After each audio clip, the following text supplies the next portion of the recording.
is how she put it. Okay, have her give me a call, please. We need to check her house just before we leave. Yeah, have her give me a call. We're only gonna go in there, just double check, because Brandon probably still has keys, right? They may have made him go inside her own house. So yeah, please get her a phone. Let's just go back to Polito real quick. I know where her house is. Yeah, that that could be the case, because they could be like, oh, Alice has left a gift for you, and then he's dead on her floor, you know? Night. Hello, it's Alice. That'd be really. Can you give me permission to go in your house? Not going to touch anything. She was actually wanting me to drop her off. We'll only give a shit to. Huh? I don't own it. Wait, you what? By the way, Alice apparently doesn't own a. Wait, did you sell it? Mm-hmm. Fuck! Are they awake? I don't think so. Oh no! Is it because, oh my God. Does he have keys still? I sold it because I have death threats on my life, dude. No, I know, but did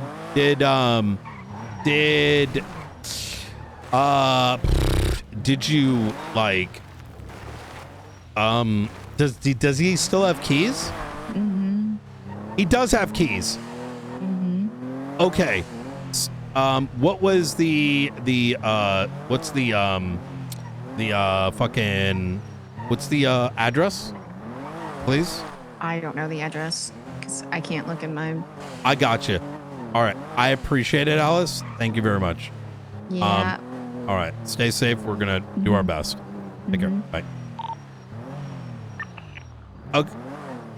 Okay. So the TLDR is, I have to remember which house it is. Give me a second. I don't think it's any of these. Hold on. So apparently he does have keys to the house, but then she just sold it. I think it was like this one. I'm just gonna.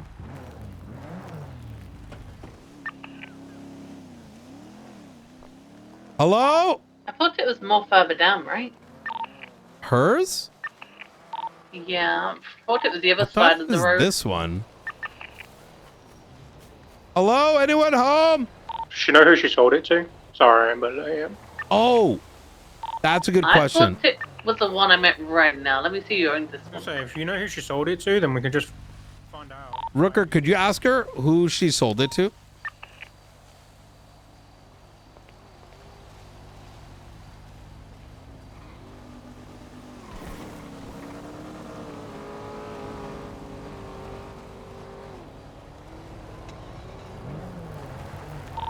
Lottie Breeze. Yeah, it's this one. I was just about to say, this one belongs to Lottie Breeze.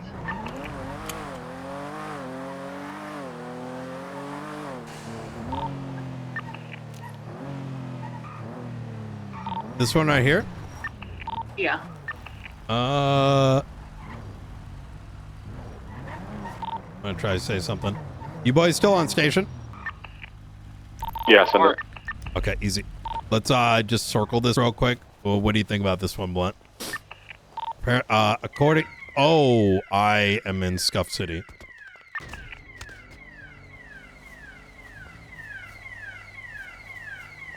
All right. Hello? Anyone home? Hello? State Marshal, is anyone home? Just to be clear, I stepped on an external panel, which is why the alarm's going off. Good. So I was on the phone with Danielson, Brian. What's going on? Okay, so the house that belonged to Alice Omen, that we know Brandon was staying on, he still has keys. Well, if the property transferred to owners, how do we know that he still has keys? According to Alice, he still does. Okay. Yeah. I don't know if I'm comfortable enough with that as a reason.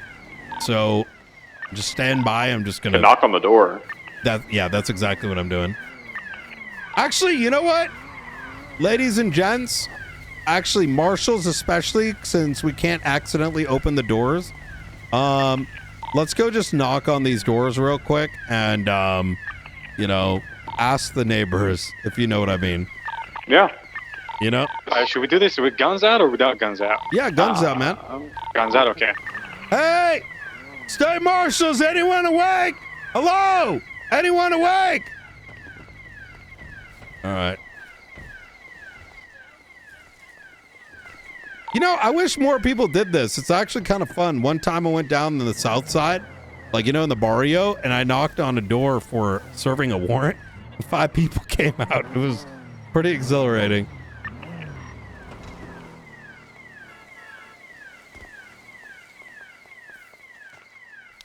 Hello, anyone home? Hey, did you see any scary people? Hello? Anyone home?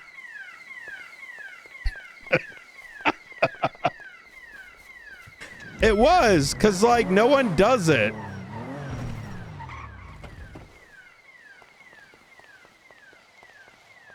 State marshals! Anyone home? Hello? Anybody? State marshals!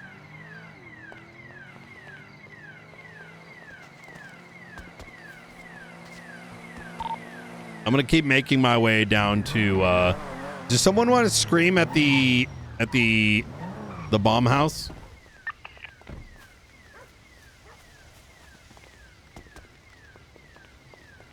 State marshals! Anyone home? State marshals! Hey! Did you see any fucking creepy people taking photos? Someone blacked out with a white mask? Hello? State marshals!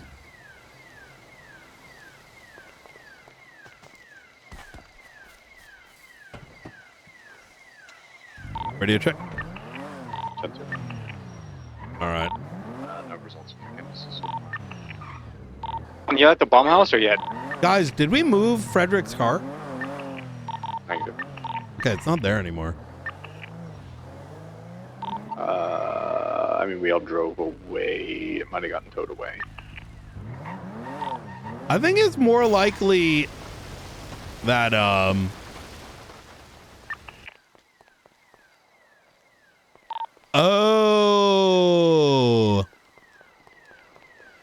Oh, that's where Flop was. Although Murray's car is still there. I think he got in the car and drove off. I think it's very possible. I mean, he definitely didn't go southbound Great Ocean Highway because you and I went down that way a little bit and circled back. Oh, 6 the beach. State marshals! Anyone inside? Hey, state If he marshals! did try and take his car, he must have gone behind the houses at least. State marshals! Anyone here? Yeah, he must have gone the Sonora Freeway side if he did. Probably along the beach.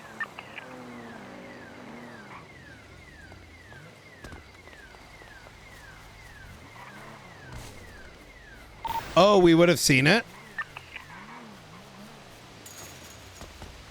Yeah, Flop's car is on the driveway and the vehicle is missing, so. Yeah, that's what I'm thinking too. Yo, I'm gonna just see if Murray's awake. Hey Murray, you awake? He's not. We tried to call him several times. Hey He Murray, also you indicated awake? he was Murray! flying out for the night. I went home. Hey!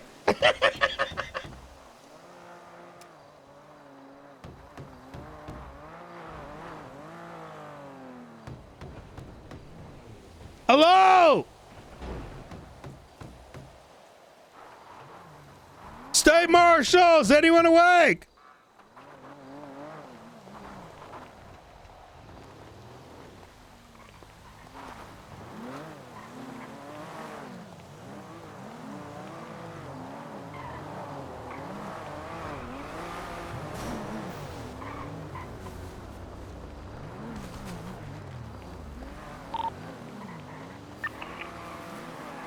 All right, gentlemen.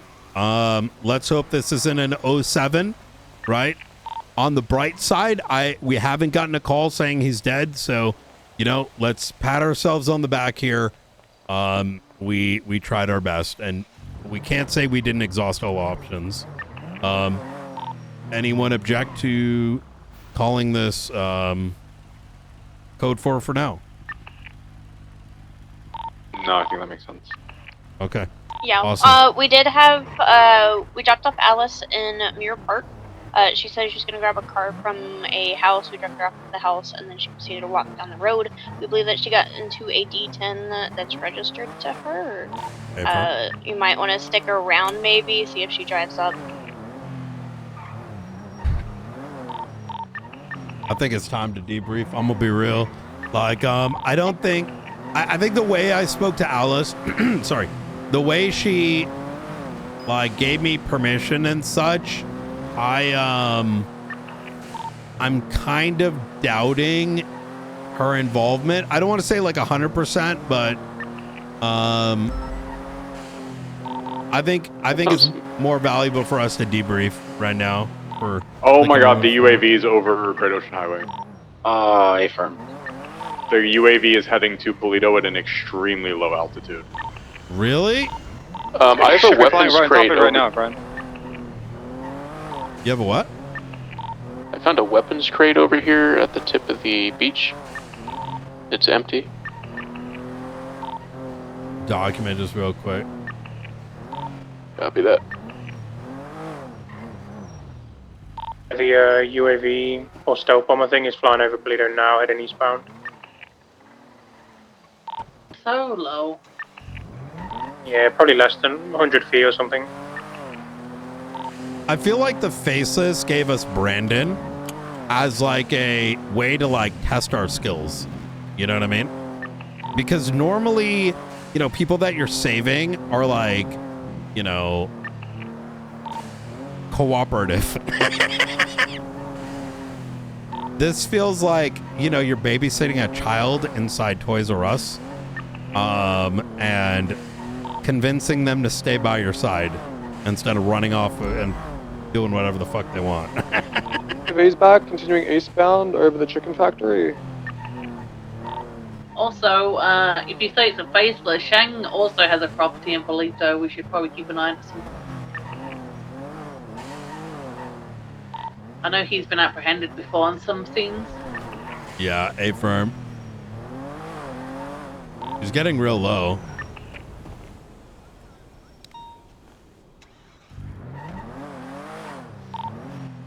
Feels like he's just poking the bear.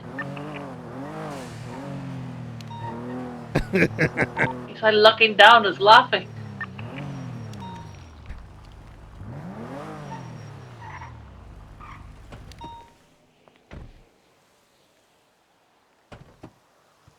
Lesson flew over east.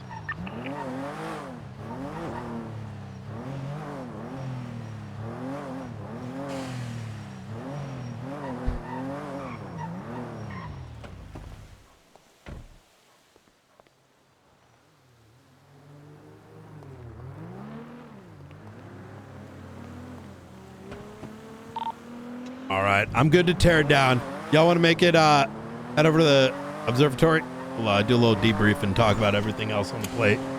I want to say the amount of this has been going on for 6 hours. You guys are amazing. A lot of people went off duty. Y'all stuck on this shit, and quite frankly, I don't know if Brandon really deserves us. So hopefully one day he'll be thankful if we do save his ass. Rooker, be advised, latest 0-1. Hey, yo, she can get that shit tomorrow. You know what I mean? She had one job to babysit Brandon. All right.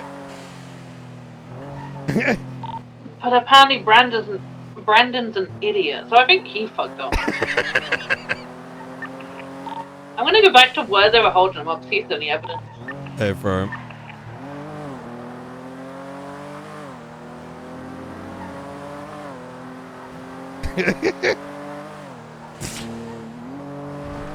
McAllister, did you get a pickup?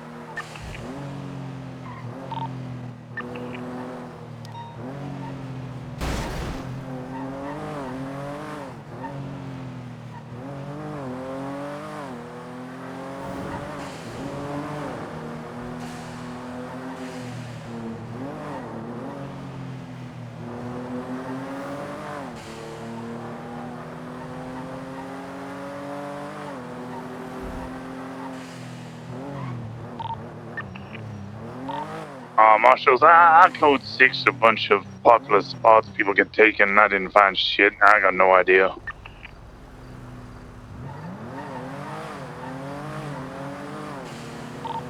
Well, the last time the Faceless took someone, he took Barrett Johnson and kept him in a property and torture room. Yeah, I can't go breaching every property, but I can look No. at publicly accessible places. We advise it's flying over Great Ocean, right by the bank. It's still very low, going east. Yo, we should bring him to observatory and pull out those AA things. You know what I'm saying? Get that final. By the way, everything I am saying right now is very much Mimi. I'm exhausted. So there's a giant. Our building at HQ has been defaced. It says faceless can't buy everyone. So that's been there since it began. It wasn't there before it began. I drove up here earlier with a few people, and the faceless can't buy everyone message was posted there, I assume, by the anti-Darkstone people. Granger took a photo of it earlier.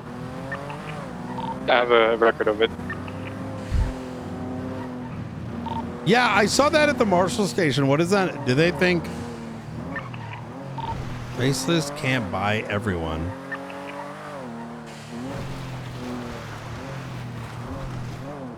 Do you think it's implying like, because the verbiage can be read both ways, I feel. Or am I tripping? Like we're like, yeah, they can't buy us.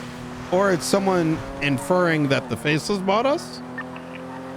I think it's two separate things. They specifically placed it over the nest sign, so it could be an ode to the nest stuff, or it could be an ode to us. Oh, wait, at observatory as well? No. At the SASM office, it was specifically placed on the nest. Hey, firm.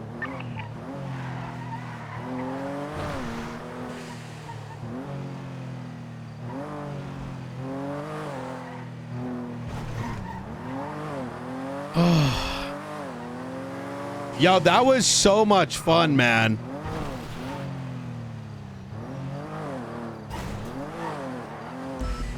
I'm actually glad Brandon got caught at the end.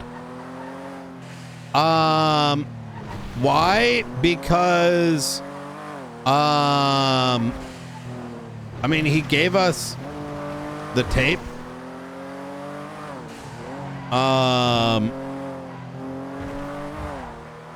And it's just funny. Like,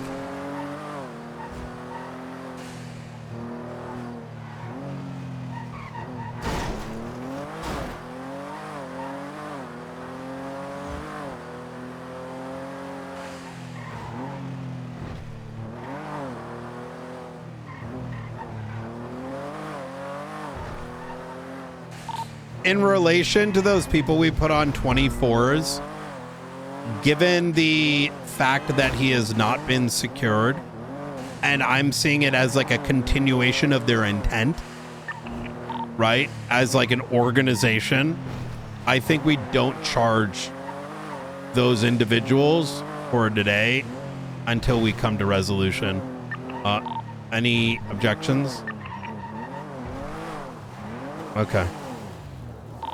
No, I 100% agree.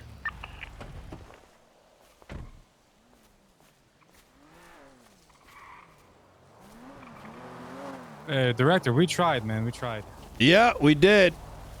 Do you like want to ask for an extension on a time, or are you just going to let them free? SASM Air 1. Sorry, 10-9? Disregard. Oh, affirm. Yeah. Wrong button.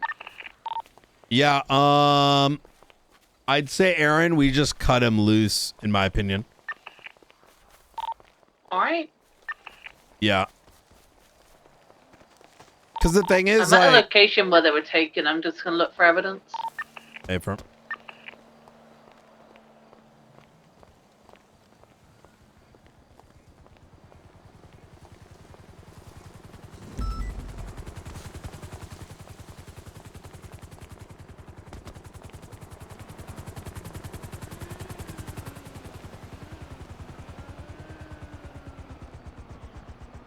It literally registers as SASM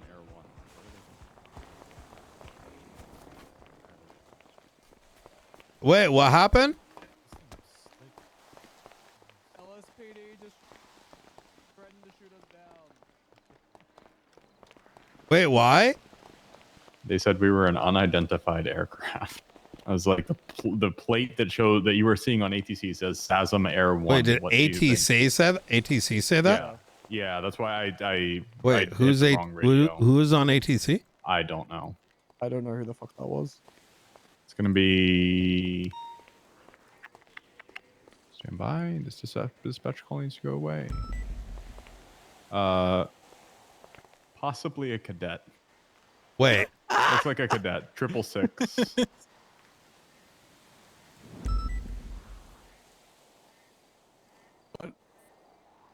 I mean, he's the only one at MRPD other than Oxby, and it definitely wasn't Oxby. I believe it was 666 Rain. There's nothing on the scene. That was a male's voice. Oh yeah, that's not Maya. Would have been Toby, I think. Maybe. Where is Toby? Toby Jones. Very possible. No, not Yeah, Maya. he's It literally- would have been Toby Jones or Gemma Rain. I think it was Toby Jones. But yeah, Toby Jones probably.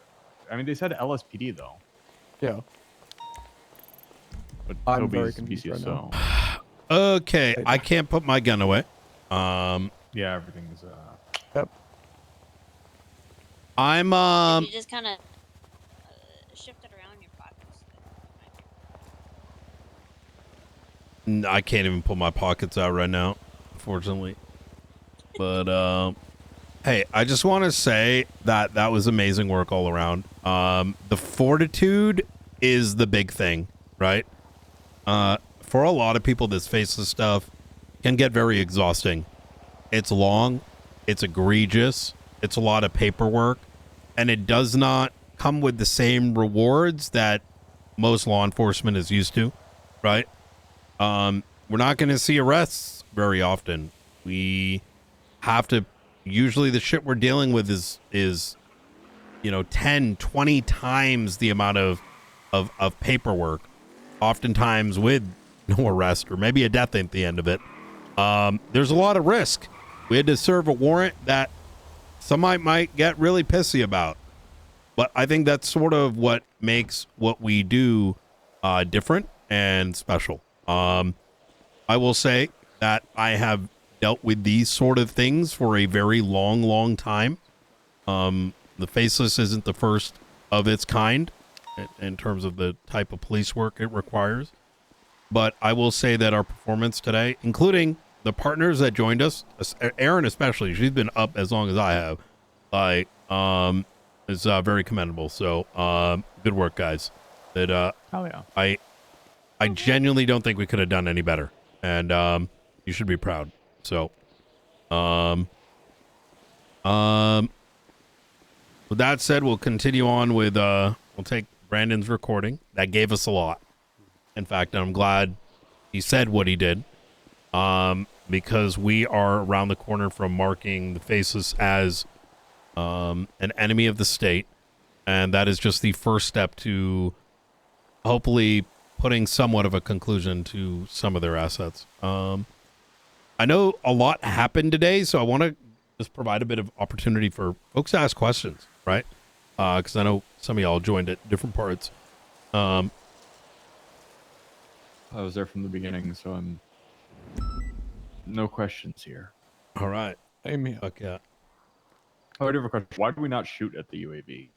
That thing is equipped with like guns and shit. Why do we not just shoot that thing out of the I feel sky? like you've already asked. Pretty sure you've already asked. Yeah, I know we don't, but I don't think we asked why.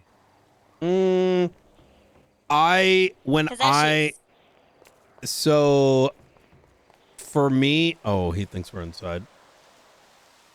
For me, I believe, I know that thing's a UIV.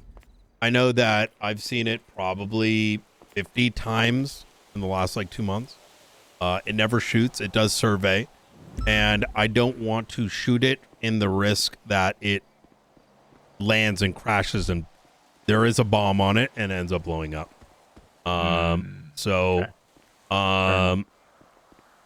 It's kind of like these sort of operations, I am making very much in the moment decisions, which may not always seem like the best at face value because it's very unique. For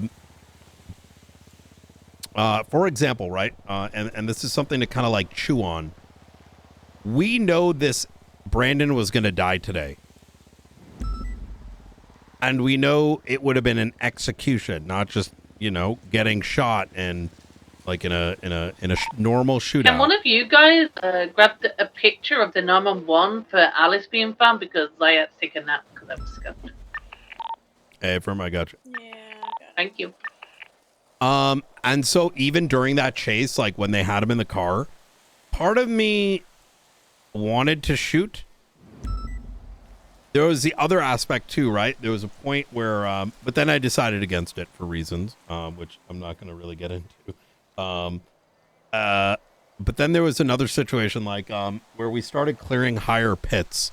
I wanted to be that was such a delicate one as well, right? We can't catch him unless we it's almost like, I don't know. Certain decisions are going to be delicate and very difficult to explain. But I think it's in that same vein as why we only took 15 units for this and didn't 78s for 3 hours. If y'all catch my drift. Yeah. So, Yeah. all right. We caught on the Go ahead. On the pits, I think the only confusion there was it was like high speeds approved, then 100 is the normal cap. Like high speeds usually means above 100, like so 110, 120, 130, etc. That was the only confusion I think that happened there. There was like, high speed pits approved to what speed? 100. Well, we're already cleared to 100 anyway. The way that I would explain it, and I think part of it was my radio scuff. I noticed that when we kind of talked about the cuffing at one point. I think I've been awake so long that I think some of my radio comms didn't go through. But there was a point, I'd say like 40 minutes into the chase. There is something that happens in today's PD. And this is no one's fault. It's just a cultural thing. Most chases, after they go for a certain while, that is the normality. But this is such a unique situation. And I think we started, when I say we, I mean everyone on the chase, and all right that it went this way, it's just different, started to fall back into making unilateral decisions about like high speed pits, this, that, and the third. And so one thing of feedback that I'm going to take on for myself is that in these matters, I need to be the one making the calls and ensuring people listen, because there may be a greater reason at play that may not make sense at the moment, but can be explained post facto, right?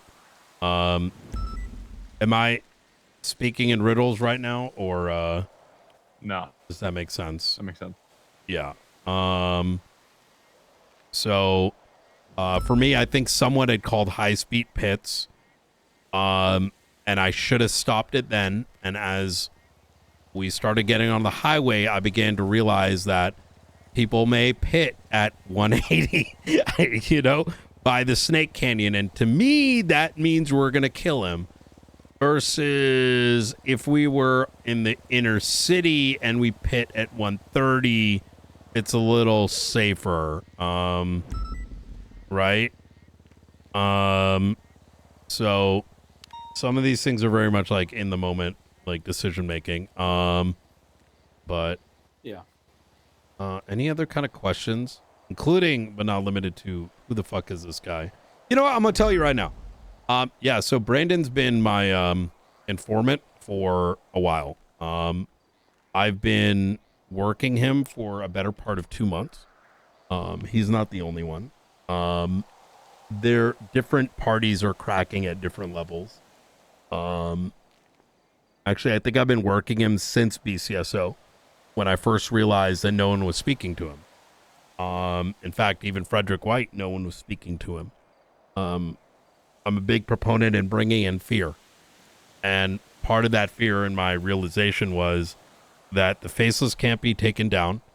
by simply doing normal arrests. But when you look at the organizational structure in these missions, each one of these individuals is from a different gang. And the only reason they're really helping the faceless is that they're giving them like guns, right? Some people got like magazines, some people got these like, you know, bullets, someone's got this, someone's got that. But at the end of the day, their assets, they're disposable.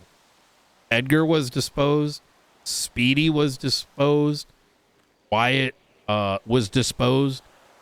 So what I've been actively trying to get these guys to realize is that tomorrow it's going to be them. Today it's Brandon. Tomorrow it's going to be someone else. Someone's going to fuck up, right? Fuck up a mission, you're done. If another gang wants more than the other one that's working with them, they're going to throw that other person in the bus. How do 6 gangs go and do terrorism expecting that these people that they're not blooded into, are not brothers or family with, are going to, you know, be by their side in that interrogation room? And those little things eventually made him begin to crack. Our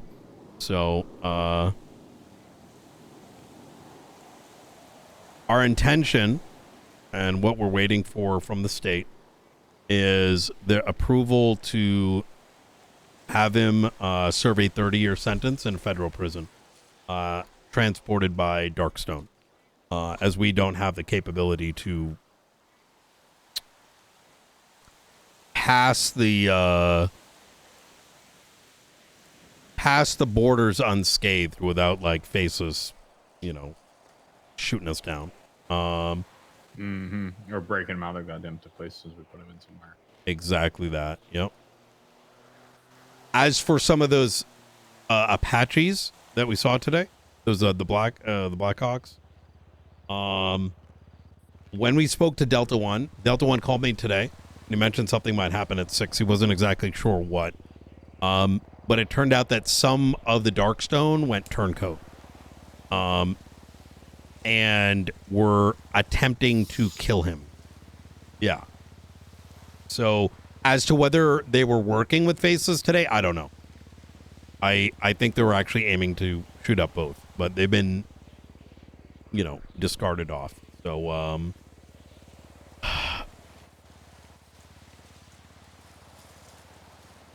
oh yeah. All right.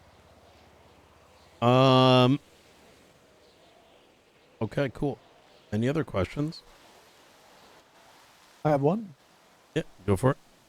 Have we ended the state of emergency yet? That is the other thing I need Daniel to do. Yeah, can we look into that? Because we tried, but then nobody was around that could. Let me see if Danielson can. He might have also dipped because we didn't need him.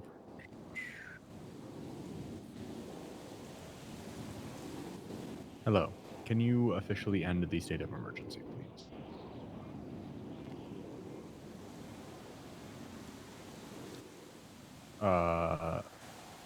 There wasn't one. The helicopters were flying all over the state, so like it was everywhere.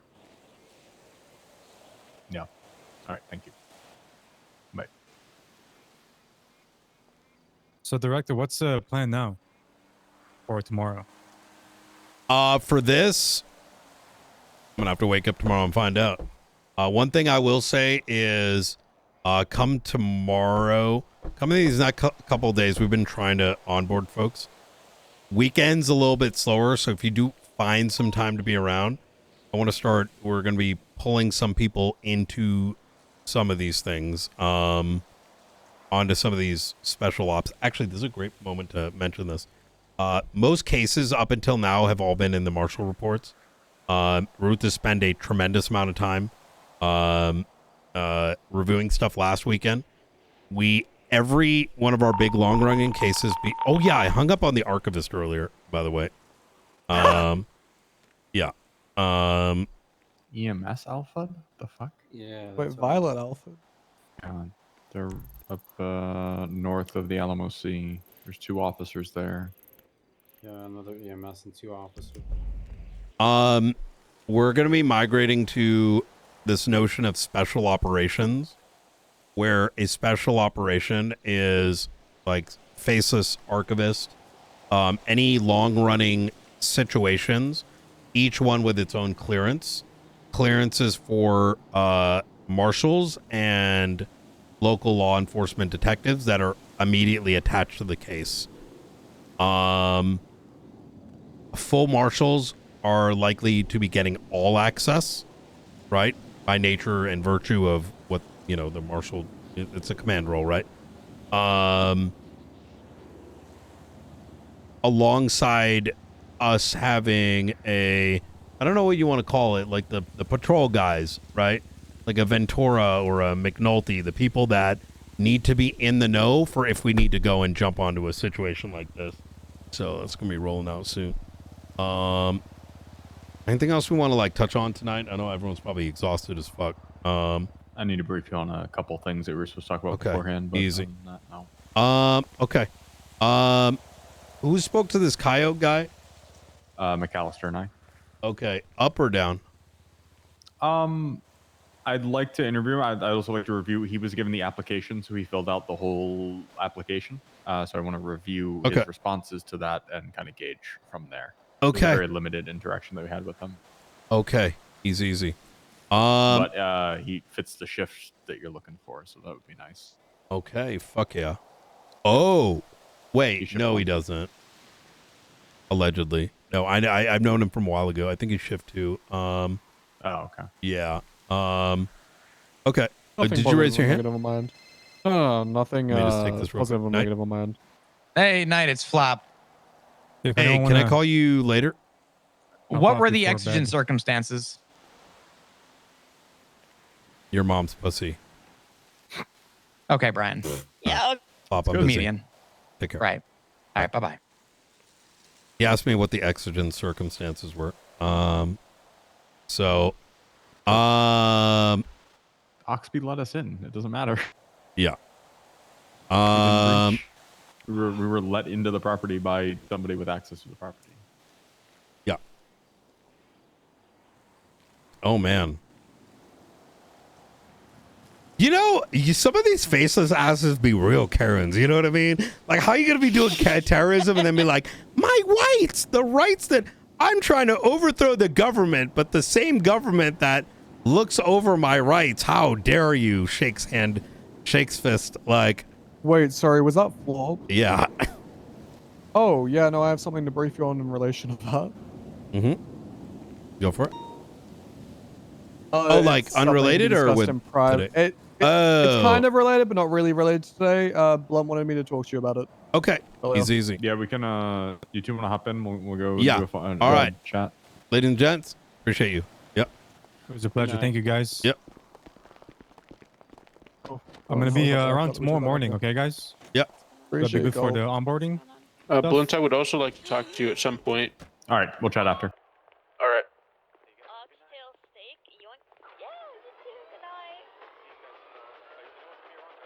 I can be around after Tsunami if this extends. I don't mind. Mine should be quick. McAllister, go ahead. Okay, so first off, I'll go based off of the thing that happened yesterday. Yesterday, there was a court case between the LSPD and, Norman Adams? Last court case. Yep. Of which Judge Ma was the judge presiding over it. Did you read that report? I was told about it by Maury.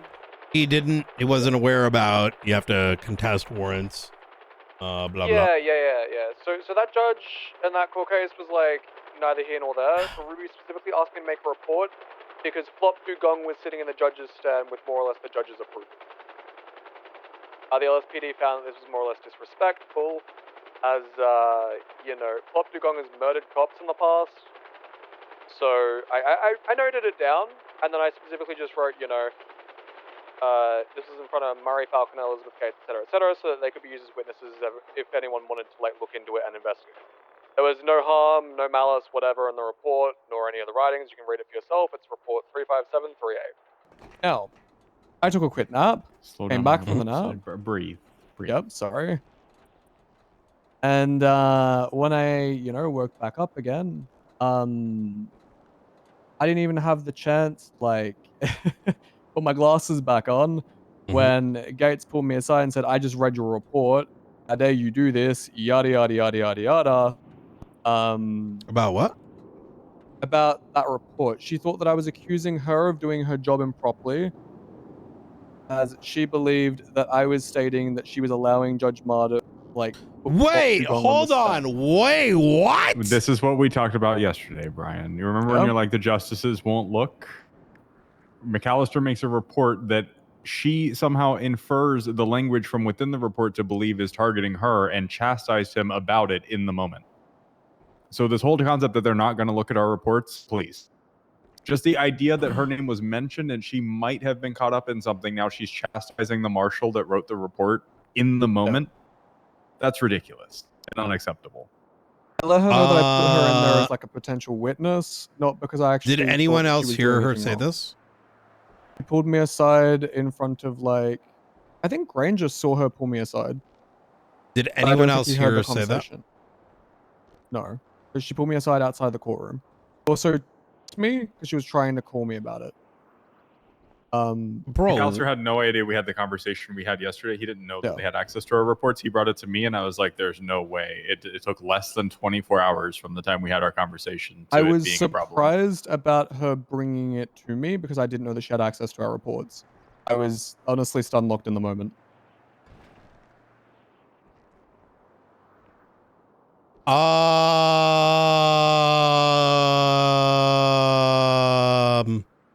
Wow. Yep.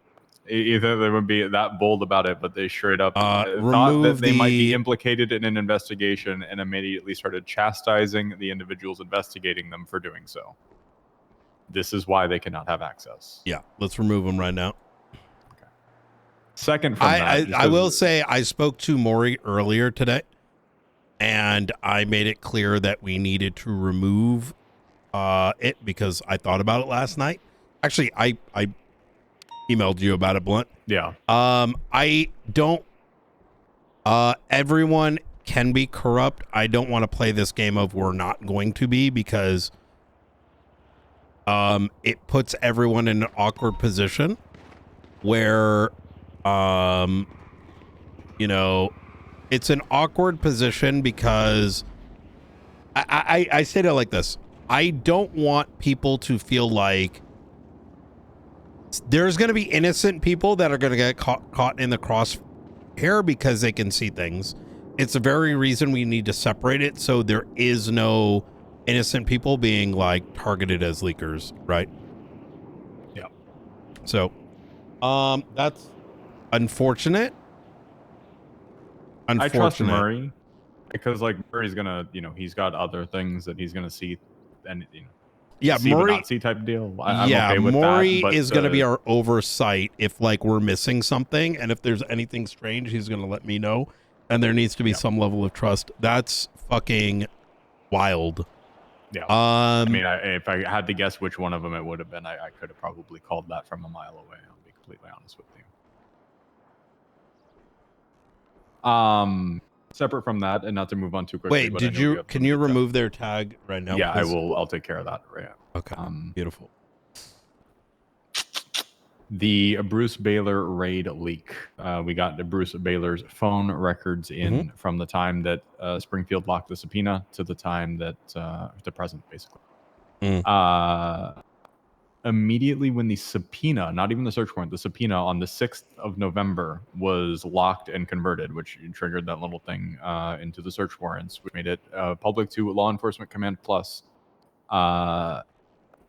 Within the hour of that happening, there is communications between Bruce and the mayor, where Bruce is defending himself and saying that he's going to share this with the marshals, inherently implying that he was aware of the subpoena, its existence, the allegations How do we that it was coming know the from communication? the texts between him and Danger. What? Yes, it's in the texts. Where is it on the subpoena tool? Yes, it's in the subpoena tool.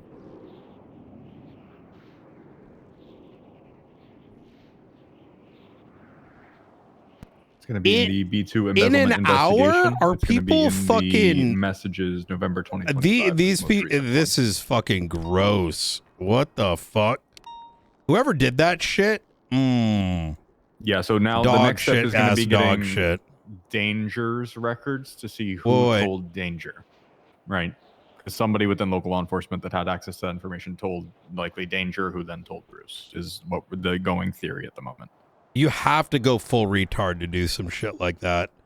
Like, I ain't there. I mean, it's that is literally within the hour. Fucking gross.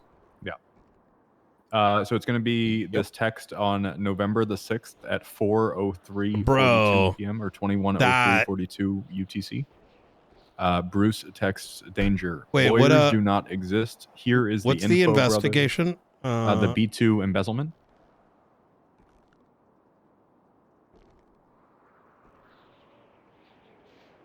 Bruh, no shot.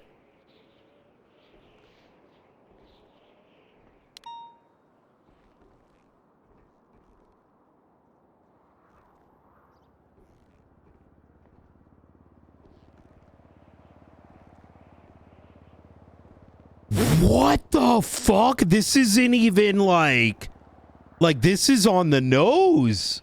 Yeah.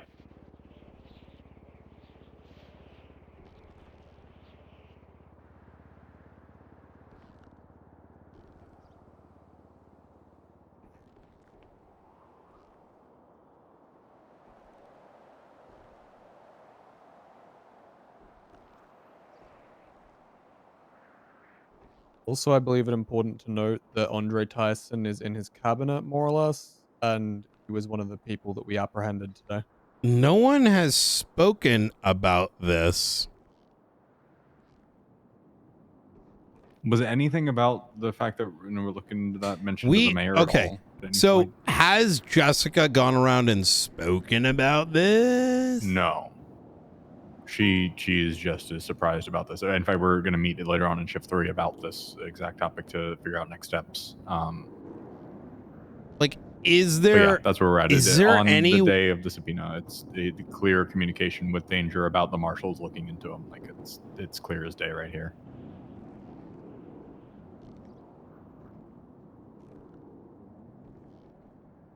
So it's going to be another questioning of him as to how he found out. It's going to be pulling Danger in for an interview. And it's going to be getting Danger's phone records to see who else he was in communication with at the time to try to figure out who from local law enforcement told him. Those are next steps, I imagine, and we'll go from there. Oh my God. And then on the 7th, he's got a bunch of stuff. That's crazy.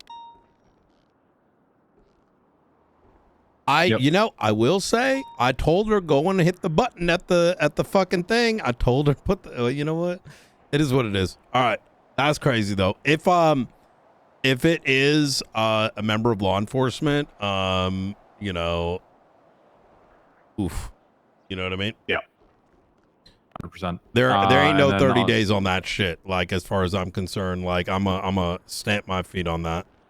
Like, that's wild. That's wild behavior. And then we're just waiting for Bjorn and I guess Daisy to be around to do that interrogation on the other thing. As for that subpoena, I do need to tweak a little, but it is more or less done. But shoot me an email when it's done. I'll sign it. Yeah, no, easy. All right. Have a good night, gentlemen. See you soon. When I see you.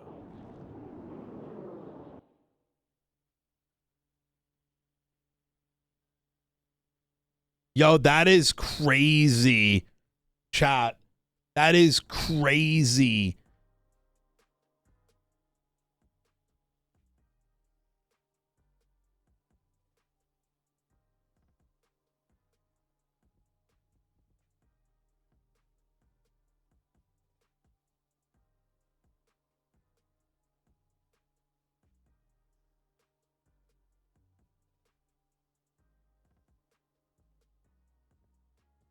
Yo, what the fuck? Well, I can't wait till after Tsunami.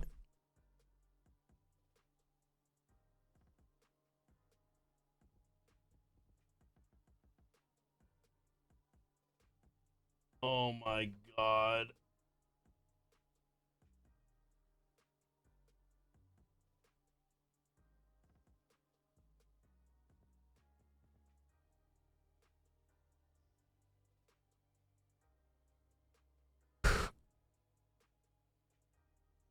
Yeah, 100%.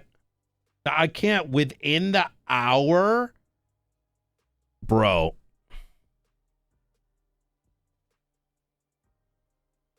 Is Brian taking a look at the Facebook website? Yeah, well, not tonight though. The thing is, though, like, there's been general awareness that state records are being looked at, but the sheer fact that this message is so telling.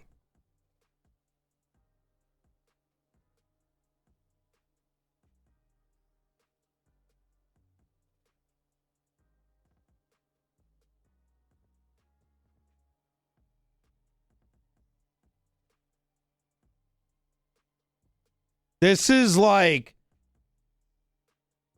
this is implying, when was the 6th? Oh my God. This is straight.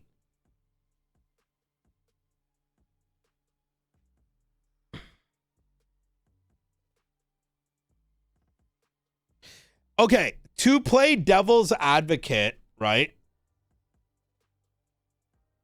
This could have been a timing thing.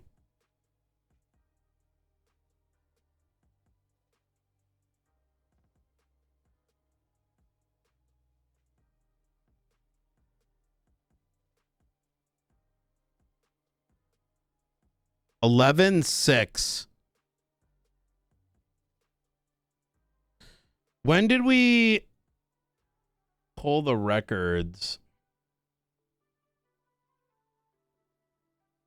But this is so direct, right?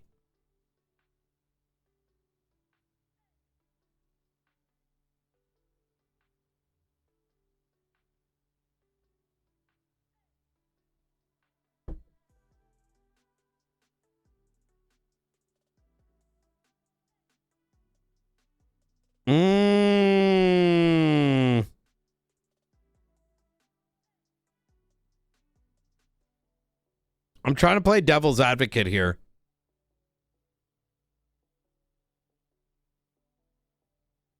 Because I think we're looking at it through the lens of there definitely being a leak. I still think there was a leak just based on some of the things that occurred. But lawyers don't exist. Okay, the timing is definitely sus. But the thing is, when was the auction? Hold on. Let me take a look. It was very, like, directed.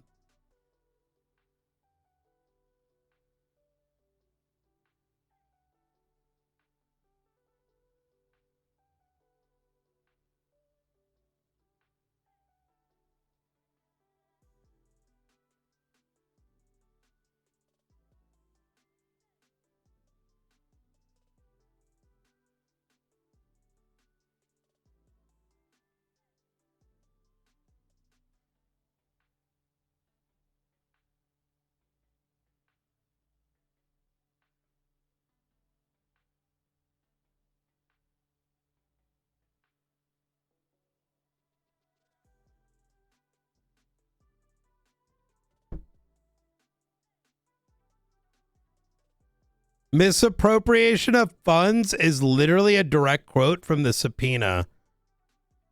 Ah.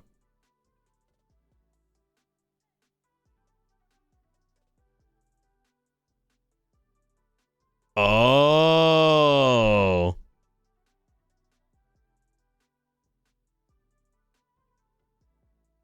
That is true.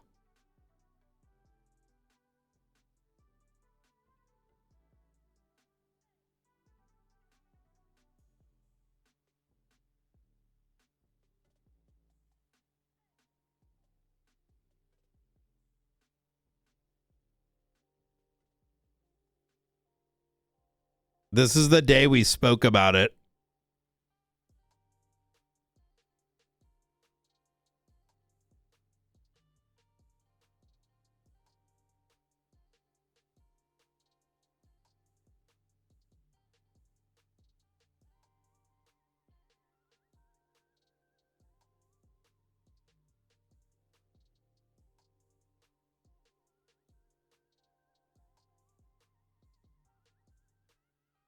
That is fucking crazy. Let me look at these timestamps.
What is this?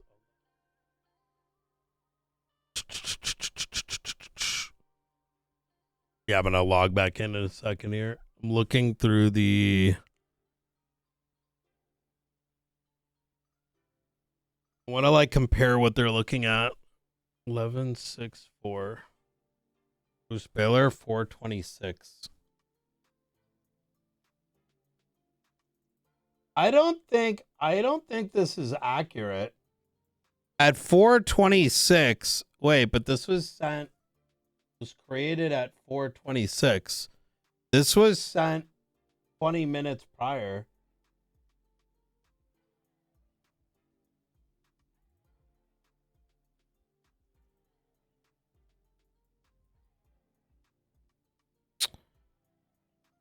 Wait, am I looking at the right thing? This was sent 20 minutes prior. Oh, but it wasn't locked. Wait.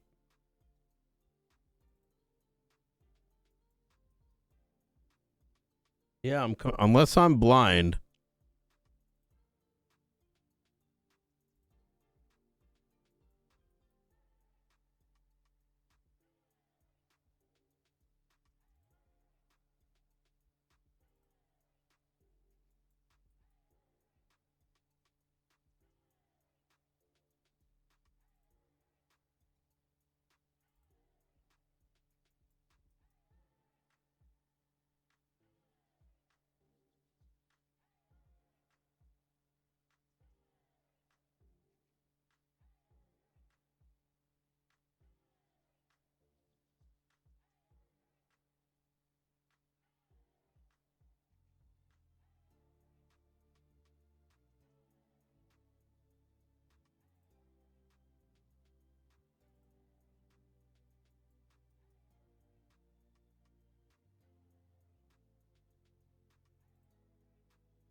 Cover the UTC time? Yeah, but that's irrelevant.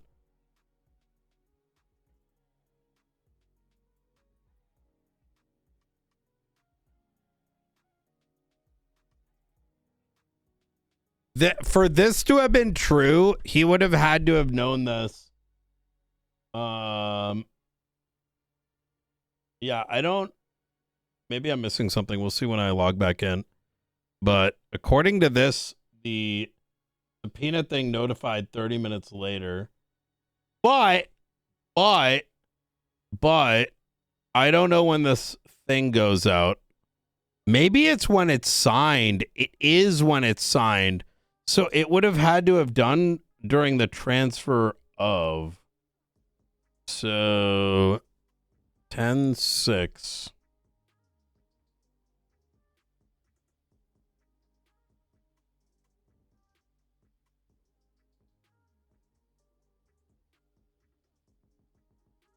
All right. It's not different time zones, guys. Let me take a look over here. See if Coyote put his app in.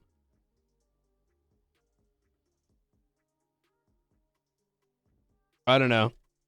I'm going to roll back my assumptions here a bit.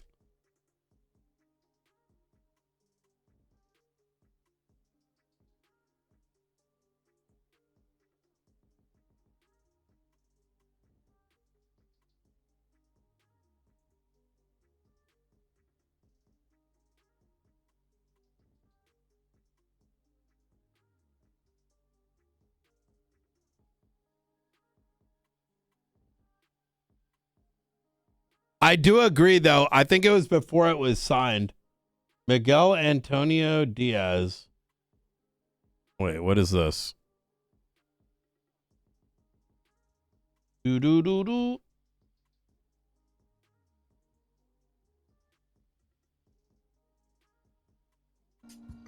Well, I have been an officer in my whole life. My great-great-great-grandpapa was sheriff, and his papa was sheriff, and his grandson all the way down to me. Many months ago, I was in the LSPD doing many investigations. And then I applied to be in the marshal with Senor Dark, had one preliminary interview, and everything was success. However, I had emergency and had to fly back to Mexico. Sir. The emergency in Mexico was very drastic. And now that it is resolved, I have come here and wish to address the same problems that are happening in Mexico, I see happening here. And this is what I would like to focus on. Stay there in the middle of the interview. Okay. Mario, what are you is doing? that? Oh. What the fuck? Oh, man, I'm excited. All right. Let's pop on in. Let's sip more of this tea. Man, what a thing to hear, like, at server restart. Adios mío.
Wait, that's Coyote's app?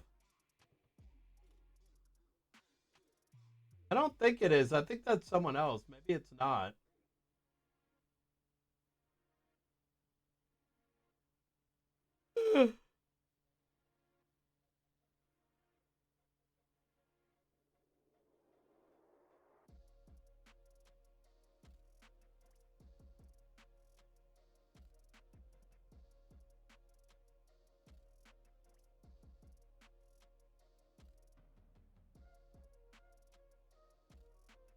Wait, maybe it is. As I was in Mexico, Oaxaca, I did not have a job when this ended for 6 months, but part of that I did work part-time. Wait, what?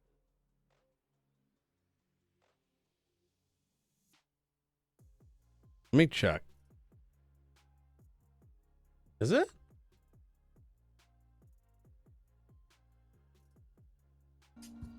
Well, Oh, I it have been an officer is. in my whole life.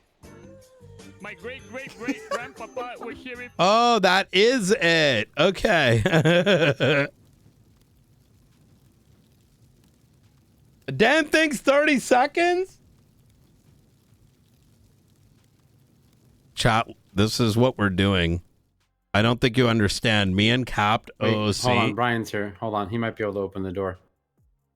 We'll see in Me a and second. Capped OOC He just are woke up here too. trading characters right now. I still need a ride either way. I traded him a couple, If he can't and seem to go, we're neither one of us getting we Either way, he should got probably come- he probably head Hassan, this way. we got Thanks. Edgar, and now we're getting Brandon. Hello.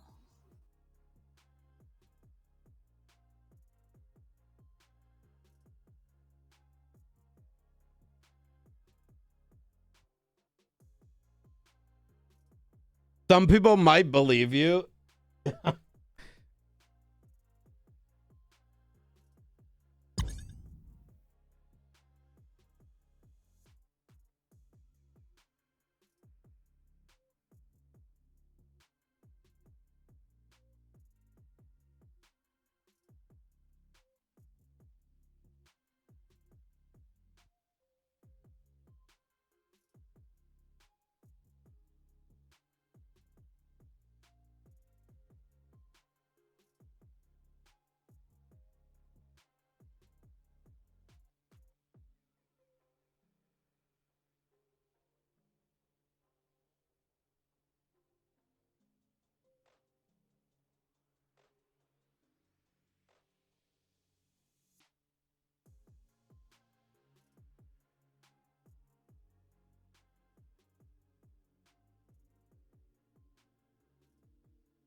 Yeah. Oh.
Oh, I have to make a report, I just realized.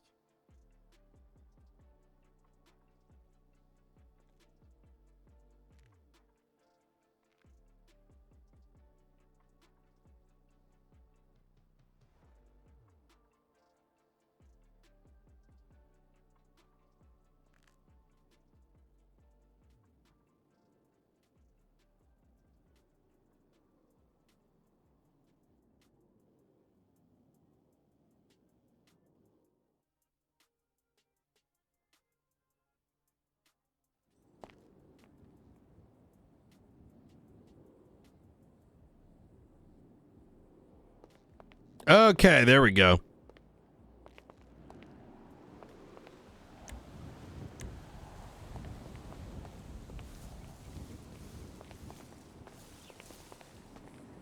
Oh my god, what the fuck?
Hey, Mr. Nike. How are you? Pretty good. How about yourself? Good, good. Hey, Oh, this is Hassan. It's Hassan, correct. Are we Tomorrow. supposed to like meet tomorrow? Okay. Yeah, What time tomorrow. you thinking? Give me a call tomorrow and we'll, when you're around and we'll figure something out. Okay, perfect. I'll see you Easy. tomorrow then. Have a good night. You too. You take care. Take care. Bye-bye. Take care, Hassan. I didn't realize who that was at first.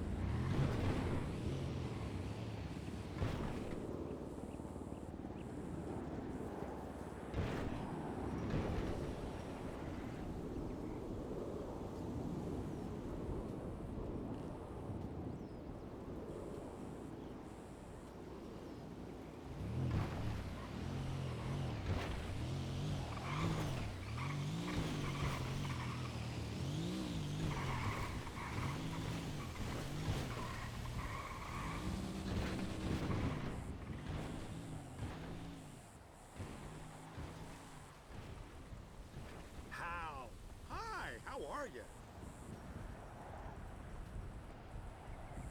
We're actually in Los Santos, San Andreas, on vacation.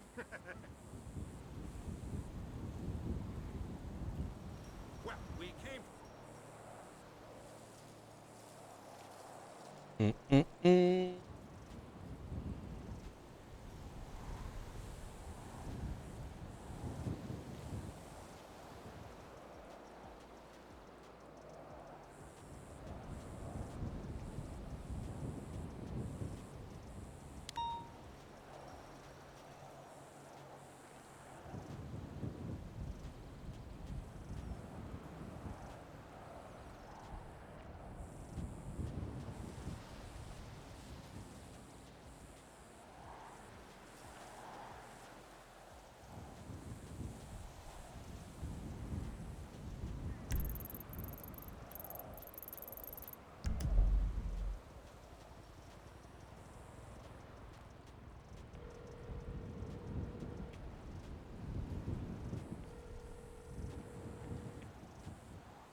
Is he on duty?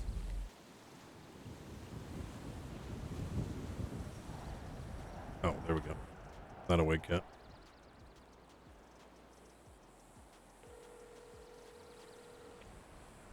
Oh.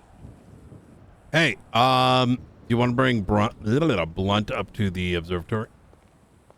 Yeah, sounds good. I'm just gonna have a quick chat with Helios, and then All right. I'll loop back with you. Okay? I just want to ask him one thing about the kidnapping. All right, sounds good. All right, cool. It's in bed. Gonna say. Oh man, what a fucking day.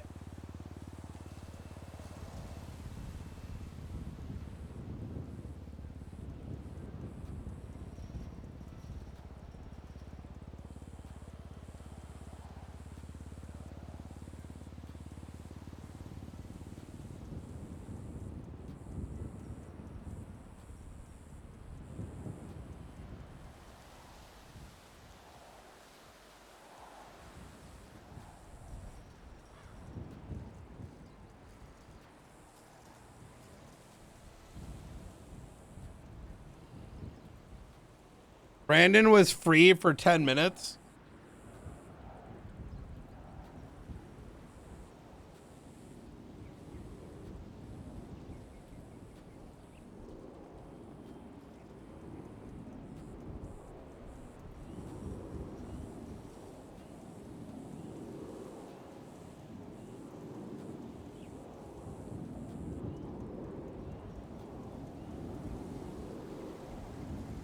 You vape? I do. I'm so baked right now. What time is it? I'm only 13 hours in. Yeah, how am I only 13 hours in? Chat, what time did I start my stream? Didn't I start it? Shouldn't I be like 15 at this point?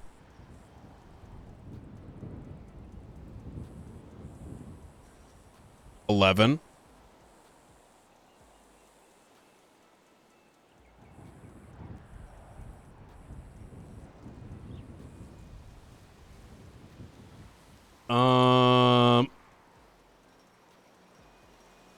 Okay, I'm gonna wait for McAllister. Let me see what his ETA is because I want to go to bed. Hello. Hey, what do you think your ETA is roughly?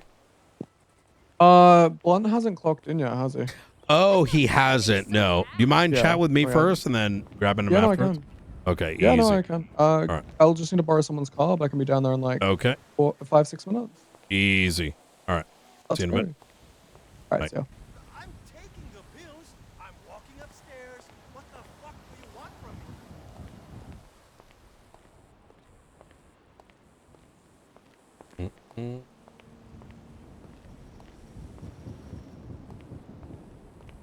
Let's go down to the range later and fire off a few rounds. Saying only 13 hours is sickening. Hey man, where's the job site going to be next week? Shit. I'm going to spend half my day. I'm looking through these. Kaio put like a ton of shit into this. I want to review this on stream for tomorrow. It's pretty good.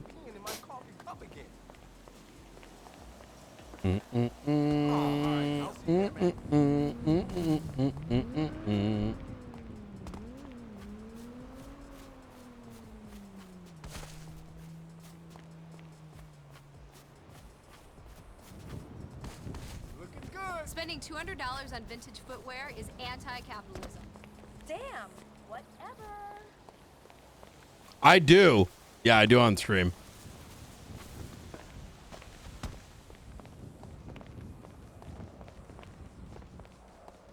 How you doing, Oos?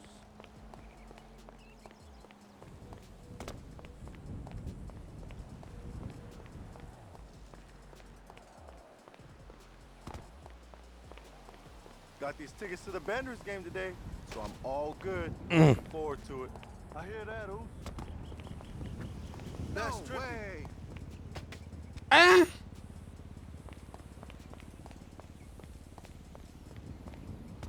go Beavers! All the way, right?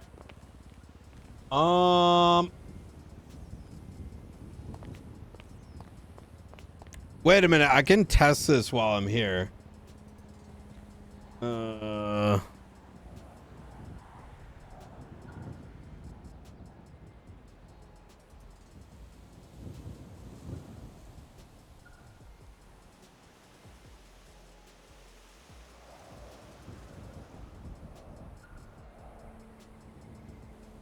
Subpoena.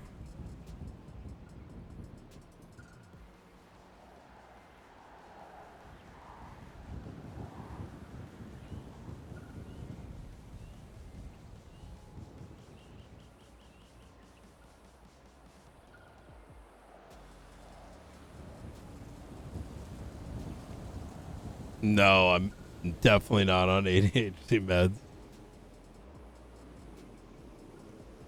It's when you lock the report. What?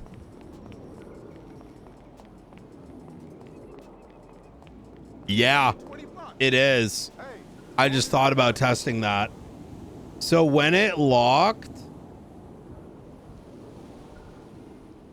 this is 30 minutes before it locked. So, I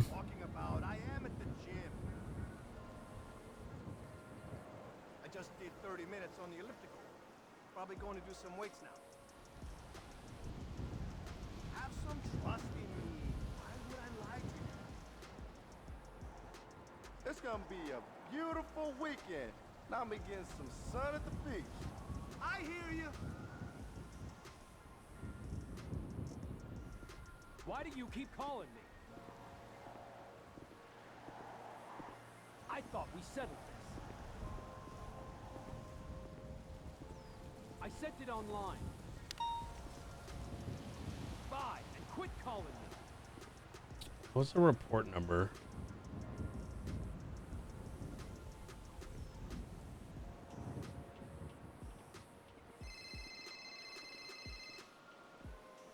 Hey.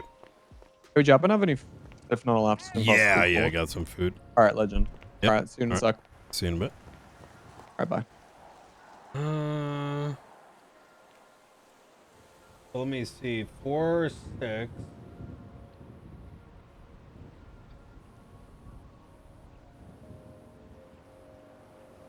Here we go. 3, 5, 8, 2.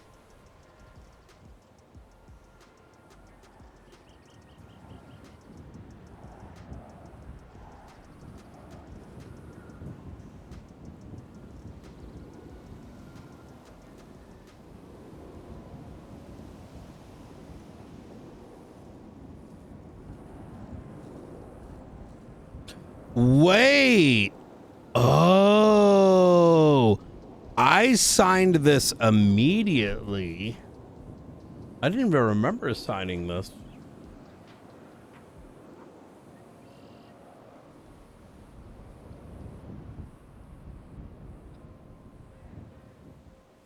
This is when it's created. So the window goes from 220. So from 220 to wait. Oh. Hold on.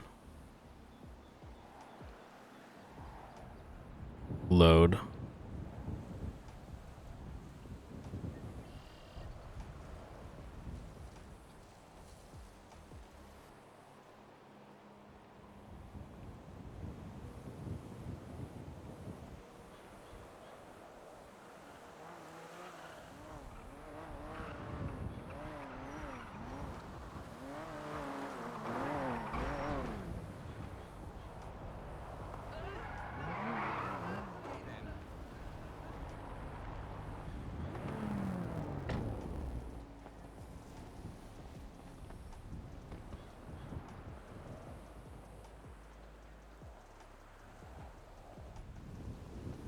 Long time no see, who's? I'm not quite sure if Blunt can make it. No, it looks like he's not going to be around for a bit. So take a... Okay, so take a look at this. So I just did a little test with a subpoena. It is when you lock it that... It's when you lock it that the thing actually, you know, notifies. So... Here, pull up, let me see, give me a second here. Pull up report number 35282. Give me a sec. Night. Okay. Hola. Coyote? Sí, is this Senor Brian, leader of the Marshals? That is correct. How can I help you? Well, I'm calling because I wanted to inquire about a potential position. The last time I was in San Andreas, I had a preliminary interview with former head of the Marshals, Senor Dark. I would love to have a chat with you. You want to come in tomorrow? Is today out the question?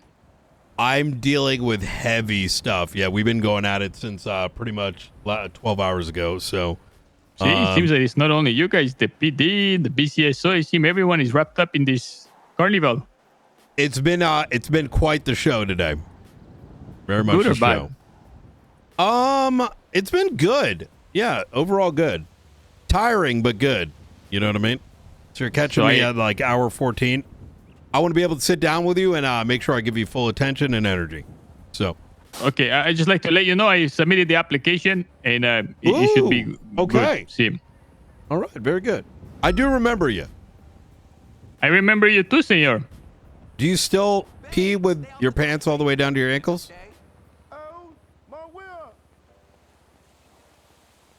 I take them all the way off now. Okay. All right. Good shit. I'll have a chat with you tomorrow. All right. Looking forward to it. Okay. Adios. You take care. Bye. All right.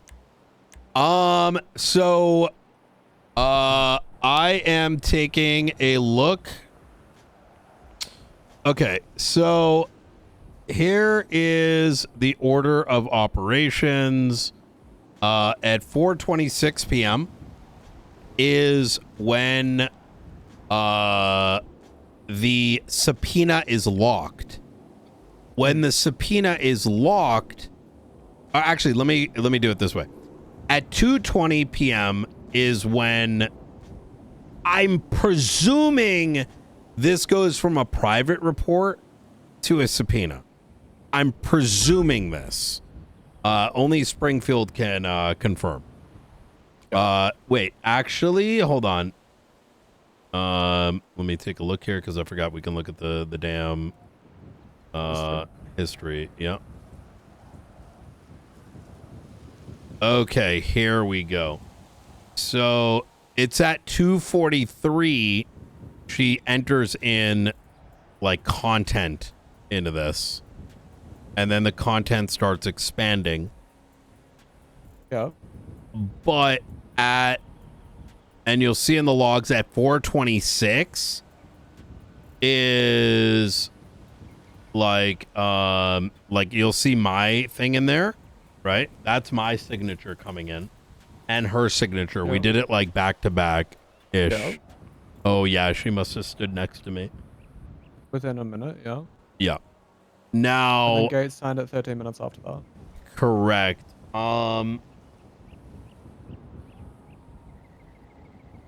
And if I am not mistaken, let me take a look here.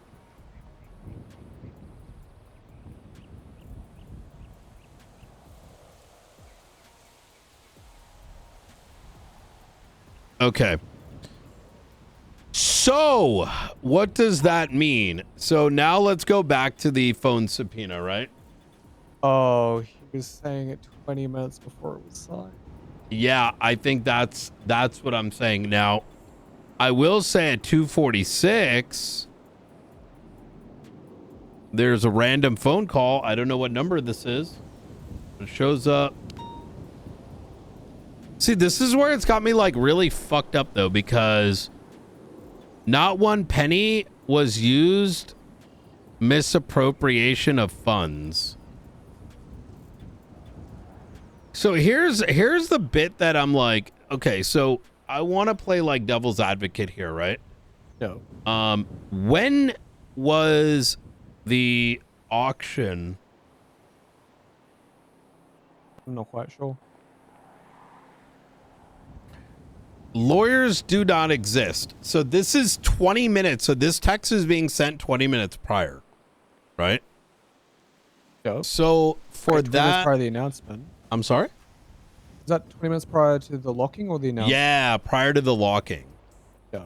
Yeah, the locking, which is the one creating the thing. But the moment that thing was created, anybody can read it. Now, what does the title say? I mean, it does say Bruce Baylor bank subpoena. Is that the first one that she sent? It must have been.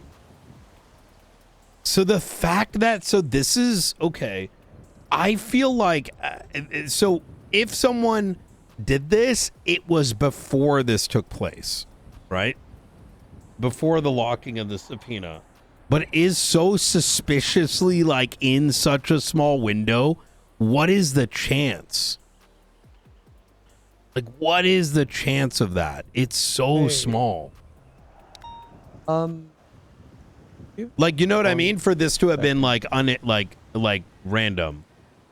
Like what is the chance that in the window it was getting signed that he would have sent this specific text? You know what I mean? Danger's not the only person that could have called Bruce during this time. That could have told. It says I also lawyers see- do not exist. So why is he saying this? I don't Here know. is the info, brother. So Danger probably mentioned to Bruce, like, yo, someone told me some shit. You know what I mean? I just found But another it's name that could be of interest. specifically Bruce. Go for it. But so I just checked the date of when she initially started writing the subpoena. Now I don't know when she took it out of the private reports, as you already mentioned. But at 8:16 UTC on that exact same day, during which Springfield was actively writing the subpoena, Nova contacted Bruce Baylor and was on a phone call with him for 23 seconds.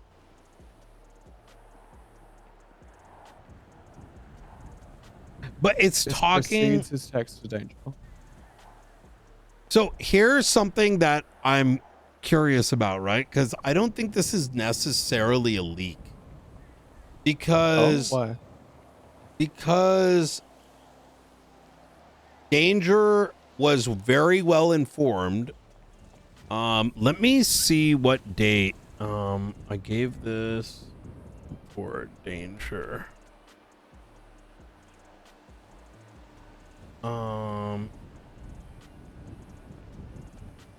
Because we interrogated Danger on this originally.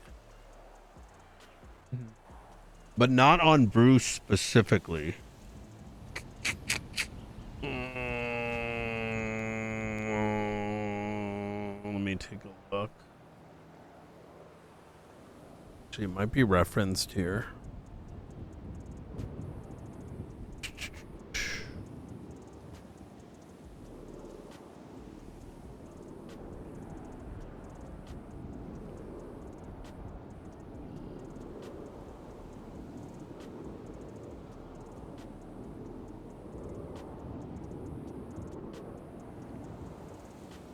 Oh, she should have it in this.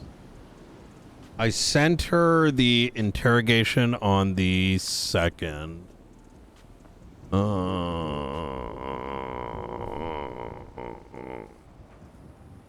But the thing is,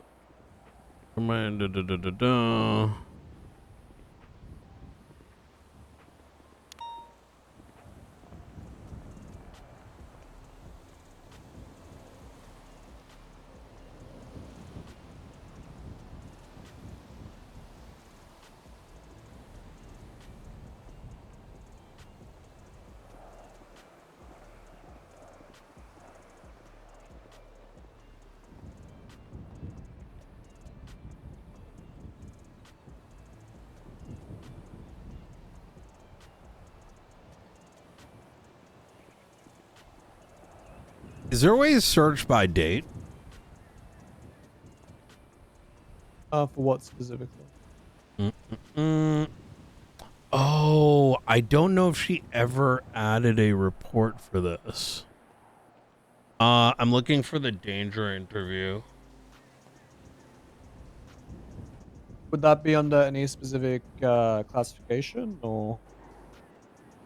So I sent her a direct video on the 2nd, but I don't know if it was added. Me to interview Charles Danger, State Marshal Report 35057. 350? What is it? 350 what? 57. Okay, this was on the 2nd. So, Devil's Advocate, he is aware that we were going to be... This is what initially kicked off the... looking into these, all the stuff. But the thing that's so strange here is that it says lawyers do not exist. That means they would have known it was specifically Bruce. I think we need to interrogate Danger in all this. Yeah. Am I tripping here? No, that I this think is Danger 40 has a lot minutes of before? questions to answer. Here's the info. Also gonna request a sit down with the marshals. Also providing this to them. Not one penny was used. Misappropriation of funds. But why is he sitting down with us specifically?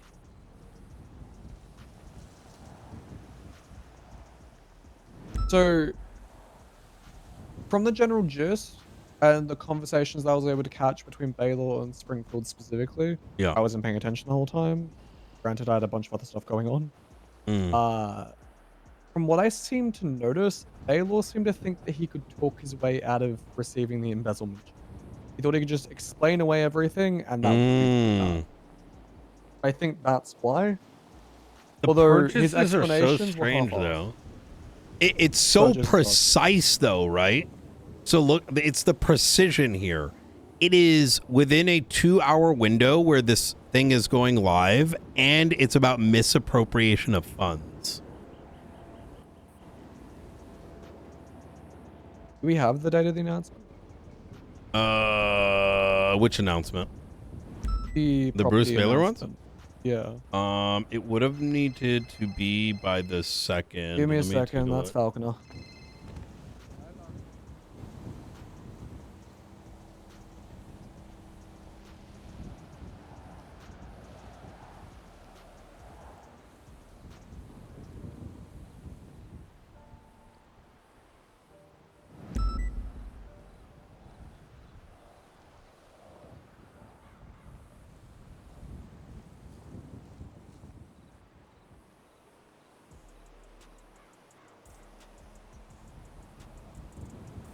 I think I took a photo of this.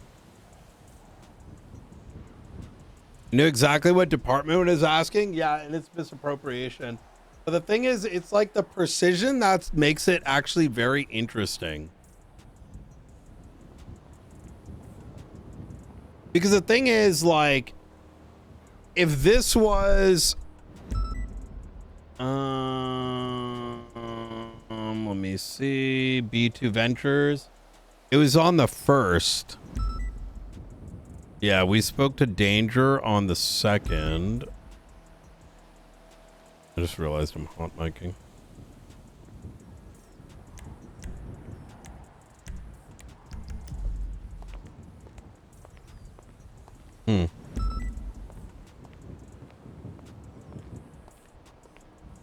I'm playing a balancing act in my head where I'm like, okay, well, maybe Danger was looking into it himself.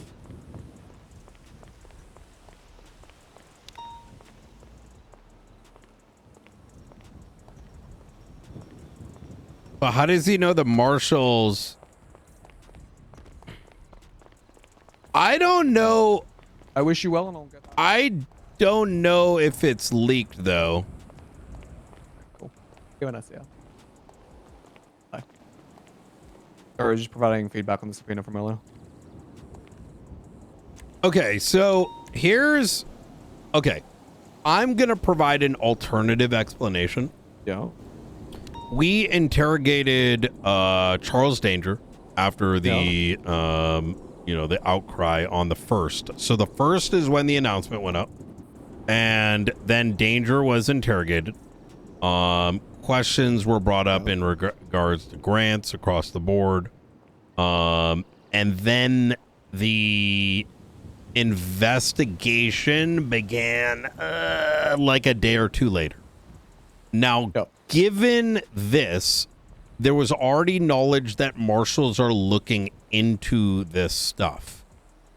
But realistically, that would have been Baylor, Helios, and the third individual. I forgot who the third winner is.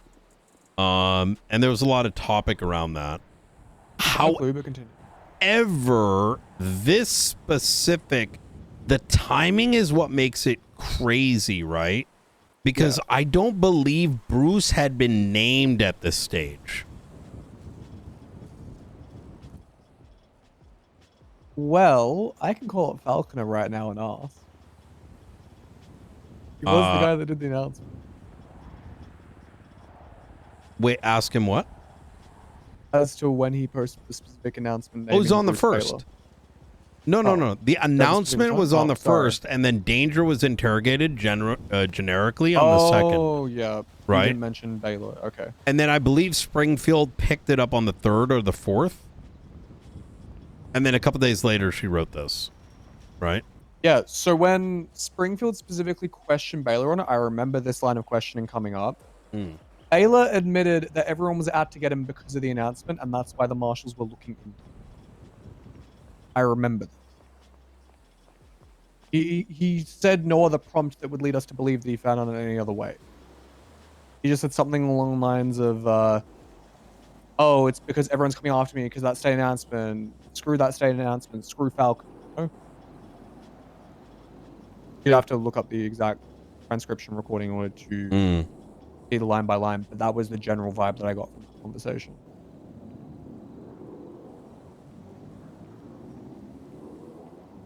Now, again, he could have found out about it from another source, but let's just say someone posts my financial records online and goes, hey, this guy's really, really sus. And I was willing to have an interview I'm with the starting state to agency think this responsible. isn't actually a leak. I'm going to be honest. Yeah. I mean, look, that's fair. Yeah. I think this looks like a leak, absent if nobody knew we were looking into it, but it's pretty well known we were looking into grants. I think that Danger, as I'm thinking about this, I don't think it's unreasonable. I mean, we should definitely question Danger, to be clear here, right? Yeah. But I think Danger probably did his own due diligence and maybe asked, right? Yeah. Like, listen, dog, you just got a property and I just give you like 150 mil. Am I going to lose my mayorship?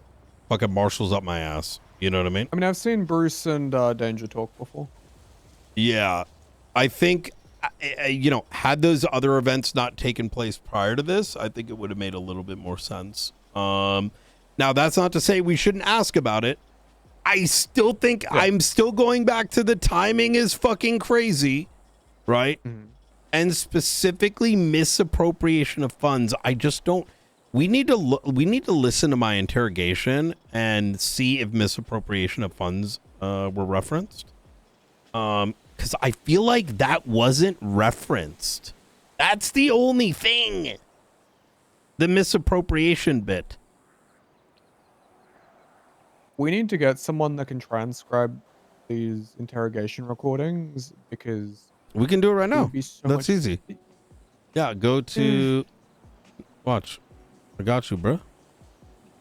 Yeah, but it's never like fully accurate when you just run it through.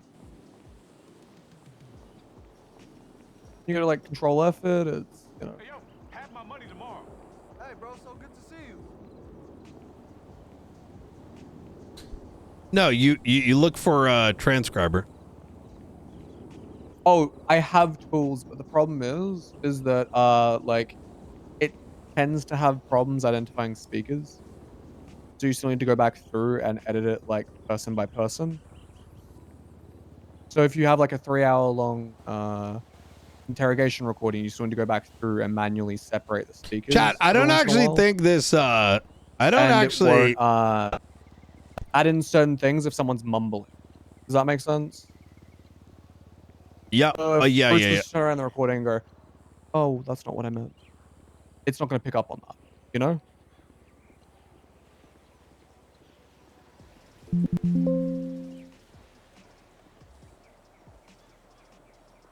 Those tools do cut down on a lot of time.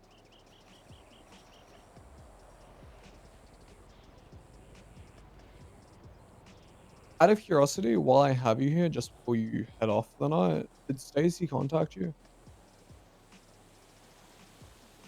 Hold on. Run the YouTube. Go to like, Yeah. Use a take that link from 35057 and do. We started talking about misappropriation with Danger the day of, but it was in regards to Helios. So money appropriately misappropriated. Wait, Helios was misappropriating? Busan does look very troublesome to a capacity. Yeah. We brought up Helios and Bruce's name as a consequence in this initial interrogation. So, the misappropriation bit is not unrealistic. The timing is still very, very odd, and I do think we need to pull... the timing alone, I think we need to pull his records for that day. Dangers, yeah. But this is after we speak to him and see if he's willing to provide it. Yeah, I mean, a lot of people are just willing to provide their records in order to prove their innocence, so... Because I think Danger would be more than willing. Yeah. So once again, on the first was the announcement for the properties. On the second is when we approached the mayor to start asking about grants. That's how we even got the grant information. Helios's name was brought up. Bruce's name was brought up. It is not unreasonable for the mayor to then do his own due diligence and be like, yo, what the fuck's going on with this money? Okay, so you want to Marshals check are his looking into records, it. see if he also contacted Helios. But see, that's the thing though. Like, you know what I mean? Like, no. So what I'm saying is that we approached Danger about grants and the possibility of misappropriation. We made that decision before anything sort of opened up because the mayor needs to be, lockstep. With that said, he may have on his own accord and very reasonably done his own form of investigation. And what I mean by investigation is like being like, yo, dog, what are you doing with this shit? But there is no legal expectation for Mr. Danger to keep our secrets for us. If we tell him to that in an interrogation, well then, Brit Bozo, that's on us. Is that what you're saying? No, what I'm saying is there was no investigation at the time. So the steps that, because keep in mind, right? I think that where you and Blunt, the conclusion you came from, and also I was on this energy too when you guys first told me, makes sense because you may be under the y'all may have been under the impression y'all may have been under the impression that this was done under the guise of everyone, but the way that this went was people were freaking out on Twitter because there was a $16 million and $12 million purchase. I went to Danger alongside, I don't even remember who else I went with. And we're like, yo, dog, what's going on with these grants? How do we get the grant information? Which is when we received it. And so we started, the initial investigation started with Danger. And in that interrogation, the three winners were referenced: Helios, Danger, and a third person. As a consequence of effectively warning the mayor, he may have on his own accord actually, it's not unreasonable he would have went from there to then, started doing his own due diligence, making sure that these people are using the money the way that it should be. And so there's a possibility that's literally what this text is, right? Now, don't get me wrong. There's other sussy baka that came around it, especially with the raid warrants and whatnot. Yeah. However, what I'm trying to say is that these texts may not be as damning as they may seem. That's fair. I mean, I have more or less stayed away from this investigation in its entirety. The only part I've helped out with was documenting his custom shop last night. But other than that, I haven't really touched it because I've been focused on the other stuff. Well, where I can, because the faces have really been tying me up over the past few days. But,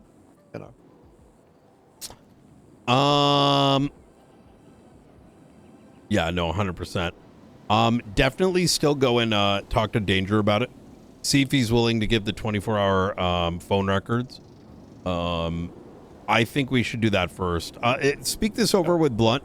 because I'm also cooked, so I may not be seeing something. But you know. Also, one more thing. I just want to make sure that you're informed about this because Kovacic and Duncan are looking into it.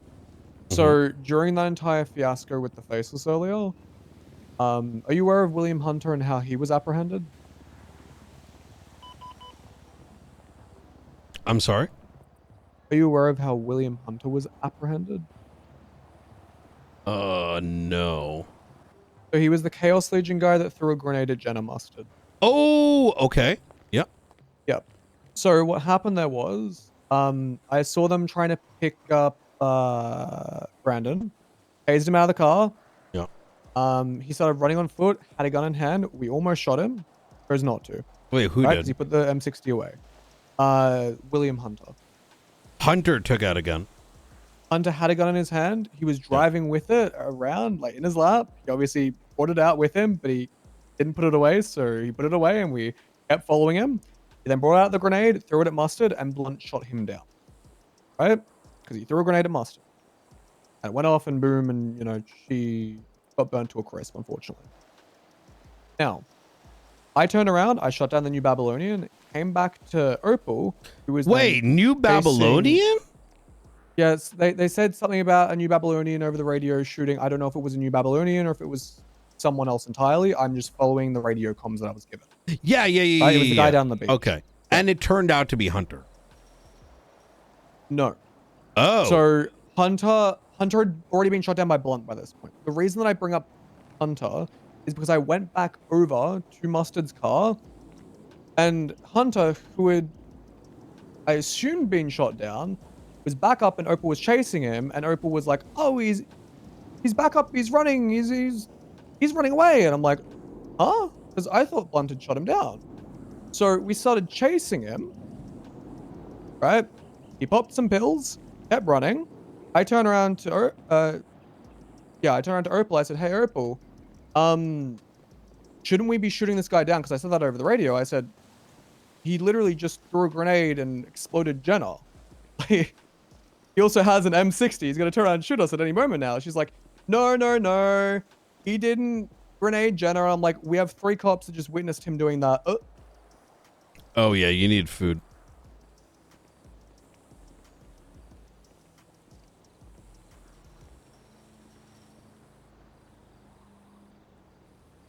PD bot shit this out. Yep, that makes sense.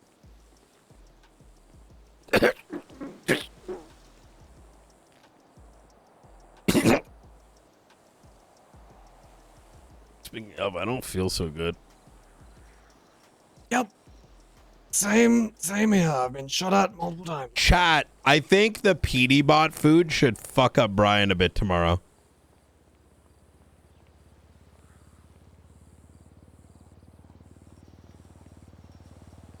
Honestly, this probably isn't even starvation. It's probably just me overworking myself, because the doctors told me to go on light duty the next few days.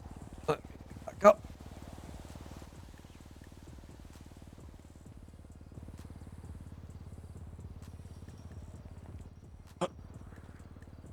Let me just in case. All right. So me and Opal start chasing Hunter. I ask her over the radio, should I be shooting him? He just threw a grenade and exploded Jenna. He said, no, he didn't. Right? William Hunter then pulls out a gun, starts shooting at me. I shoot back at him with the heavy rifle. I then black out, and from what I've been told, Opal then shoots him down. Now, I checked the report after the fact.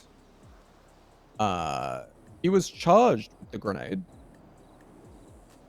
So it was him who exploded Jenna, and Opal was a witness to this. And Opal actively told me to not shoot him down after he exploded Jenna, leading to me getting shot down by him. Now, I don't want to be like the guy that's like, oh my god, you did something wrong here. So I handed it over to Sean and Kovacic, and I was like, hey, I don't know what happened here. Leave me out of it. If you'd ask me any questions, feel free, but Blunt and I were really confused about it. Opal's usually not off with her marks, so I don't really know as to why Opal told us to not shoot at a guy that had, you know, exploded a deputy. I just wanted to make sure that you were aware of that before you headed off to sleep, because it. Are you revolves saying around- that he threw a grenade and we got him up? I believe so. Yes. Did we saw a grenade, or did we? I witnessed all of it. I don't know what happened. No, you know. Because I turned around and I saw Opal, and she was standing over him, and then.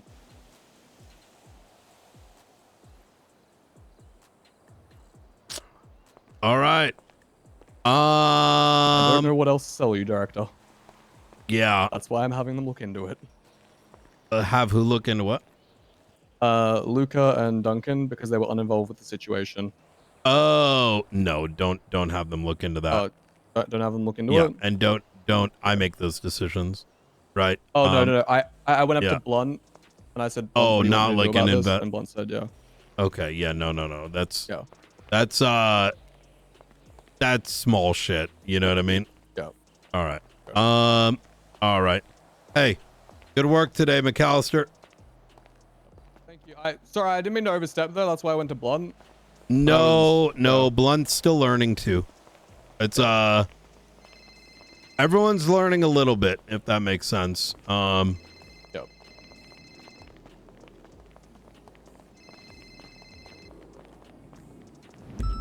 Let him know. Not can you Okay, inform him? yeah. Appreciate it. I'll text them. And if he has any Just a- concerns, have him contact me. No, I will.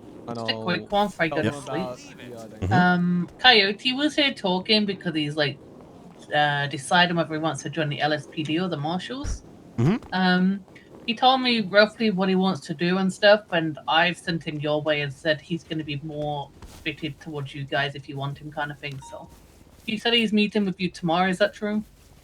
Yeah, he put in an application a couple hours ago, actually. He really wants to look into financial crimes, and I've told him to also speak to Springfield. Oh, really? Yeah, he wants to focus more on financial crimes, looking into that, and doesn't really want to do like much patrolling. And obviously, as a cop, you know, half of our job is patrolling, so Yeah. I feel like he's probably better suited for you guys. But you know, it's up to you guys. I appreciate that, Aaron. Okay. Well, hey, All right, also I'm gonna hit the very. bed. Yeah, same. I am absolutely cooked. I All just right. spoke to Luca as well, and he's checking in and made sure we didn't need anything and whatnot. Hell yeah. All right. Appreciate you, Aaron. You take care. And then see you tomorrow. Good night. Bye. Okay. Ladies and gentlemen, I'm no longer convinced it's a leak. I don't blame Blunt and McAllister thinking that might be the case. I think there's a lot of circumstantial things, but I'm starting to be like, I don't know. The timing is what makes it extremely fucking sus. I'm like 50-50. I was like 95%. But then I noticed like the recreation of events, and I don't think the recreation of events necessarily makes it like certainty, right?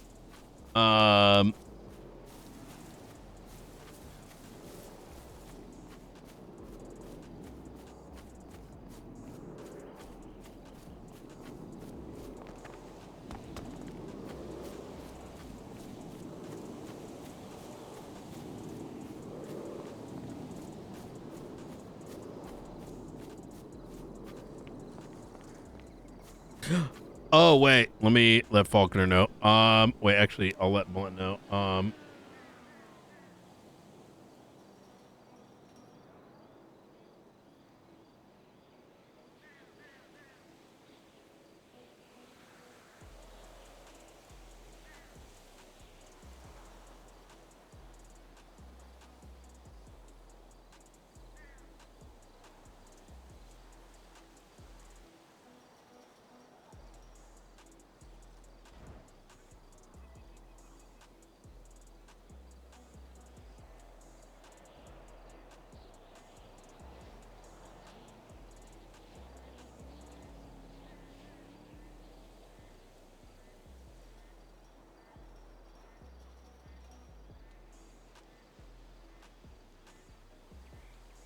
Yes, sec.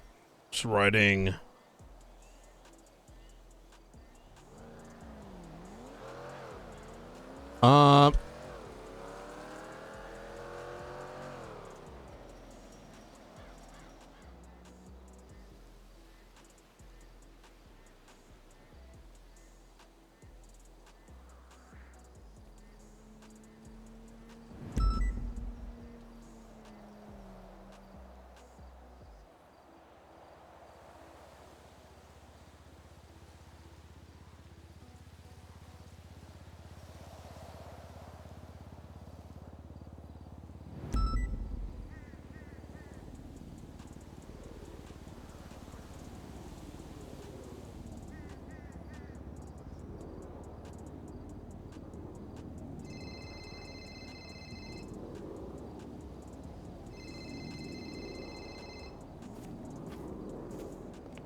Hey, Arjun, how you doing? Brian Nuke, how are you, sir? Pretty good. How about yourself? Doing good. It's actually funny. I actually ran into El Kutti and he said he's want to join the marshal. Wow. Yeah. He put in an application. I told him to come by tomorrow. And meet us all. And Well, I think you know who to thank for that, all right? hey.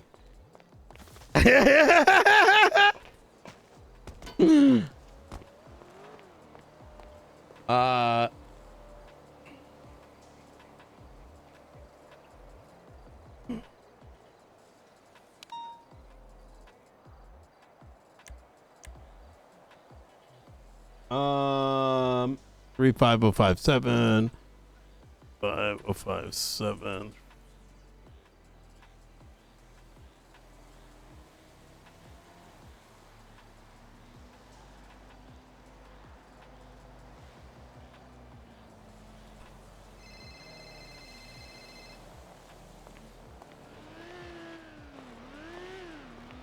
Delta 1, where the fuck were you?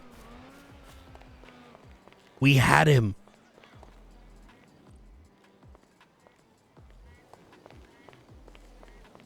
Brian, I heard it was a fucking shit show. I heard those rogue bastards. Did you apprehend them? We saved Brandon. Oh. In fact, we saved his friend. You would not believe how many celebrities live here. Give me a second. 1 second. Pause. State.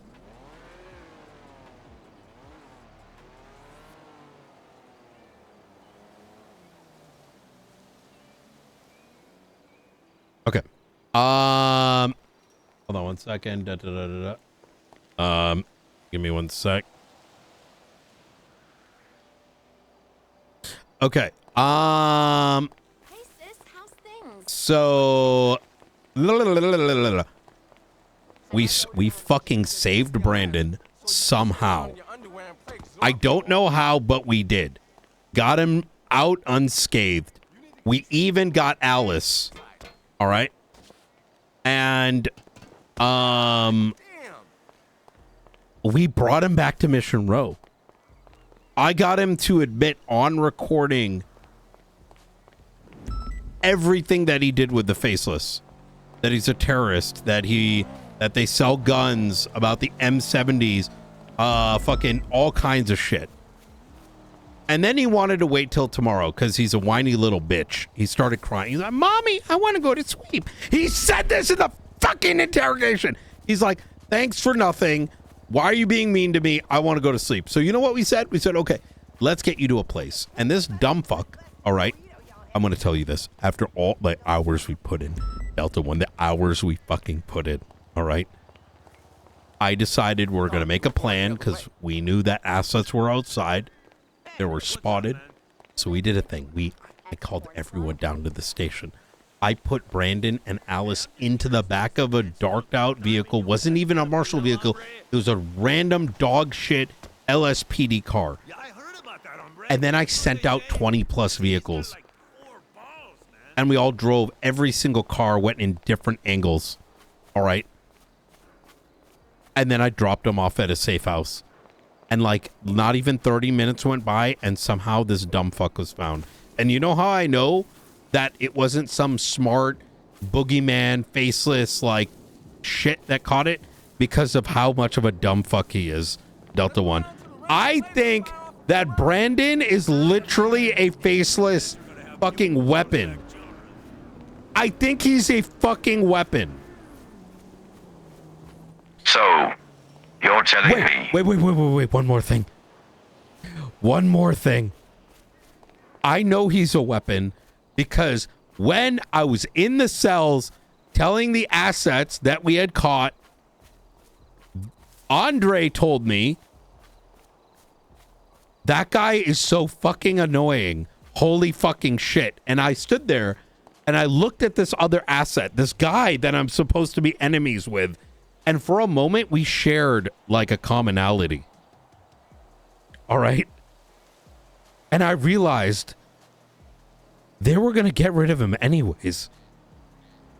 But instead of just getting rid of him, they unleashed, the fucking faceless unleashed him on me. In some way, I hope they kill him. But I have a feeling they won't. I mean, if they sell all these assets, I'm surprised. Did you see the newspaper? I did. If that man is still breathing, by next week I'll be very shocked.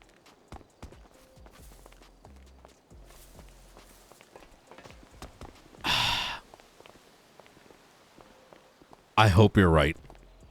I mean, So I have a question. Sorry, go ahead. I'm confused. So you got him to the safe house after the whole lovely plan you had.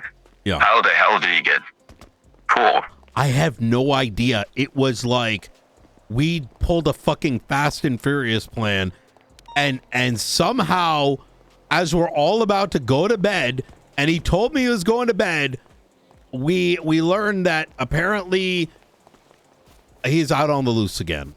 Now I have a suspicion. I was like, okay, maybe Alice is a fucking asset, but I don't think she is. I think Brandon's just a dumbass.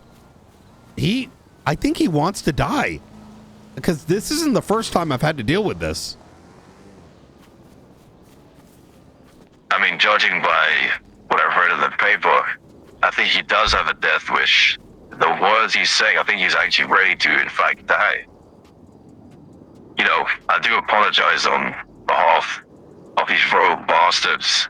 If I do catch him, I will bring them to you, and you can do whatever you want. Oh, you're right.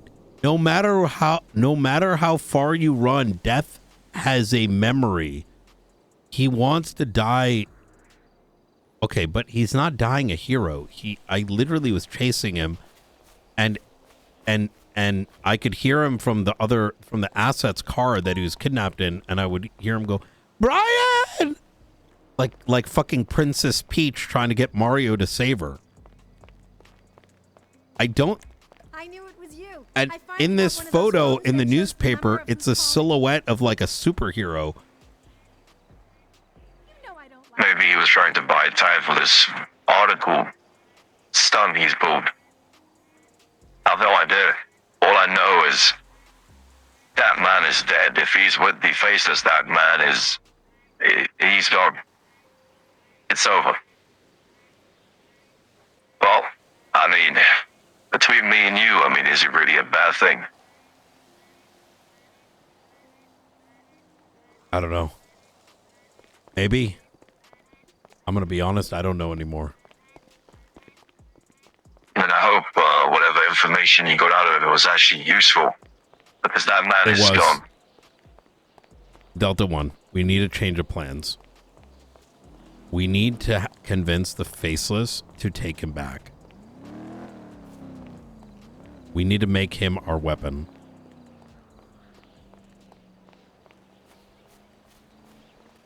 You know, he reminds me of one person I have within Dogstone. I think you've met him before.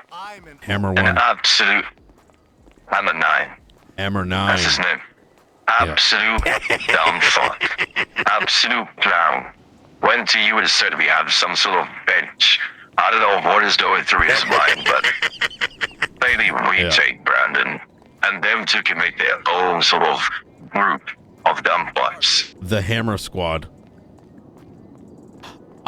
There is one thing that I noticed. So 2 people died. I haven't checked their name yet. It's we haven't really had a chance to kind of get all the reports together, but I think 2 of these individuals. Do you know if who are the rogue? Do you know who the rogue folks were? Maybe this is a conversation for another night if you don't know now, but there was 2 deaths. The main person, I believe, that pulled this whole riot or whatever the fuck these rogue agents did, I believe his name goes by Leo. Leo. That is correct. Wait, Leo what? She's crazy. Bye. Let me double check here, 1 second. Let me check the roster we have on Dogstown.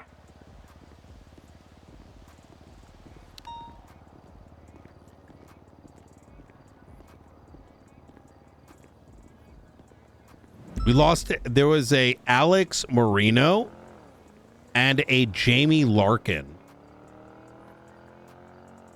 I believe his name was Leo Arnold, was the main person that ran the show. Okay, we were unsure. So these 2 people that died may have been faceless assets. These 2 DOAs. But I did get a picture from the CCTV camera. At the HQ, there was a bunch of people leaving in motorcycle helmets. These. Is that what they had?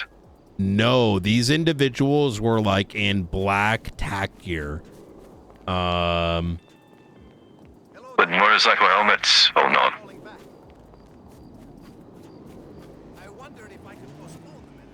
Because I had an image fly across my desk, and a bunch of people were leaving the HQ with tactical gear and motorcycle helmets.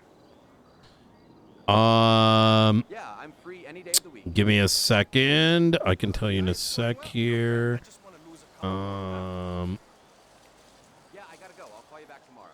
Could you call in a refill on the blood pressure medication? Just in case.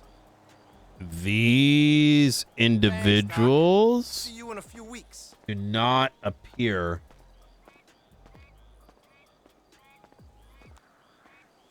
to be that.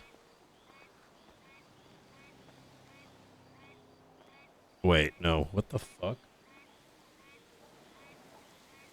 Yeah, I don't know. I think oh, these We can ones talk about this more in person. Yeah, let's talk about this one person. I like that.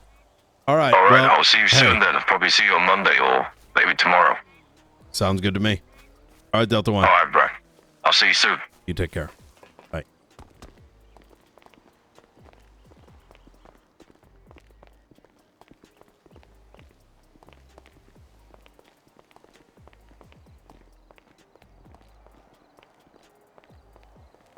Shit, what was I looking at? Yeah, no pictures.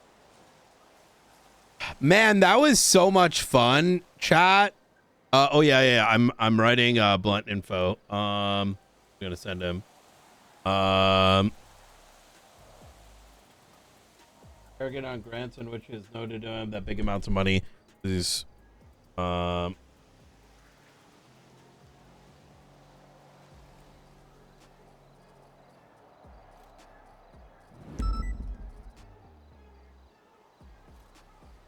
received the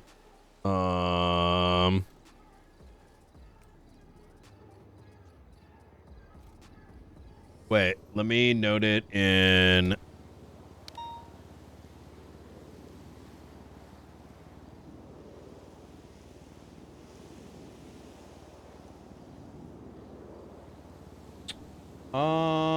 leak.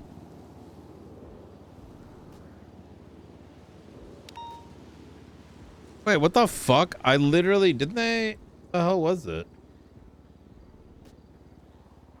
Oh, possible leak.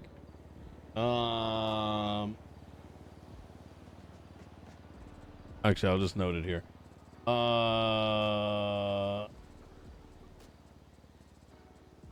The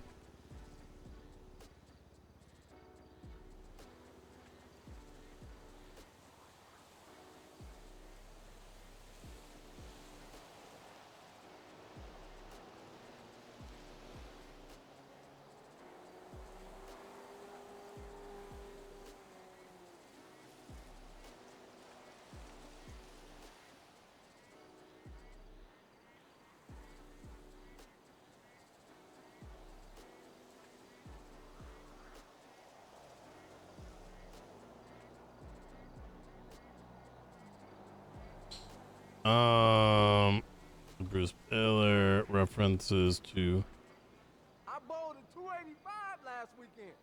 I hear you.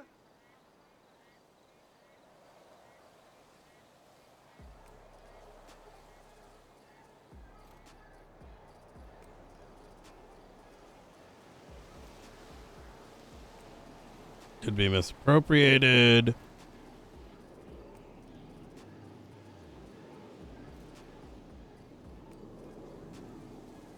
$2:30 ish p.m.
Okay, there we go.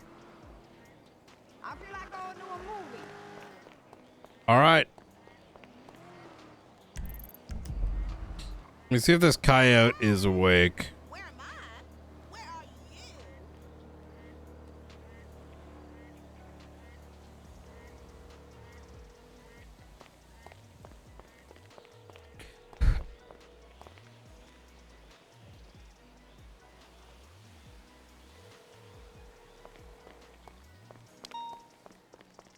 Hola.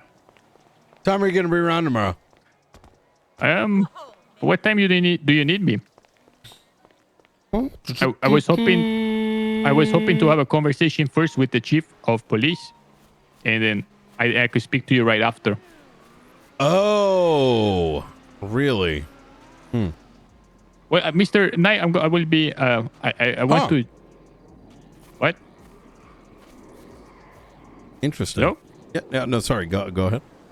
See, I want to speak to Fred first before I make a decision. I want to make and speak to you first before making a decision. I need to know where I'm going to be most useful to the state. I have a very clear plan. Yeah. And okay. Let's hear your plan. That I want to present to you in a clear focus. Okay. You want me to tell you now or tomorrow? Yeah, come down to the station. Okay, in the PD or the Galileo Road? Up at the observatory.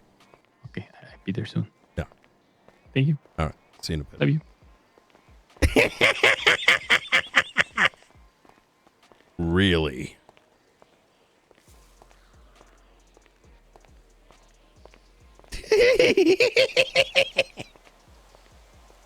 I was not excited.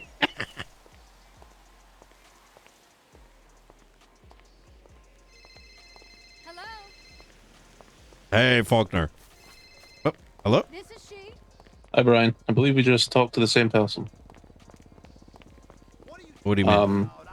Well, the guy you were just on the phone with, he's been at City Hall asking legal questions. I would do what I can to try and get him because he seems like he's got the right mindset. You think so? Okay.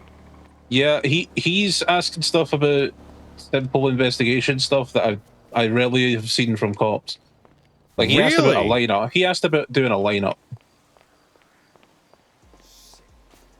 When's the last time you ever heard of a cop even thinking of a lineup? Transparently, the concern is going to be the training, right? Yeah, I mean that's fair. Yeah. Yeah, I'll get a sense of it. I don't know how much training he has. But then he said he used to be a cop. Well, I don't know if that was here or somewhere else or. Yeah.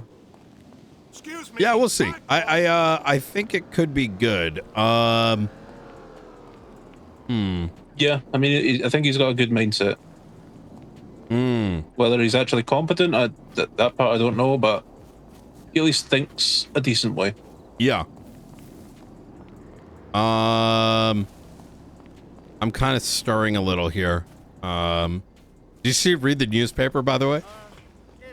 Yeah, you were really busy at the time. That first page, that first article in the latest newspaper. No. Is that the same guy? The one where it says officer recognition for their work. Oh, yeah, I did see that. Yeah, that first article in the newspaper, conversation with a face assassin. Is that? Oh yeah, that's Brandon. Who? Brandon Valentino.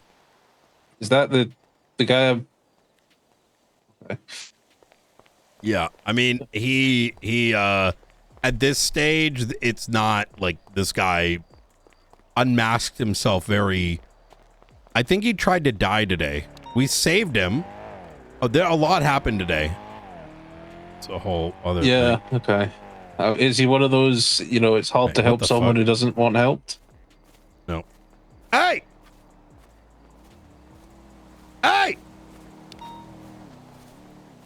Fucking, I swear to God, these fucking Twitch streamers. Hey, we get it. You got a fucking purple jacket.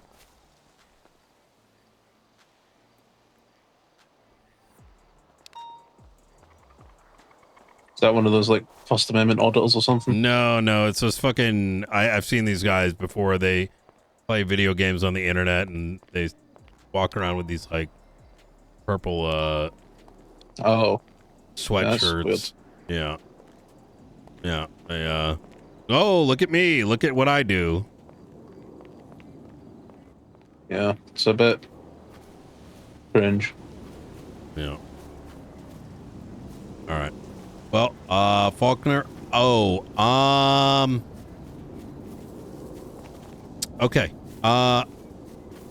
We should probably talk more, but it's getting late. I'm gonna. Yeah, it's you, and there's only a matter of time before someone site called. Oh my God, not wrong. All right. All right, Faulkner, you have a awesome night, and I will chat with you soon. No problem. All right. See ya. Take care. Bye. Bye.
Oh, bro, what? I need to fucking.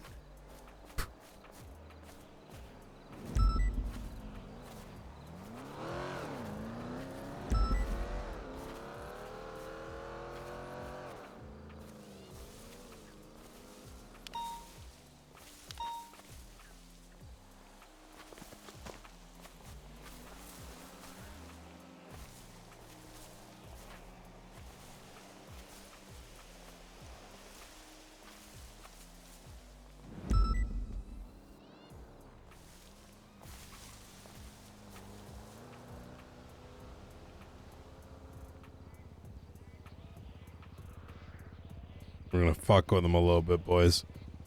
Oh, fuck.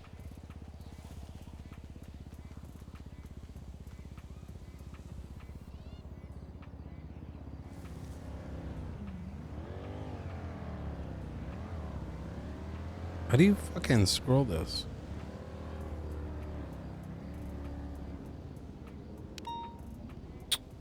I'm by the, I'm in the front. Like in the big steel double door? Towards the, monument. Towards the obelisk. The obelisk. Yep. Okay. I am. Be there in 10 seconds. Bye. See you in a bit.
Oh.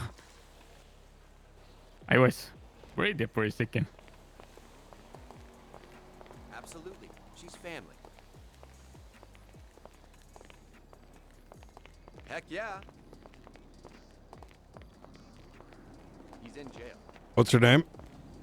Miguel. I thought it was Coyote. Antonio. I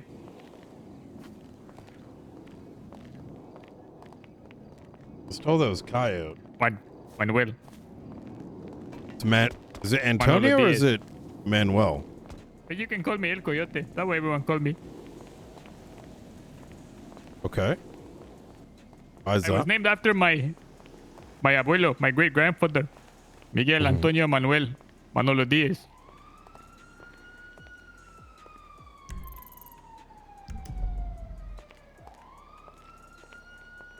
Don't mind the equipment. I keep heard earlier looking for a marshal. I was wondering what that was. Yeah, we've been working a special op the last couple hours. Since 6 o'clock. Oh my god, it went for 7 hours. Jesus. It seemed to have the entire city busy. No one in the BCSO, the LSPD, or the marshal was available for an extended period of time. Yeah. We caught a murderer earlier today. And then right into dealing with some state terrorism related stuff. So why are you interested in the marshals? Well, I'm interested, number one, to serve San Andreas. Okay. And judging by my strengths, my proclivities, and what I'm good at, and what I think excel in, which is investigatory work. Not necessarily patrol work, which I'm not the best at, or rather I'm not the most excited to go out there and do. I recall in the past constantly being interrupted by having to go after pings, which I don't think was wrong because it was necessary. But what it did is it hindered a work that, in the grand scheme of things, sometimes could have been a little bit more important. I guess I don't know any other way to say it. Now, several months ago, I nearly made the switch to the marshals after being told by many that the marshals would be a better fit. I agree. I had a preliminary interview with Mr. Dark, and that same night I was called on an emergency back to Oaxaca, where I'm from. Now, I've been there since, working tirelessly to address the issue over there. And with that issue quelled, I'm finally able to return here and work. But I come with a purpose, Mr. Knight. The problems that I addressed and was dealing with in Oaxaca, I see many of the same symptoms and signs here. And it is something that I would like to build and tackle. And I wish to know, or I'm trying to make the correct decision. Would this project or this task be better for me to tackle within the Marshal or the LSPD? Which one would be better suited for this purpose? And what is that problem? Where's your interest area? Well, I spent the last year in Mexico dealing with corruption, but specifically financial corruption. Really? With audits. I believe here in the United States there is an Internal Revenue Service that is in very big part takes the brunt of that, but I'll give you a quick little synopsis if I may. In Mexico, it was very problematic because there was very little oversight, meaning that as long as you had a good connection within the government, someone in a high office, governor, alderman, mayor, something like that, anyone who had keys to the treasury, which is intended for the public, you with a few calls would be able to siphon millions of dollars, hundreds of thousands, and obscene amounts of monies. And there was really not so much follow-up as to if that money was being used properly. Take, for example, here in San Andreas, where I sense a lot of the same things happening. I would wonder if in the last 90 days, if there is a list of every grant given by the government, and of every grant given for whatever business, how many of them were followed up with? Okay, this business got 2 million. I would like to see what it was expended on. It was for the purpose of, say, this business. Okay, can you show that it was spent on this business? Because interestingly enough, around the same time, some big purchases were made. Interestingly enough, you don't have a job. How you afford it? And now this is what plagued my town of Oaxaca. You had cartel members having many houses, several cars. How are they making the money, Senor Knight? There must be proof and evidence of making money, which the government is entitled to a portion of. And this is the thing that I would like to tackle and set up and focus on. I am very passionate about it, and I feel like I do a lot of good. And I think it will do a lot of good for San Andreas. And I just want to know where it would be best suited, in the Marshal or in the LSPD. Where would the tools be better? Yeah, it's gonna be I'll tell you this.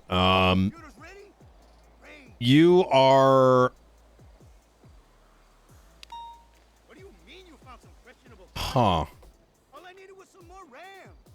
I'm gonna be honest, I wasn't expecting this.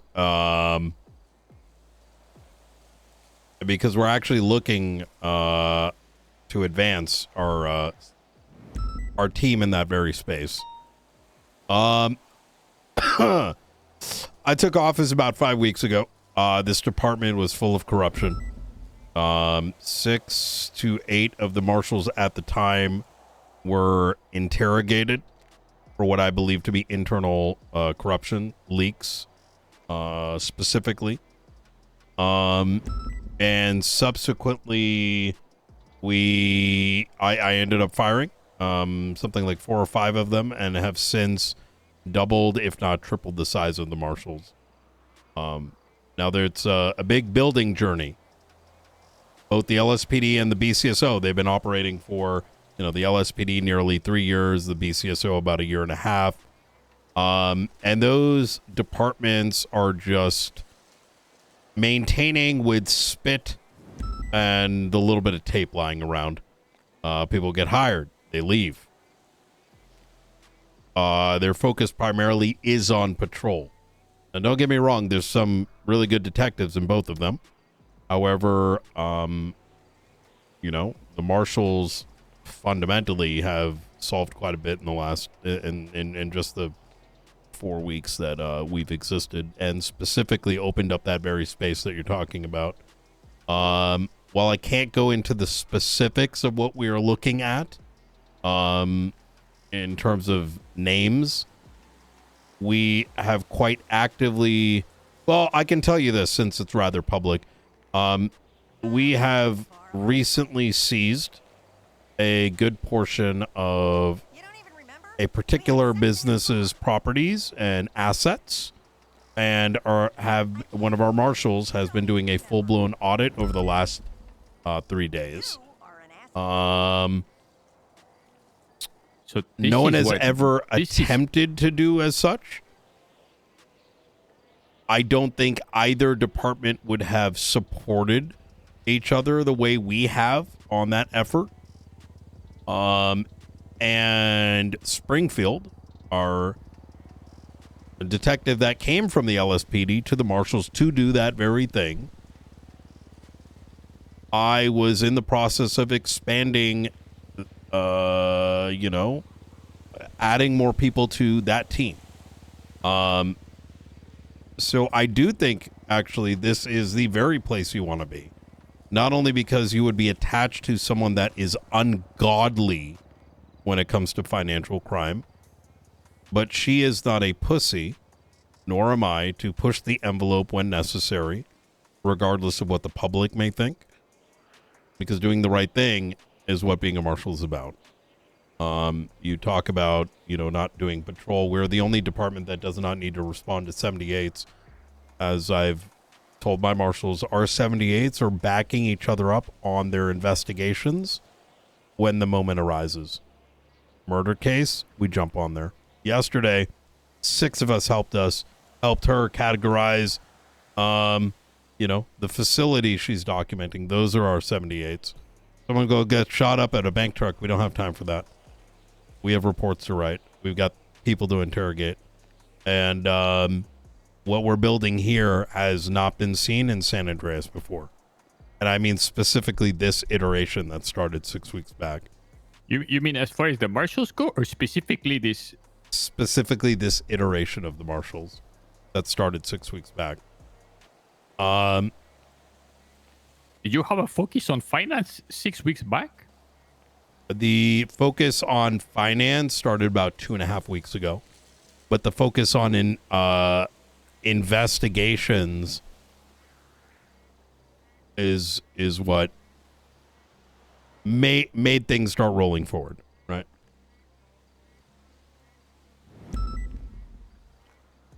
So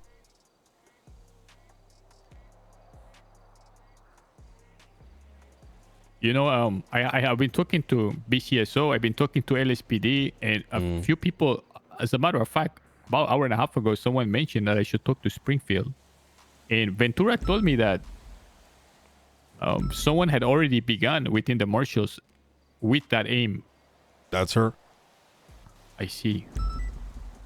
She's on duty.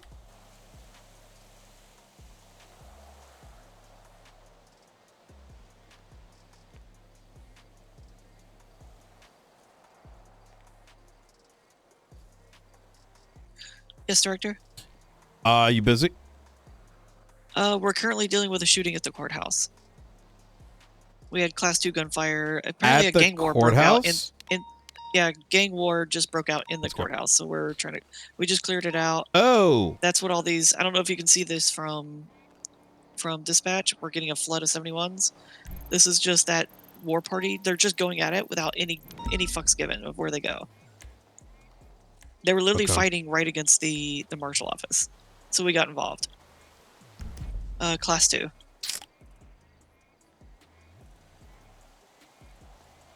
Have they fucked off yet? They have for now, but they keep driving past, like literally right next. Okay. Once you're done, if you don't mind coming up to the observatory, there's someone I want you to meet. All right. Okay. I do have a search warrant to execute. I'm hoping to get that done pretty quick too. Oh, okay. Easy. Yeah. All right. I'll talk in a bit. Let me clear this out. Absolutely. Talk to you soon. Bye. Some dumb fucks are shooting up the courthouse right now. Aye. Do you have to respond to it? No. Oh my god, that's so wonderful. I mean, it's really bad. Well, we it's should so because it's the courthouse and that is state property, but that's one of the very rare occasions. Just for marshals. You got me there so right now. excited. I want to kind of share you everything that I've been thinking about. I think your passion for this already has me very intrigued. So get this. Let me make some guesses here. Yeah. Okay? Because I imagine you said you guys seized a bunch of properties and businesses, and I imagine this started off not as a financial investigation, but something else, and this is sort of a tangential thread, correct? But kind of. No, we dove right into it. We recognized, we recognized that there was millions of dollars just being given out, right? And we also subsequently noticed that there was some major property purchases for extraordinary amounts of money. Those two things didn't make sense.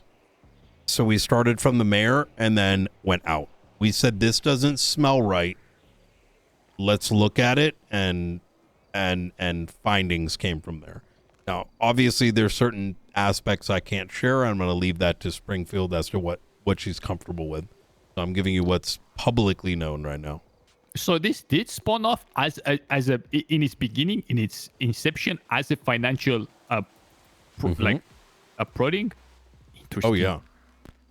Well, what I wanted to say was, okay, this is really good. Like, there should be a systematic, and of course, it would take someone who's interested in doing that, of course. And I feel like I'm kind of motivated, which is like every government grant that is handed out, we should have a record of that, and every single one deserves at least a knocking on. Hello, sir. Yes. August 25, you got it. We're not saying you're guilty, but we would just like to do a follow-up and check and see what has the money being used for. That's it. And that's I can exactly it.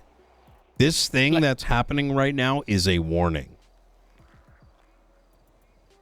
I want to take it a step further, which is, okay, somebody is a gangbanger, is out there being arrested, but they're having millions of dollars, or they're having millions of properties and millions of cars.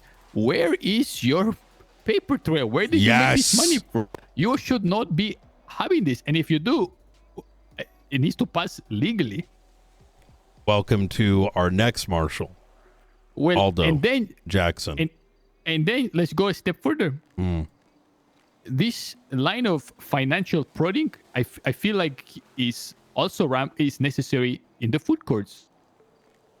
I would like to see the records on like the, when it comes to those or properties that lay dormant, etc., etc.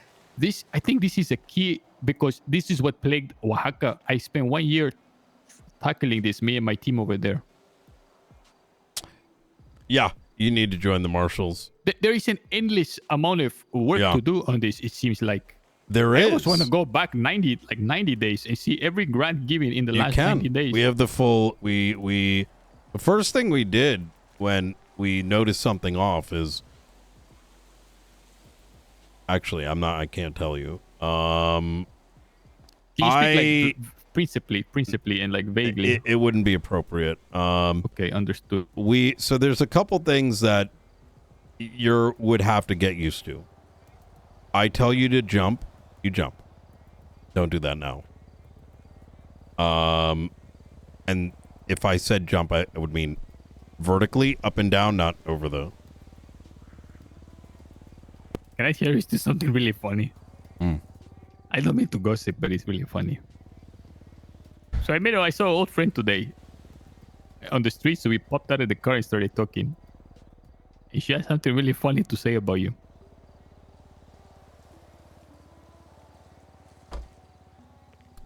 Yeah, what'd she say? Calista Bell? Oh, it wasn't funny about you. Oh, you mean the terrorist sympathizer? Fuck her. Yeah. No, she's a sweet person, but she wired $50,000 to someone that blew up the courthouse while sitting as a magistrate, and what? Yeah, she's cooked. She told me you were torturing someone. She's still on about that? No, just unless you have to hear. No. You're fucking two-faced. No. That two-faced. No, she said you were torturing someone, but hear this. I thought you were like, I don't know. No, Ryan, I thought you beat someone up or like cut him up. But you just put him in a cell after they Molotov a bunch of officers? How is that torture? This guy, right? There's a bunch of clowns that live over in Grapeseed, and they murked a bunch of cops with class 2s. So, as a command member at the time in LSPD, I said, no, we are not putting all of them into one big cell. They fucking shot cops. You separate them. This isn't a fucking playground. We're not going to allow violent individuals into a singular cell where they may create a scenario where we're now dealing with something in the cells. They always get separated. There is no, we ain't fucking with that no matter how funny they are. So we separate them. He goes in the cell and he starts screaming. The thing is, Chatterbox is his name, tends to react that way to a number of things, right? He's very dramatic. He likes to improvise. So I assume it's that, and I'm just like, little, shut up, bitch. You're in the cell, stop crying. And he tried, as I suspected at the time, out annoy me by just crying for about 40 minutes straight. Bell came into the lobby, and instead of letting anyone know that he had some kind of psychological situation, left and complained. Based on information that only she knew, because she herself is a clown. Clowns are like a separate species. It's like you could say that. It's a group of individuals. We'll just call it gang. As I am still in the midst of leaving Mission Row PD, she, on duty, goes and sympathizes with them, trying to get them to make a complaint. I had yet to even know this had occurred. So I bitched her out. I said, if something's wrong, it is your fucking duty to bring it up. If you gave a fuck about him, you go and let him know, hey, he actually does have a serious situation, right? This is documented. What the fuck was I supposed to know? Can I counter? Yeah. And I hope this doesn't come off as heartless, because I like to think I'm, very empathetic towards people. But how is putting someone in a cell after they try to set people on fire torture? She's a dumb fuck. No, but even if this is like, let's put out of the question. If someone says they have a psychological condition where they are being tortured, if they're in a cell, what does that mean? So if someone have a psychological issue, they can, set people on fire, kill them, and then we have to accommodate them? Exactly. It's insane. They're not children. Could you imagine? It's funny you say that. I had this terrorist walk up to me during a situation earlier today, complaining about us violating his rights, which we didn't, mind you. And I was sitting back and I'm like, motherfucker, ain't you part of a terrorist organization? That's wild. Trying to destabilize the damn government? You got a little country there for a second. Yeah, get that twang every once in a while. What is your honest opinion right now as far as the BCSO and the LSPD go? Because the LSPD is extremely corrupt. And it's pompous, and the lion's share of who we bring into our operations are actually from the BCSO. And I've been LSPD through and through for 95% of my career. Unfortunately, the direction it's going is lack of accountability, responsibility, and I don't even think they know what the word corrupt means. It's unfortunate, quite frankly, because I think it's a detriment. I think that if you were to choose that department, you would probably get everything you wanted over there. The promise of. But you will quickly find out you will not get the support. My marshals, the people we bring on, they will, from the beginning till they fall over, work those cases. They don't get bored of that. Right before Tsunami, 6 of us stood here after a 6-hour-long operation, excited for what we accomplished. And that accomplishment, it wasn't, we won a court case. It wasn't, we didn't even fucking save the guy we were trying to save. It's the effort and the performance that we put on. At the finish line was not our goal, it was the journey and what comes tomorrow. Unfortunately, I don't know if you've ever watched Fast and Furious. Those motherfuckers live a quarter mile at a time. You know what I mean? We ain't hungry no more. We ain't hungry no more.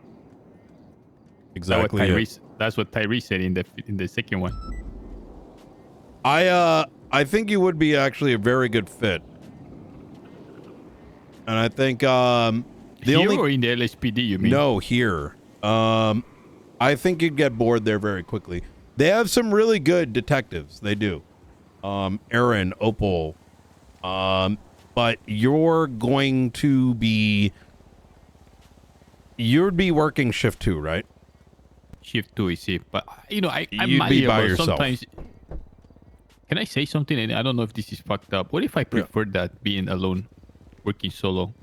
Is that a bad thing, Mr. Knight?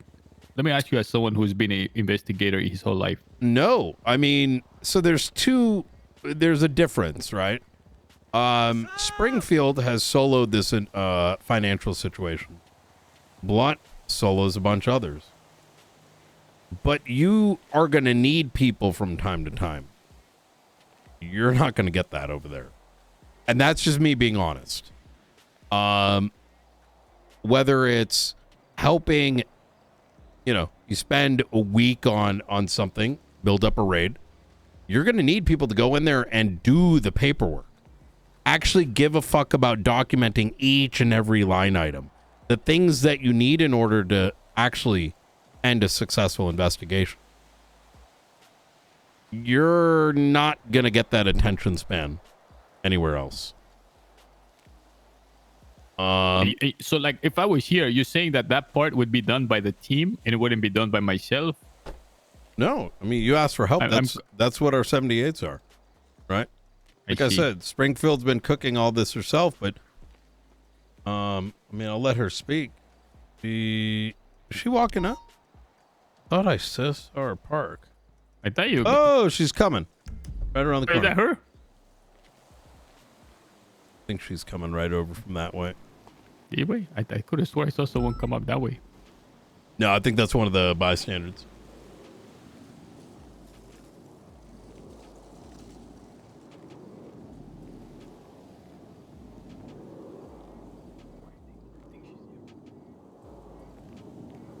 Come on over.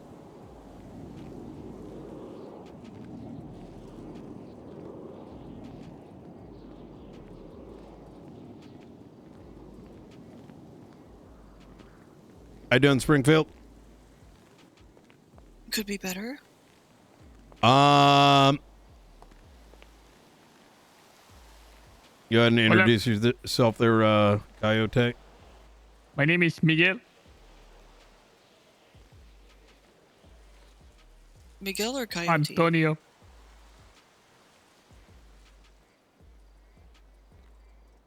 Or Antonio? Manuel.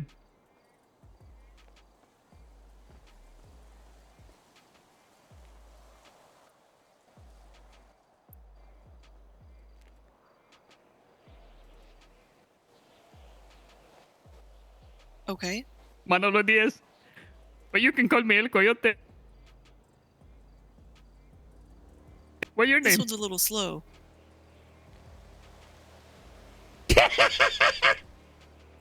What's your name, Springfield? I heard so much about you. What have you heard? Well, I've been talking to a bunch of different officers from different departments since my return today, telling them what my aims are and asking for the advice. And two of them have told me to seek you out. They have said you are a strong investigator and that would I do good to stay close to you. What are your aims?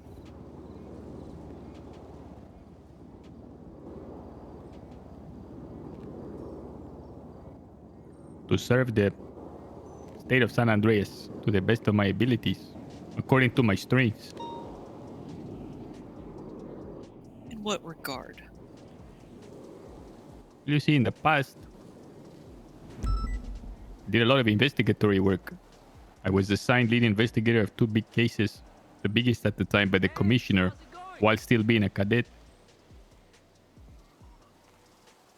And although those were murders, I believe the commissioner saw something in me, which was my proclivity to do this type of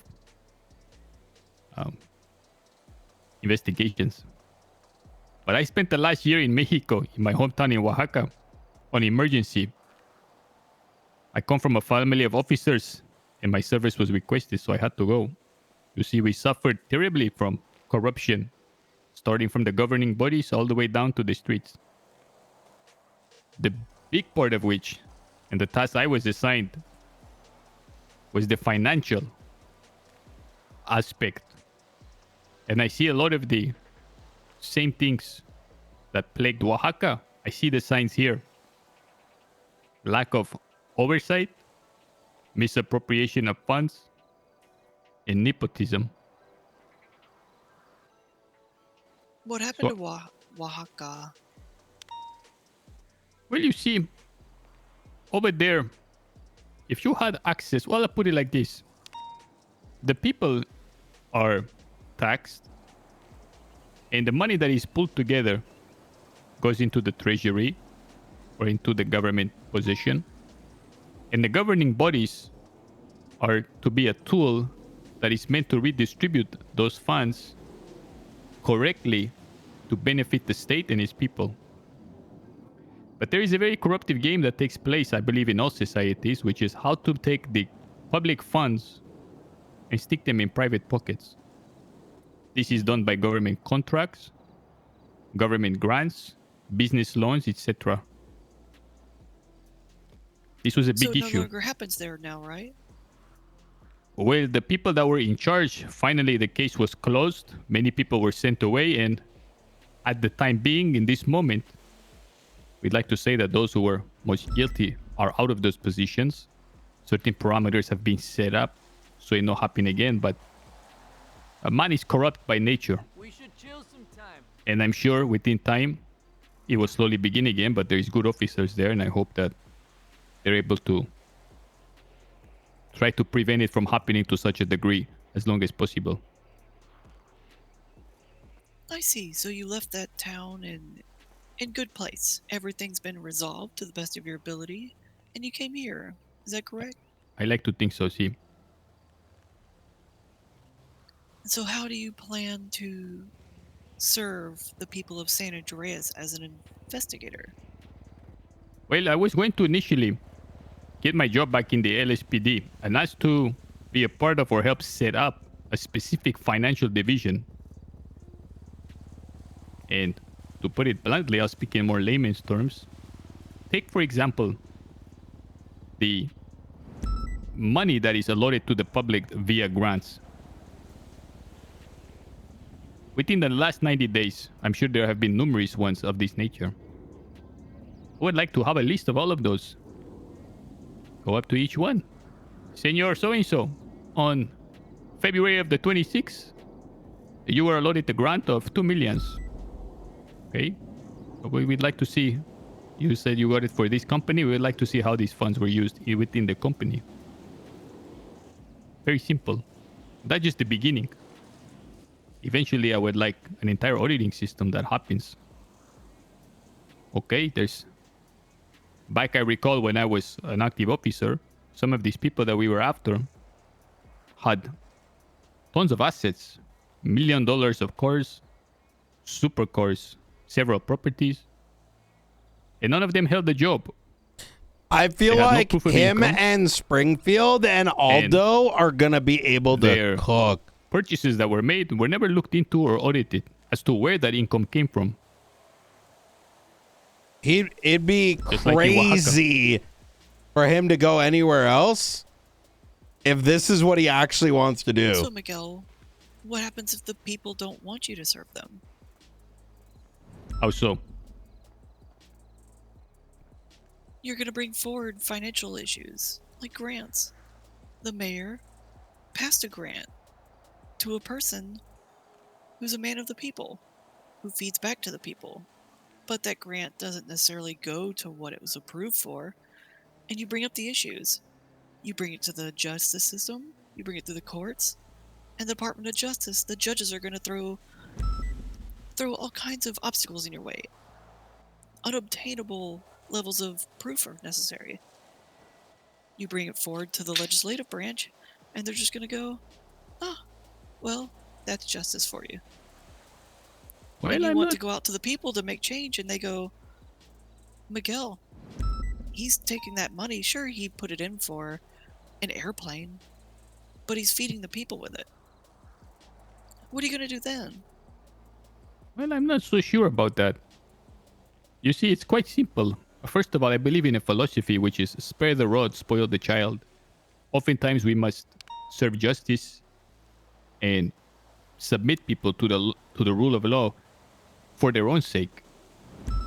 With that in mind, if Bob gives a grant to Rebecca so that she can operate a greenhouse, or let's not use greenhouse, that sounds too close to a drug farm. I don't know, to a automobile factory, they got a grant of, let's say, 2 millions. And you see directly after acquiring the 2 millions, there was no vehicle purchase made, but instead a private villa by the beach. This is an issue, no? Which justice would object to this being addressed? Especially when that 2 millions could go to others who would put that money to good use. See, in Mexico, it was very nepotistic, meaning that if you had your contacts, you were well fed. And when you say the people are fed, I am not so sure about that. Only those that have good relations with the mans in power. And in Mexico, the people that were being fed were offering favors in return. Protection and many other things. Favors. But that is not the rule of law.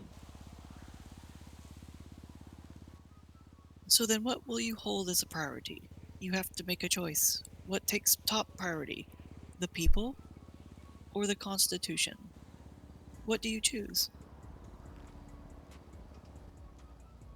Well, I would say both, because the Constitution is apt to be mended over time. It is a living document. But the principles on which the Constitution is built is for the goodness of the people.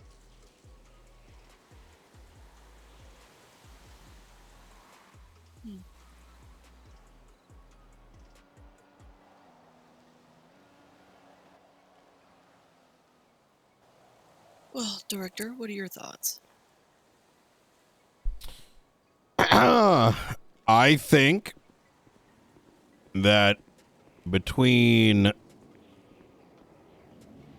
I think he'd be an asset.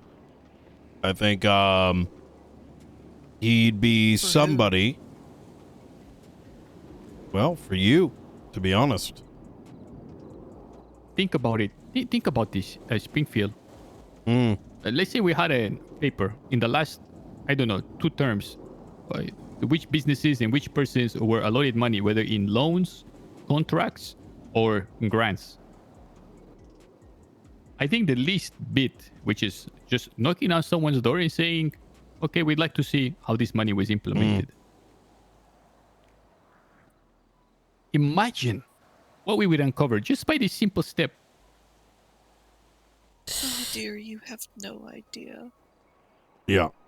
That is just the very, very tip of the iceberg.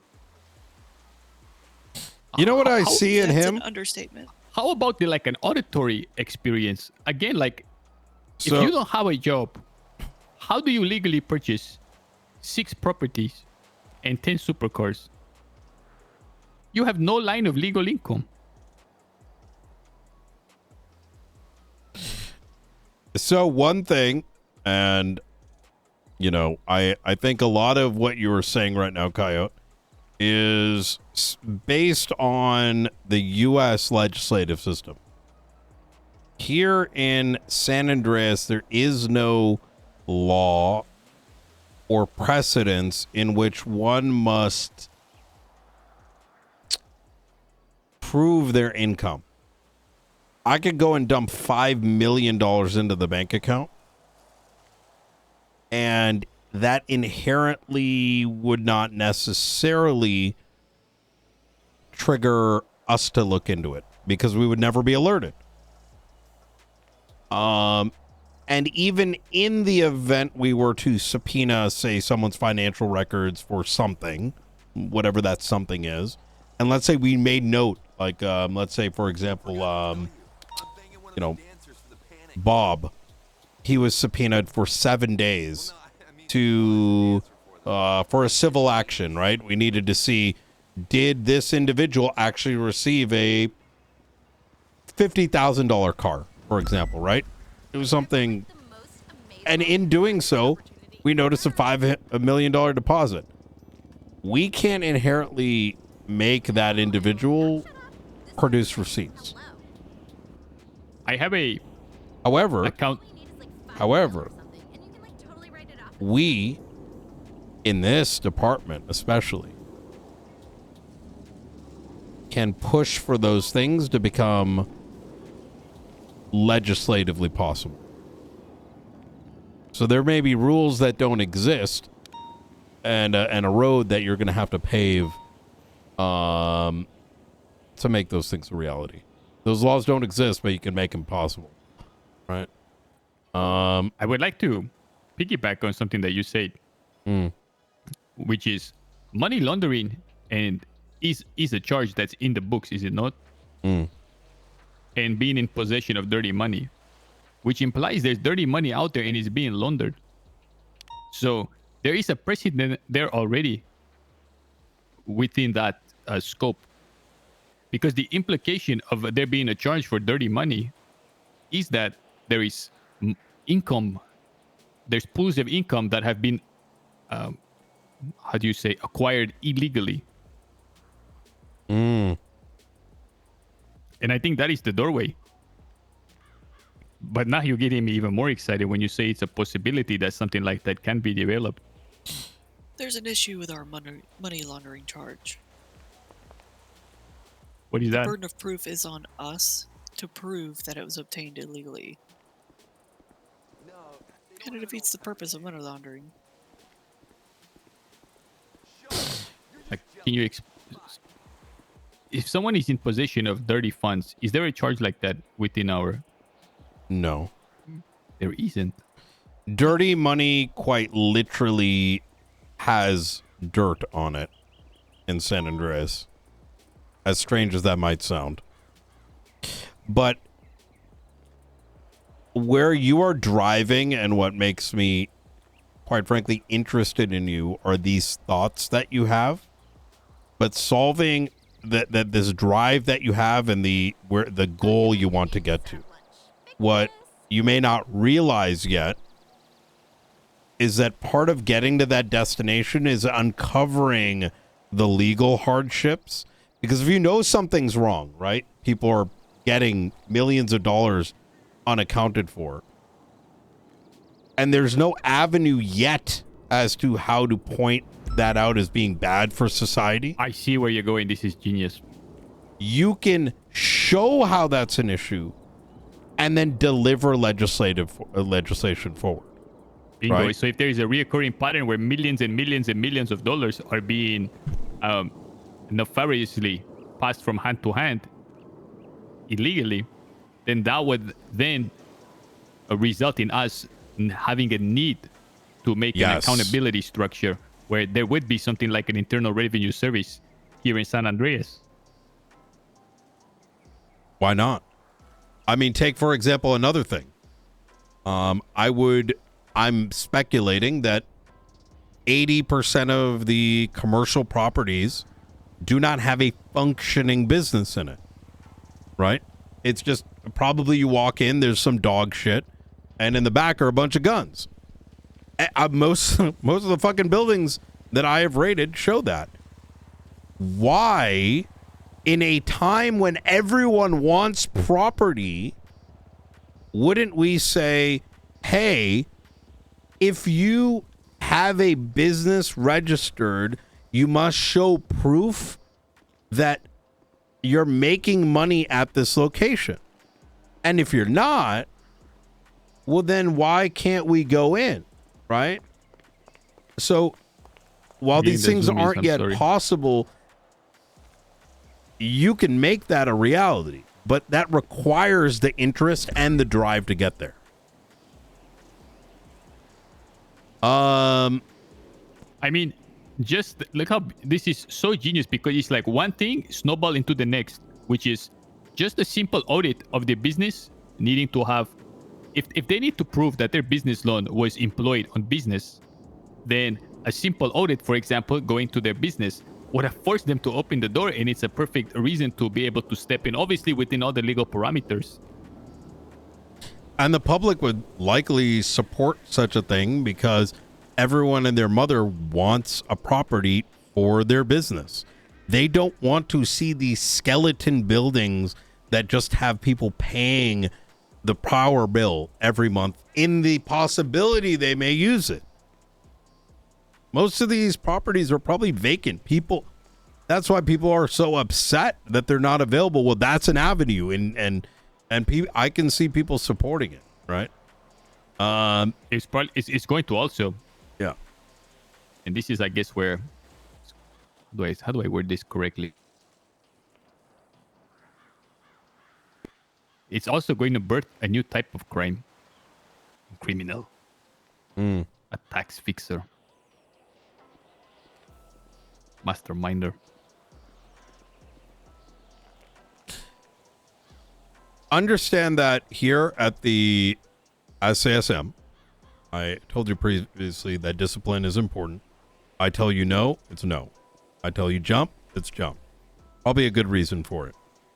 However, the drive of development here is to build every marshal to be able to operate independently, self-sufficiently, hold accountability, and the standard must be significantly higher than local law enforcement, right?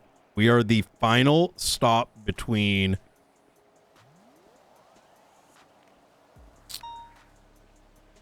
we're the final stop between failure and success, right?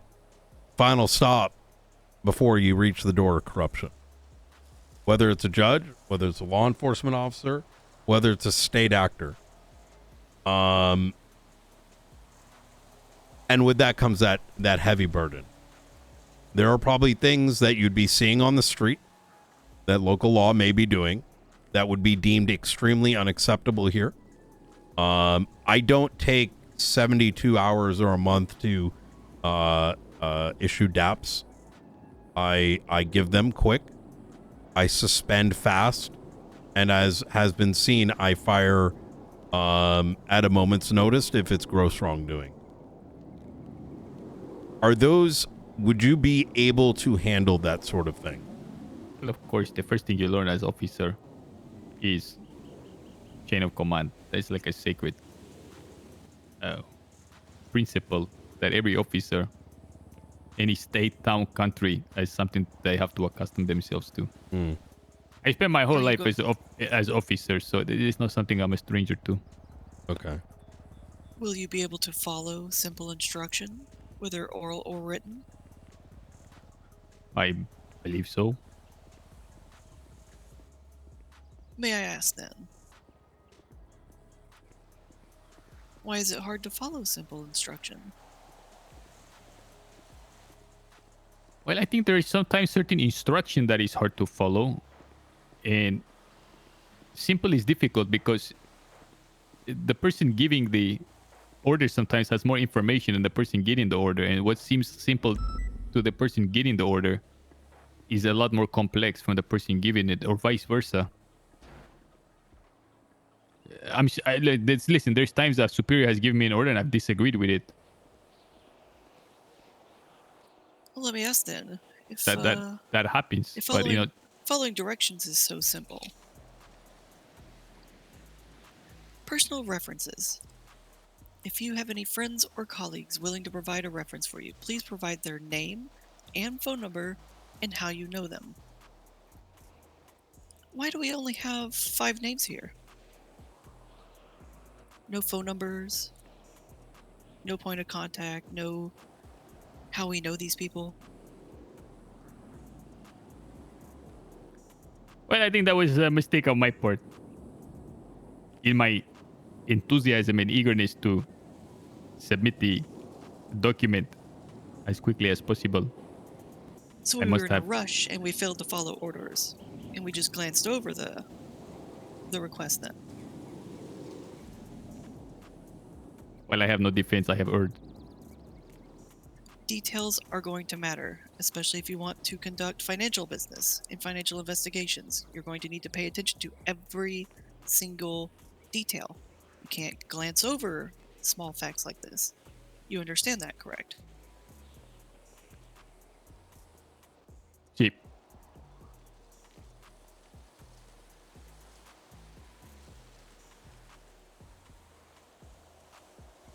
Mm-hmm. She's not wrong. That's how you lose a court case.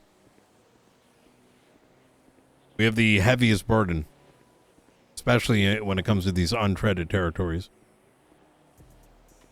Kyle, let's say you spent a month working an investigation You brought it to court, and they found the individual not guilty due to 2 or 3 technicalities in the law. What would your reaction be?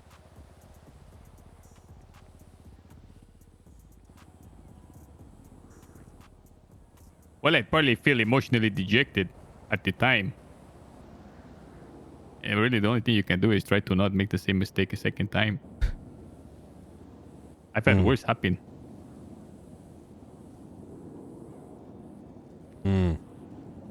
Similar technicalities, but mine didn't even go see the day in court.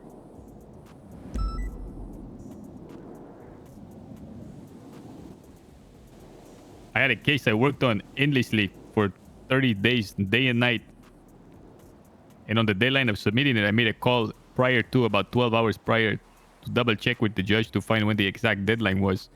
They gave me a time frame that I confirmed with them. I submitted it within that time frame, and the next day another judge stepped in and struck it down because, according to that own judge's preference and interpretation, the time limit had ended 12 hours prior to the one that the other judge had told me. So a mountain of work went to waste. And what would have the lesson have been in that case?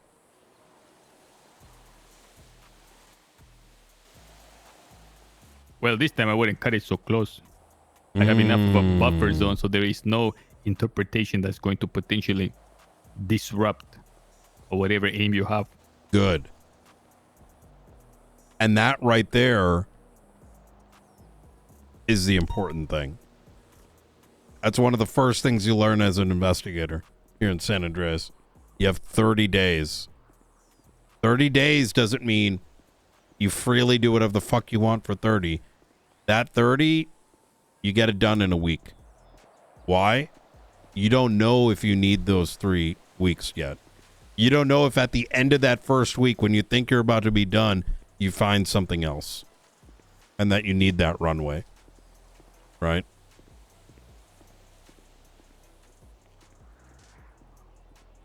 Okay. Could you give us just a second here, Coyote? Wanna...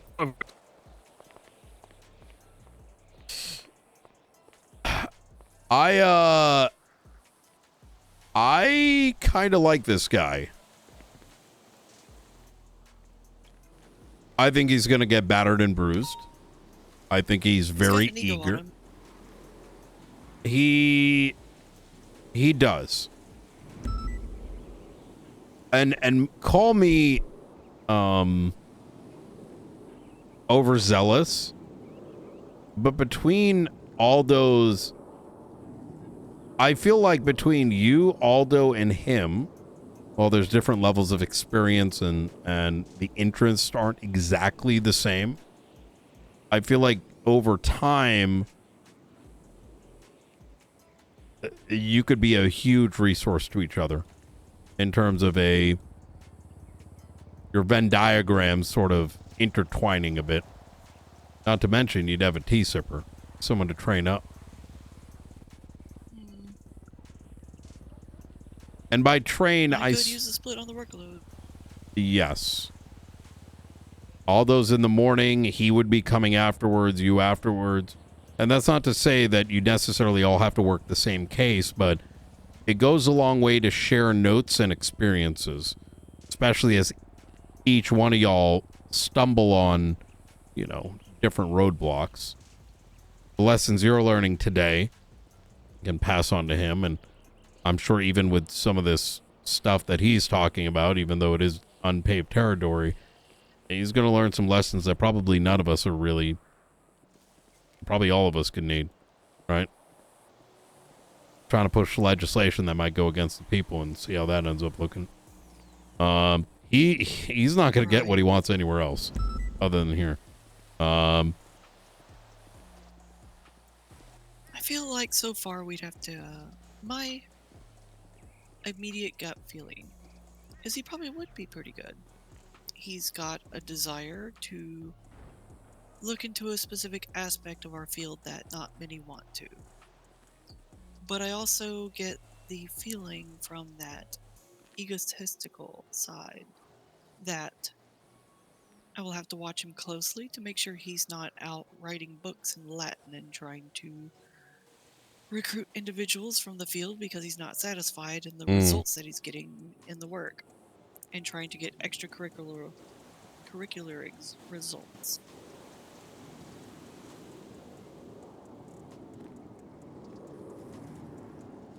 He's got a lot of perception of how things will be in the future with him to help. And I've seen how that can go with people who are not satisfied with the speed at which their changes are taking over.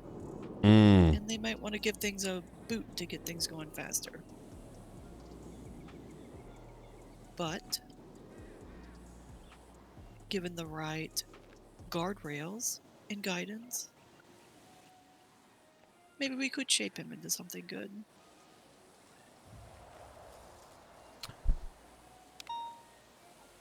I just want to make sure he has a realistic perception of what can happen, what will probably happen, and he's not chasing the rainbow and as the rainbow end continuously moves away because, surprise, surprise, it was all an illusion after all. I think, yeah, that's the bit that I'm unsure of, is how much he seems to have a very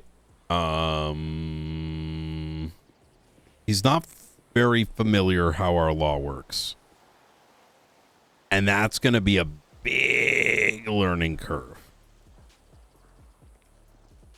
To be fair, that's going to be most of anybody that we hire, even if we hire them from the police department. The question is going to be, can we retrain him? Yes, but there's people that come to us with a certain perception of how things work, and if it's incorrect, we have to retrain them. It's harder to retrain people than it is to train them fresh.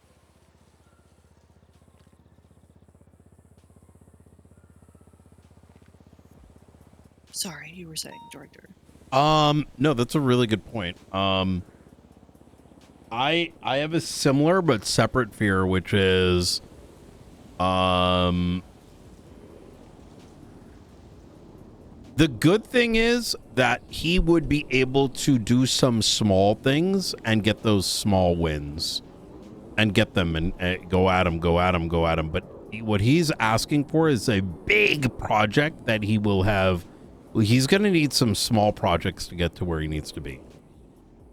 100%. He needs to get his feet wet and get some experience with some very small. He's not going to be going for Bruce Baylor first run. In fact, I even think introducing him to this current investigation would be detrimental to his growth. It's an overwhelming scope. We are trying a lot of new things and things that have not been seen before. This is like advanced level. And it would put an unrealistic expectation on him of what can be done.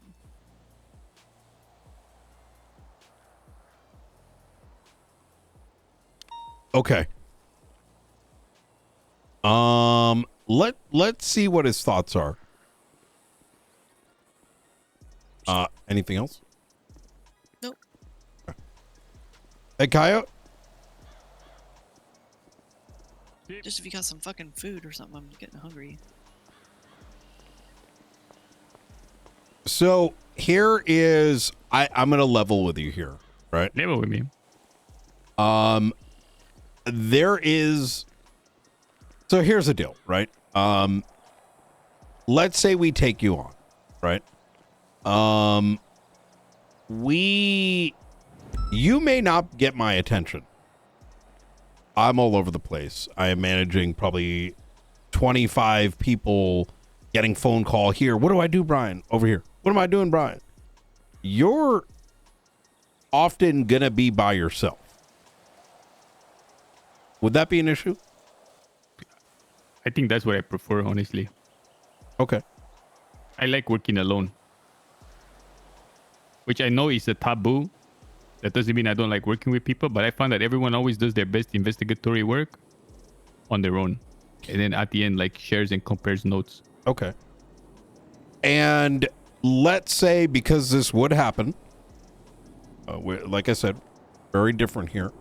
I get a phone call and it's like, oh my God, Kaio did something. Oh my God, he's such a dumb marshal. He's looking into my fucking receipts. And I give you a call. And maybe you did kind of fuck up a little bit, right? Like, you unintentionally violated someone's rights. We're using an example, right? Shit happens. And I call you. I'm like, hey, Kaio, I just got this call. What's going on with this? Would you be able to be straight honest with me? Or I would need honesty to defend you and correct you. Of course. Like, I don't even know. That shouldn't even be a question. Anything I do, there's not gonna be nothing secret. Everything is shared with the higher ups, regardless, every step of the way. There's nothing like that would ever be a secret or, doing something subversively. Okay. And you'd understand that by not telling me the truth puts a bigger burden on me, right? When it eventually came out. So just tie us up. Wouldn't be a 5 minute. Now all of a sudden it's a 1 week. Okay. All right. Senior Brian Knight, if there is any doubt about the honesty, like the truth or integrity, then this whole thing is cooked to even begin with. That go without saying. And I feel welcome like to why we case. came to the marshals. But that's the case for every officer anywhere. Like, isn't that falsifying information to a superior is instant grounds for termination? I don't know. I'm surprised that this is even like a question that we're talking about. Look, if I make something, if I do something, it's because I thought it was the best thing in the moment. Now, if I err, I'm human, and a superior can correct me on it, and hopefully whatever the mistake is not grounds to terminate me. But no. You're good. You're good. You answer the question. What you are stating here is a rarity in San Andreas. No, but it's no. I'm not as jaded as you, I think, and I think. Well, you know what? Who am I to say? I was about to say, excuse me. There's a reason why we take multiple complaints and have multiple IAA investigations going on right now. We are, like I said, we're the line between accountability and the lack thereof. To the extent. Look, I'm gonna be honest because this almost feels like an interview. I'll say further. I like working alone. I like being, but because like if you're sifting through records, if you're looking at line after line after line for hours in a subpoena, how can you do that with someone next to you without distracting each other? I mean, more or less, that stuff has to happen alone, and then eventually you compare notes once it's done. Also, whenever you go to interview someone or interrogate, or not even interrogate, but just to sniff around, I have a way of working that is very conducive to results, or a knack that I have developed that is most effective when you're by yourself. Sometimes a partner can help, but sometimes they can also disrupt the flow and your ability to extract, say, information. But that's sometimes seen as a downside. Like in the past, like, no, you have to have someone with you, but then the person comes and they say all the wrong things, and all of a sudden you realize you have no success. And whenever it comes to extracting data when someone is with you, but that's seen as a bad thing if you say you like working alone. And I think to myself, well, I have the freedom here. So if you're talking about independence, that's something that I actually am hoping for. Okay, good. Jessica?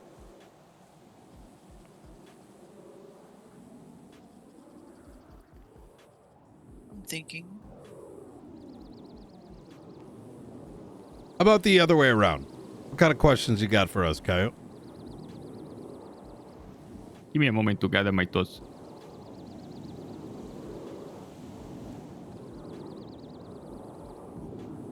Well, I would like to know first, how thorough does our understanding have to be of the law and all the legislation? Because there's been several amendments since I've gone. Like upon hiring. So, it doesn't need to be. Our I'm gonna be blunt. The justices themselves probably can't reiterate all of our laws. Yeah. Okay, because I was thinking about, getting a full-time tutorship from some of the justices and tutoring, so to know everything like the back of my hand, because it's a bit. Some of the martial questions for the interview were very interesting. It had me going to the courthouse and reading up on legislation. The reason I came up with this question. Yeah. She did a fantastic job in doing so. The intent of our application is for critical thinking. As anybody can say they want to be an investigator, but what they really mean is that they want to go chase the tea, right? Or they want to go pretend to LARP as a detective. Actual investigators need critical thinking. They need problem solving. So if I'm gathering your question right, if I'm gauging this properly, I think you're asking, did you feel as though they may have been too challenging? No, I think no. When I saw the first question, I was like, okay, I'm cooked. When the next ones come up, but they were relatively, they were good. All it took was a light skimming of the legislation. But then it begs the question because, like Terry Frisk, memes, law, etc., etc. Like how thorough. Whenever the question started citing legislation that I had to go read upon, I thought, okay, there's a mountain of legislation here. How much of it am I supposed to have memorized before I can start working? No, So I'll give you, I'll break down our ranking structure. So we have recruits. Those are fundamentally individuals that only have a singular one, Cole. They have 0 PD experience, right? So they need to be taught up to a rookie. A rookie is a marshal that has senior level patrol experience. So if you were to draw a comparison, even at that level, your understanding of legislation is the bare minimums, because you need to know how to detain, right? You need to know what a lawful stop is, because eventually you're going to need to, even if you're in financial crime, you need to be prepared to make sure, let's say, you go investigate Burger Shot and you go to their front door, to arrest, I don't know, the damn owner. You still need to know how to detain properly and search and this, that, and the third. Not a singular marshal here knows all the law in the back of their hands. Okay, but we're expecting people to be able to be self-learning. We pull up our legislation all the time. It's one of the beauties of not having to go to pings all day. I have a question for the writer of the test. Was he the one who did the robbing? Because there's short hair and then there's ruffled hair. I will tell you that's not the point of the question. But I'm just curious if it was him. That's up to you to articulate. That's the point of the question. The second question with the descriptors is to test your articulation on how you achieve probable cause. Because there's a big misunderstanding in our law enforcement culture is the constant belief that probable cause requires definitive proof. That people often only articulate charges if they can feel they can get beyond a reasonable doubt. I specifically asked to articulate the probable cause. I wanted to hear your probable cause articulation. I see. Well, that's why I throw in those curveballs in there. Well, I tell you how I approach things, and this has often been I think a fundamental and principal difference, and sometimes I butted head with other officers. Probable cause to articulate in order to stack as many charges, but shouldn't the number one priority first be what the truth is, and everything else is secondary? That's what I feel my role is as an investigator. What's the truth first? Because if we can ascertain the truth, everything else comes secondary. Then we can focus on articulation. But my first concern is, was he the man? Because someone else could have dropped the shirt in the front. Someone else could have had $600. Black hair is very common, as are baggy jeans. Now, And they could have, but that point at which you've arrested an individual only requires probable cause. The investigation doesn't end there. You still have to go to court. You have motions, you have discovery, you have witness statements. You can put him on the stand and question him. That's how you get to your beyond a reasonable doubt. But to get your probable cause, to get him to that point, you need to be able to articulate that. And your probable cause may not be correct. That's one of the problems we have very often in our law enforcement is people don't want to push things to court if they don't believe they're going to, if they already have beyond a reasonable doubt. Like, what do you mean by that? Can you explain that further? Of course. Through an example? Give me an example. Well, unlike this one. In this example, you have probable cause because it's more likely than not this is the individual. Sure, the descriptors might not be accurate or exactly what the witnesses said, but they're close. And some witnesses in a panic situation may not get all details exactly right. But you have enough here, there's enough corroborating evidence to say, this is more likely than not the person who committed this crime. So you get them in custody, you arrest them, and now there's a court date scheduled. Let me ask you During something. that time, you can now subpoena his phone, subpoena his bank, if you need to. Well, I want to see, he was in that store. Did he make a purchase? For how much? How long was he there? Did he make any phone calls? Let's put him on the stand. Where were you? Can you need way to articulate or corroborate your story that you were in that store the whole time? Maybe you weren't wearing that shirt. You came in shirtless.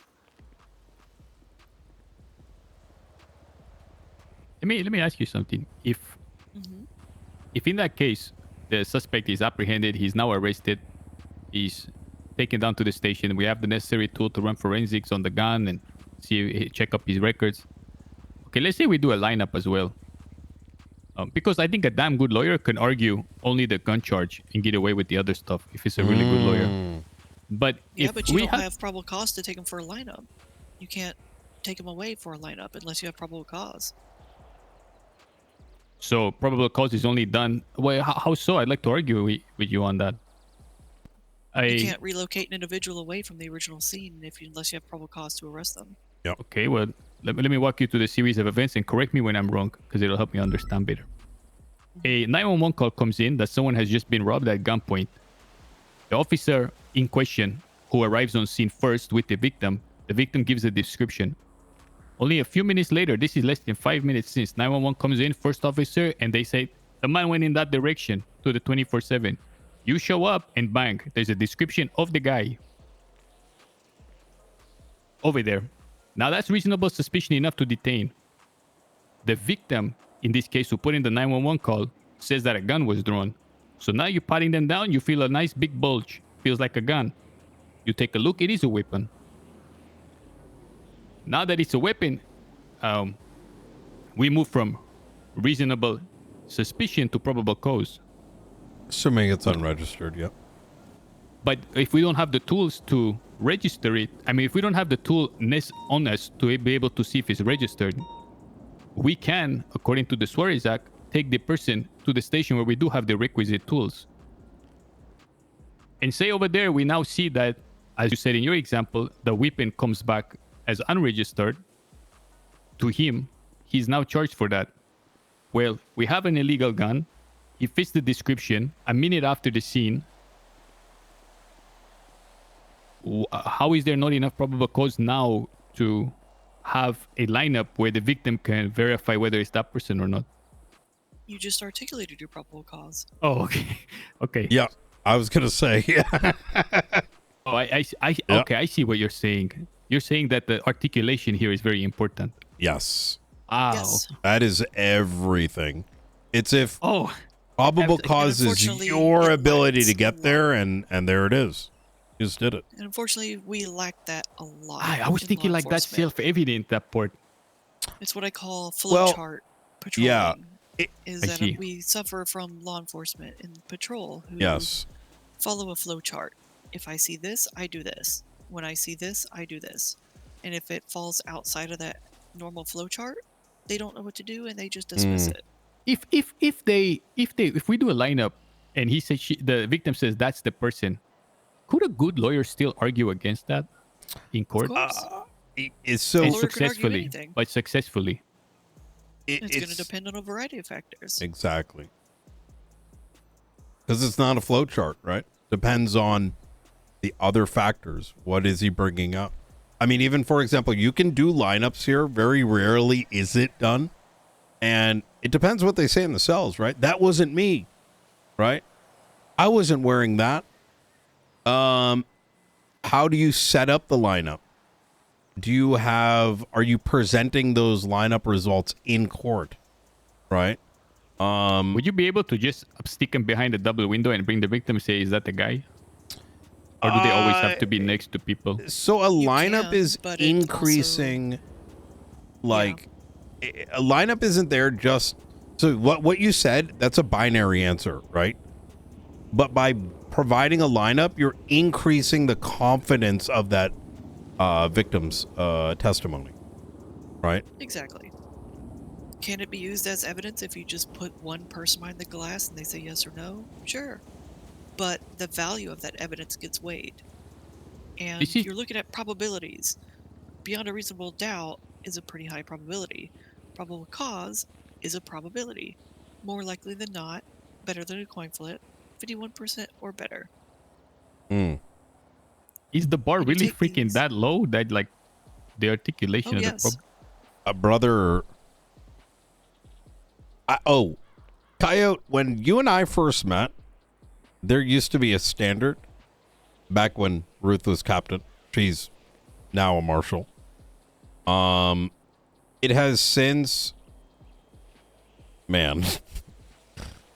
I feel like maybe you should go to local PD first and get traumatized. I can't be that bad. I want to ask something that's a little bit going into the You past. should do it right along somewhere. When I felt that when I was working on some of the big stuff, I kept hitting this wall where it felt like the only way that you could get a proper conviction at the time was if you had video evidence, and everything else is hearsay. So what's your thoughts on that? Is still a problem.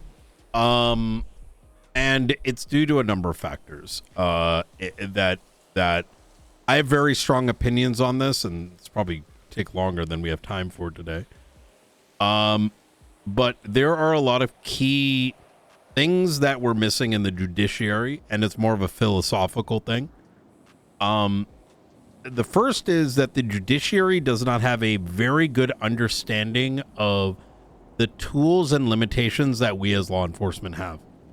Take, for example, a court case in which a bomb was strapped to two sets of individuals on top of two separate buildings. One building had civilians, one building had law enforcement, and a choice needed to be made. I made the choice to save the civilians. They were only going to give us the wires for one. As I was instructing the wires to be cut on the civilian building, people interrupted radio because they wanted to prepare for the chase. As opposed to, yo, how about we save the fucking civilians first? After this whole scenario had concluded, we came to learn that none of the evidence was gathered, but whatever. Luckily, myself and someone else stayed up and collected it all. We now went to court with the suspect's DNA on the guns that were taken off of the police department, off the kidnapped cops. We lost that court case. Do you know why we lost it? No, I don't see because how there wasn't a good understanding and documentation on could someone have gone onto the skyscraper and touched the gun? That was a possibility, so they couldn't say beyond a reasonable doubt that the people that were at trial whose fingerprints were on the gun, among other pieces of evidence that tied them to the scene, it wasn't beyond a reasonable doubt because someone else could have come. There's a logical fallacy a lot of these individuals unfortunately play through their mind, where it's not about beyond a reasonable doubt and not an understanding of, you know, what a affirmative defense is. It's some other sort of cooked philosophy that is only existing in San Andreas. Am I making sense or am I speaking riddles? I mean, it just sounds so bizarre, the whole thing. You're gonna hit those walls from time to time. Let me ask you, if you had a jury to convince, would it have been different? Juries in San Andreas are something that some of us have been pushing for some time, unfortunately. Oh, you have been. So that's something that you agree with, or I've agreed with it for 15 years. I'm aware of the history for when juries were removed. I understand the challenges. I mean, you have to understand there's a very small pool. In order for a jury system to work in San Andreas, which I would kill for, it would require very select individuals who are known to be able to, have a family lineage that can be extremely neutral despite all odds and influences to weigh in. Because otherwise, you're going to end up with scenarios where juries are going to base it on something that doesn't make any sense. What's the magic number for you for how many jury? Because I think with a good selection process, interview process, we can manage at least 6 of them. 5, you said? I'd say 5. I'm a fan of odd numbers. You don't want a hung jury. I think when you entertain things like hung juries, a big fan of 12 Angry Men. However, you wouldn't want in San Andreas for a jury to be hung for way too long because then ADHD would kick in and people would go to sleep halfway through. Let's be real with this kind of community. If you give them the option to be named a hung jury, they're going to always try to become a hung jury. That is a really good point. I think the other thing is it would require some sort of system in which those individual... anyways, I don't want to go too deep into it. I think it's a beyond here conversation to really get into the nitty gritty. Okay. Let's say who makes the final call on that? Is it the governing bodies that are in the senatorial level, or is that like a mayoral and synergy with the, say, heads of the departments in the law? Technically speaking, it's up to the judiciary. That means the DOJ? Correct. Yep. I see. They're the judicial, they're the, that is their entire space. So, I guess in theory they could. Yeah. Which would be very interesting in some cases, if I'm going to be honest. I think in the big cases, because I think what you suffered from is someone played a technical game for that case that you mentioned, and it's, for lack of better words, bad faith. I don't think it's that. I don't think like the judge ruled like poorly. It's just a consequence of lack of knowledge of what law enforcement deal with the limitations that exist. Okay, right? So hold on. I disagree with that. You said so. Well, there's. Go ahead. Sorry. No, never. There's a building. There's 2 buildings. You have to choose: save one or save the other. You're over there getting ready to cut the wire or give the order to cut the wire, and someone starts screaming over the radio. Correct? Mm-hmm. Okay. Which results in. Okay. They'll blow up. And both parties are now down. Correct? Yeah. Correct. Okay. And then a gun was retrieved from the building top. That was originally on one of the law enforcement officers. Their serial numbers, coming back to their serial numbers. Oh, so there was police on the roof. Yes, there's police on one and civilians on the other. So and the one buildings. with the ones with cops on it, their guns were taken and discarded on the ground. those discarded guns had the fingerprints of suspects that we had other evidence on as well. Oh, how soon after? Okay, I guess I misunderstood. Yeah. How soon after? Very short. More than 2 so hours.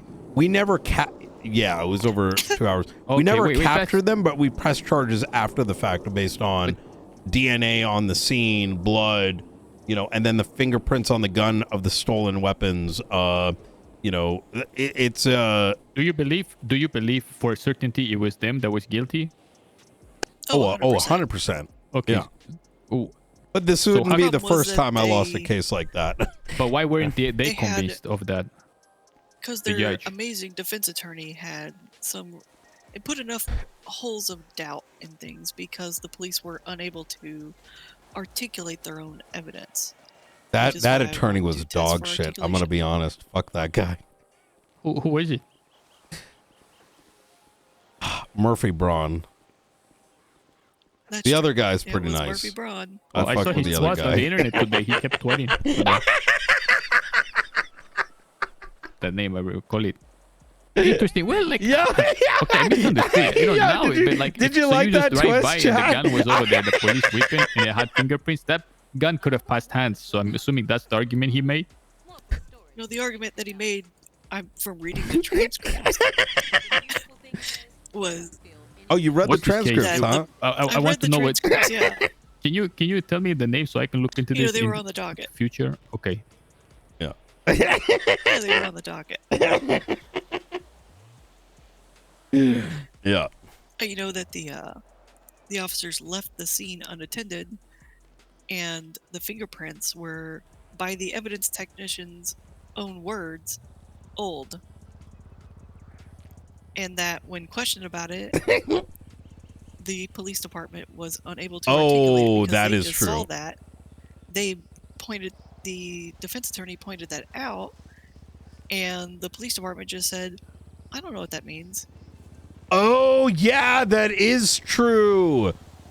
Oh my God. I remember that Department now. failed to articulate their own evidence. They and literally couldn't could have speak just to it. been like, oh my God. I remember now. Yeah. So it poked enough That is holes true. to say That is very true. They lost visual and didn't maintain scene security, or maintain the scene, and the fingerprints reported as old, and they didn't know what that meant. And instead of finding answers, they just went shruggers. But it points. What's the fucking name of this case? Can you please tell me?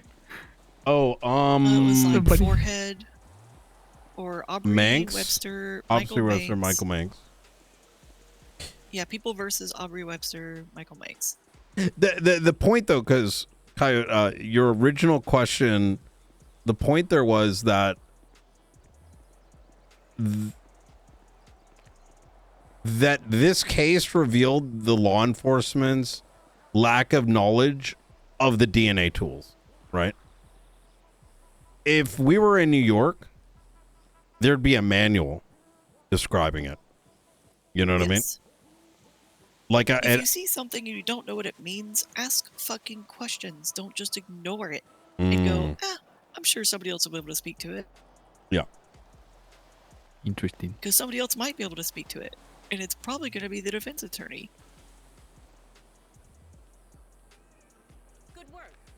I still can't believe no one got evidence on that scene. That's fucking insane. Wait, nobody collected evidence. No, on I it. had to go get it later. And Shut up. There's no way. I don't think that you understand how bad people it rigged two buildings, that's blew like that shit up, 50% of and what- then and the- nobody went to fucking collect the evidence.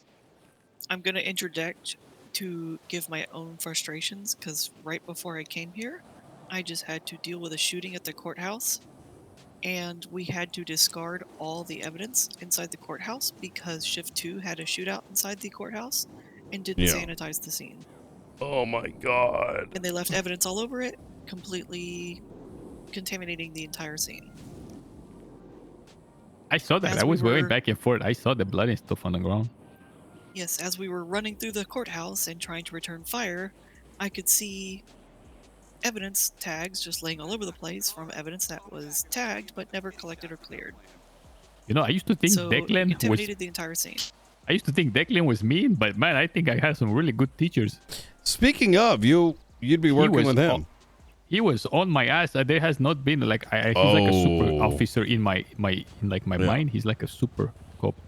You know what's funny? I thought he hated me because he was so strict, but it turns out when all was said and done, he was like the one who had my back the most. Him and I are very, very similar. He is scary good, that one. He is. I 100%. He's when we have to do certain types of operations, he's the guy to call. Look, I'm going to be honest he's a marshal? No, he's waiting until Arc Raiders. He's done with Arc Raiders, and another one down. Understandable. Yeah. Well, no. Well, Tarkov starts tomorrow, so 1.0. That's a worse. Yeah. You were gonna say something. I think you were saying it's time for you to go to bed or something. I probably need to get out of here. I've been 16 hours today. Jessica, are there some things you want to talk about pertaining to the, that case? All right.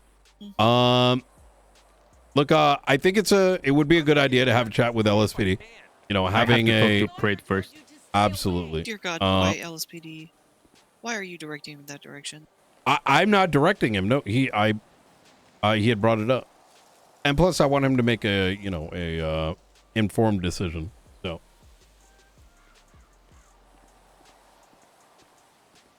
Okay. Well, will you be on shift tomorrow? Mm-hmm. Okay. Tomorrow, after I have a talk with him, I guess I'll give you a call and tell you how it goes. Yeah. All right. Sounds good. You're the head honcho of the marshals. Who's the second head honcho? So in the PD, it goes a chief, assistant chief, captain, lieutenant, sergeant. Is that the same ranking here? No. I run flat structure.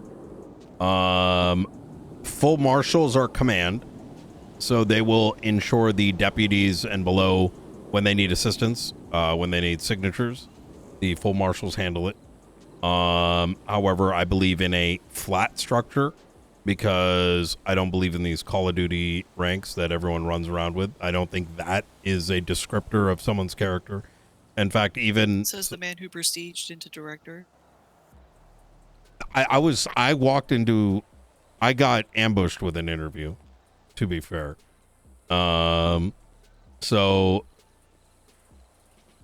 But the reason is I view all my marshals as equals, right? And not as ranks. And I think that's important, especially with my expectation that every full marshal is like they can be off on their own all day and I don't need to worry about it, right? They're self-sufficient, right? Solve their own problems. They come to me when something needs to be directed, and that's about it. So look, we treat the marshals as like what I like to call like the CIA. You know what I mean?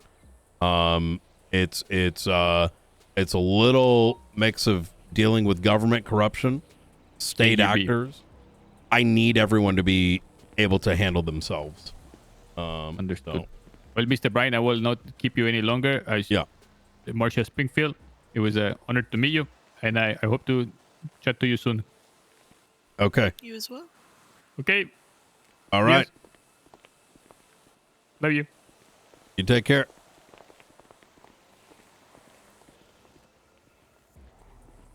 Oh, that poor guy's gonna be dead within 2 weeks. I kind of think it'd be good for him to join the LSPD to understand who he's going to be relying on. Or he's gonna fall for the facade. Either way, I think the informedness is good. You know what I mean?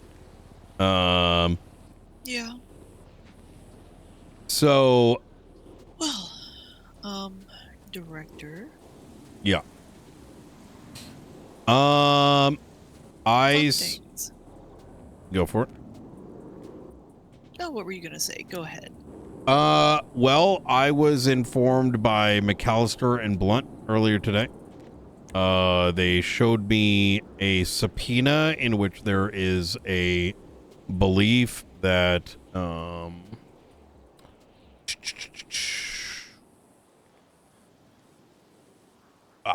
that Charles Danger informed Bruce of the subpoena.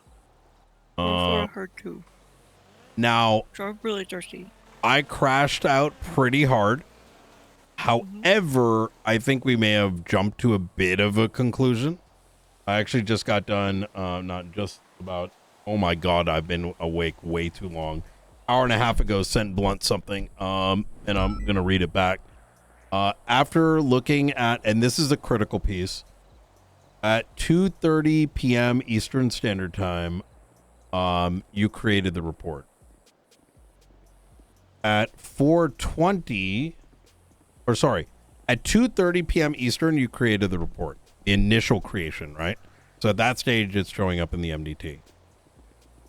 Right, after I moved it from a private report. Yes. I imagine you copied and pasted. That's what it kind of looks like. No, it was, I started writing it as a private report, and when I Okay. was ready for it to start being reviewed, I changed it from a private report to a subpoena type. Actually, I think I changed okay. it first to a search warrant. I was looking at the and history. I put it in the wrong one. Do you know, I don't know if there's a way to use the history to figure out when that happened. That means, did it take you, did you spend No. about an hour or two? Yeah, a good bit of time, because I had to chase people down to try and get it to review, and then I locked it, unlocked it, locked it, unlocked it, because I get a little sassy and I start changing things, and then somebody points out something and I'm like, wait, I want to add this, and then I'm like, wait, I want to highlight this, and so I unlock Okay. it, I lock it, and I forget that So- every time I lock and unlock, it notifies everybody. Okay. So with that having been said, so at 4 o'clock, Bruce sent the text to Charles Danger, Right. which I'm sure you've seen it. And then at yeah, I've seen it. 4:20 is when it gets published to the subpoena channel. So before it would have been advertised in that public search warrant thing, the only means by which to know it would have been these is it reports. the most recent lock, or is it the first lock? Because It's- I think I locked that one repeatedly. I don't remember, but I have a very bad habit. I don't Oh, you don't have tend access to lock this. it once. No, I can't see the lock unlock. That is your first lock. In fact, you only get that notice was the first because it's the only time I believe it blasts out. I'm taking a look. Would it have been all on the same day? More than likely, yeah. Because I was trying to act fast once I moved it to subpoena. But like The so I first created lock 3 was at reports. 4:26 p.m. Eastern Okay. on the 6th. Yeah, like how I tend to do these is when I get like a potential new investigation that I know I'm eventually going to write subpoenas, I'll write a bunch of private reports. Like I'll create a bunch of private reports. So like you'll probably notice like my first 2 subpoenas in my search warrant, all the report numbers are right next to each other. And they were all created like days previous on the same time. And it's because the intention for me was to, when I knew I eventually was going to change it over to subpoena, it was going to be days in the future. So when I changed it, it wouldn't be at the top of the report list. So if any nosy cops went to just go find it, or like we're just browsing through reports, it wouldn't be at the top of the list, so it was less chance of getting found. The biggest concern for me was not only the text messages, but also the fact that he bought a plane that same day. And that's literally the very first line on the whole subpoena, was he got this money for a plane and hasn't bought a plane. And then the same day I publish the subpoena, he goes and buys a plane. So I want to get to that bit in a second because I think it's worth tackling these as like separate things, right? So I do think that run that back for me. I completely deluded for a second there. The last And he bought the plane at 4:24 p.m. EST. On the 6th? Yes. Oh my God. Okay, so now I'm back on Doom mode, because what I was gonna say, and it's important that I point this out, because we have to be rational, right? And that doesn't mean what you're saying right there is pretty bad, but I think we need to take in the full picture, right? And I am, so we can find out the truth. It may even better point out what the fuck happened. But keep in I'm gonna mind, be forward. I'm not doing very hard because the fact that he panicked, the fact that it got leaked, actually worked in my favor. He ended up concocting so much evidence that's working against him now. I 100% agree. Panic is the best. It's one of the reasons why I like to scare the fuck out of people, right? So, on the 1st was the auctions. Either the 1st or the 2nd, I don't remember, because I think on the 1st I did the interrogation, and then I sent you maybe the interrogation on the 2nd when you made the report. Probably. I write all my reports in GMT, so every time I date them, all the dates you see are GMT. Well, just because so I can easily compare against, like if the date says the 2nd, it might have still been the 1st for you. But I do that so I can compare directly against. If I'm not mistaken, I did the interrogation, and then I'm like, yo, dog, we got to do this. And then I'm like, yo, Jessica, you want this shit?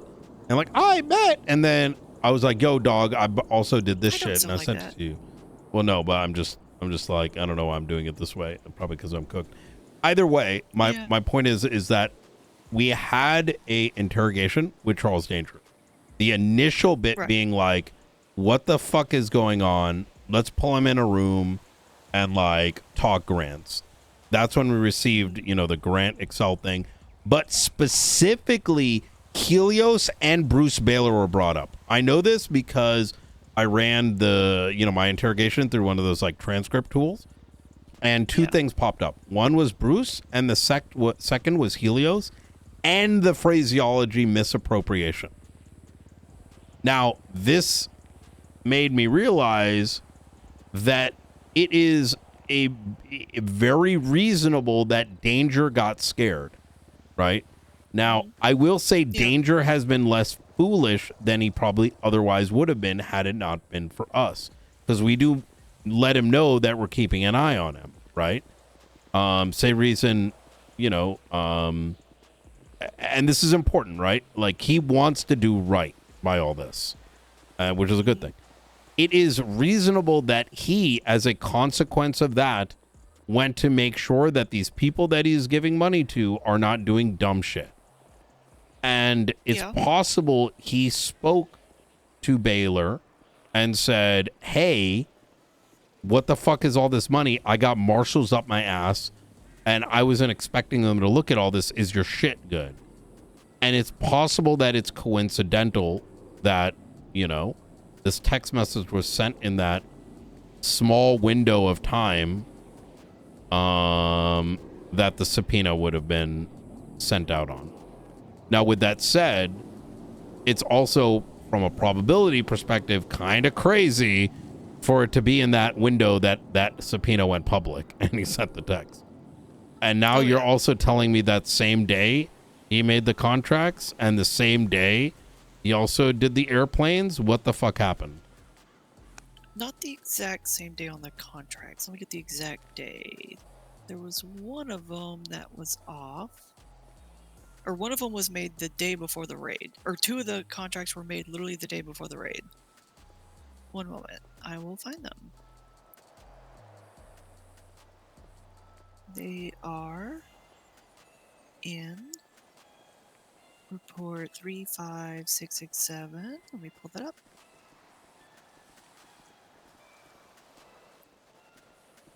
So it was on the 8th when the first contract was made, and then the other one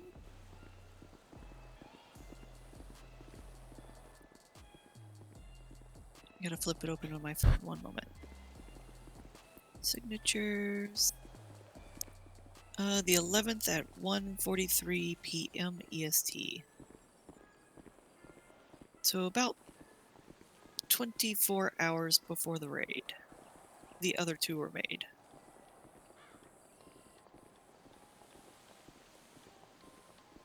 And not a single one of them passed the smell test, by the way.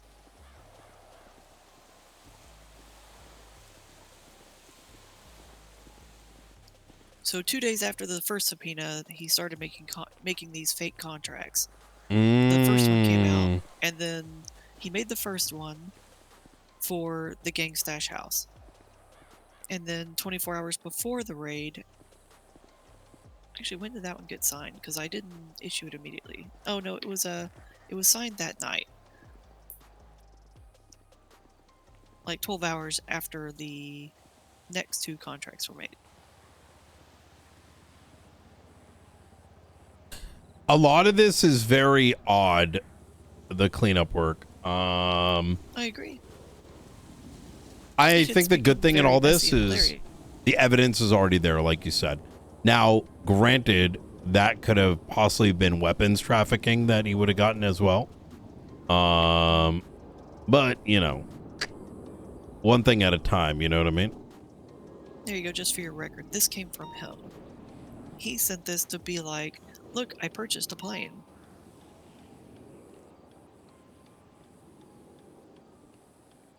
That is so...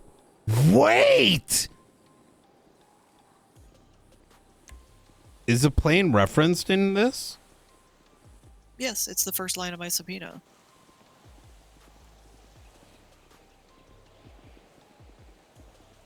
But this plane isn't even 4.5 mil.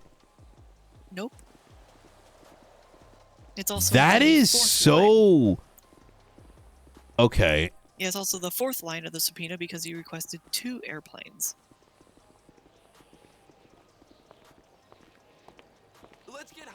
Okay, I'm back on the leak. I'm back on the leak thing. I'm back on the leak thing. What the fuck? So it wasn't what even are the odds that he immediately purchased an aircraft after waiting more than a month. Yeah. The subpoena comes out. Or a couple days, right? So this is literally being bought as it's signed. He transferred himself out money from one of his accounts. I gotta figure out which one. He withdrew the money in $1,695,000, and I'm guessing he did it to purchase it out as as cash or something. Because he puts in purchase of Seabreeze aircraft from LSIA for future events.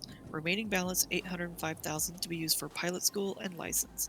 Additionally, hold on, I can't see the rest of it. Additionally, repair kits and MISC.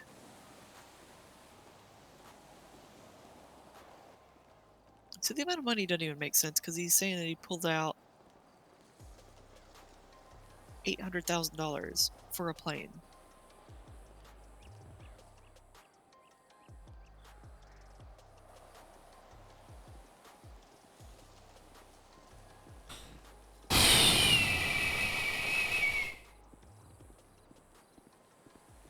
That's pretty fucking damning.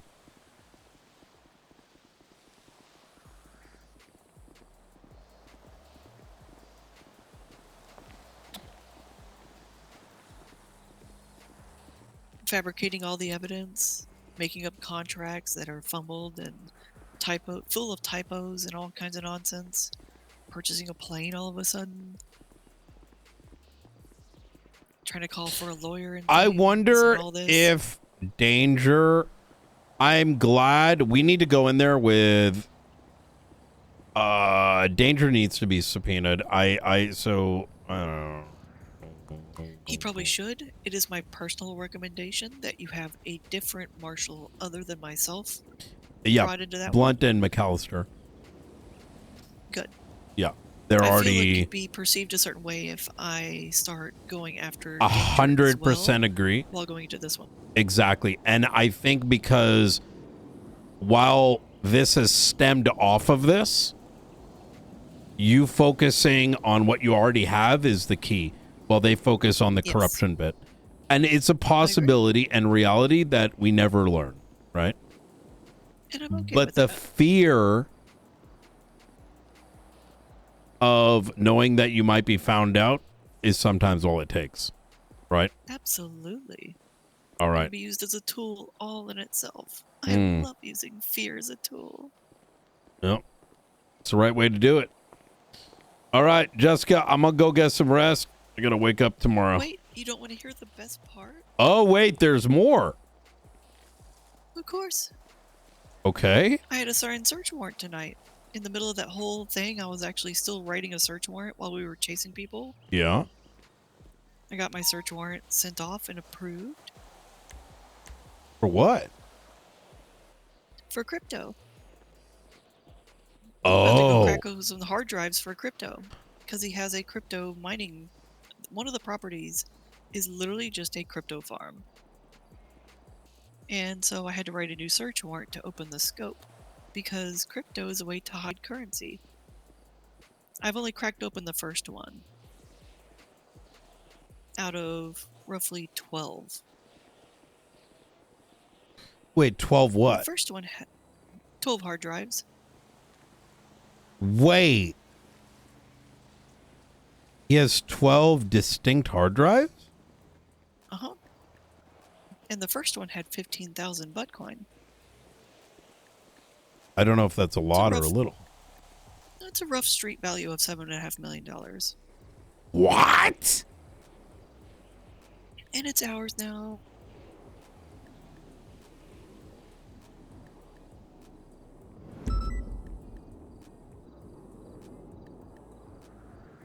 That's just the first one. What about the second? Well, I haven't got to it yet. I keep getting interrupted by silly faceless shit. Yeah, that was Hmm. Oh, the other numbers so far. So we have $5.2 million from one business. We have $2.8 million from a second business. We have $10.3 million from the third business. $1.7 million from his personal account. And so far, $7.5 million from his crypto.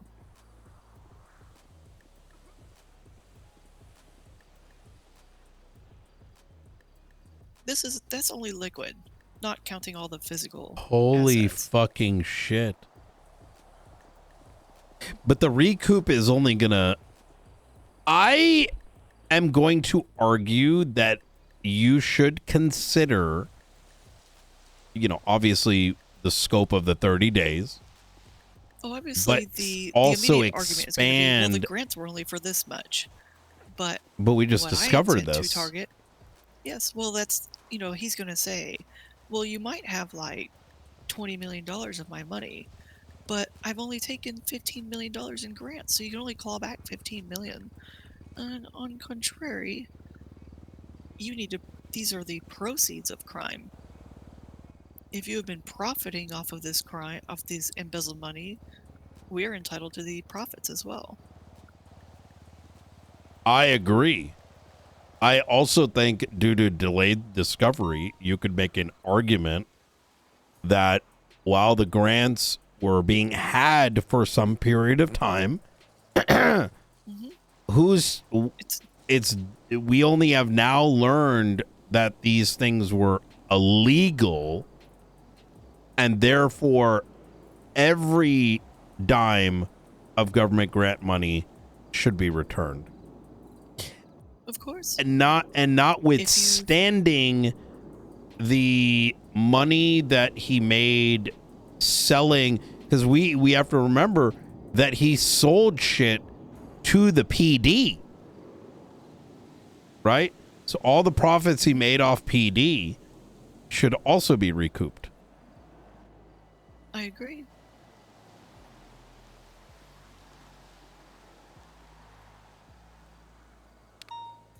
All right. I'm going to go get parts.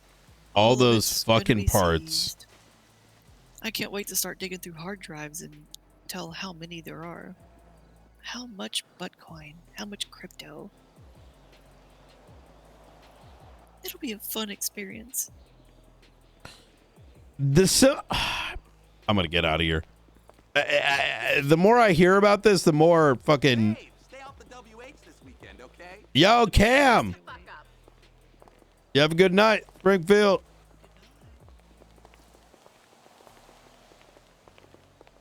Yo, holy shit.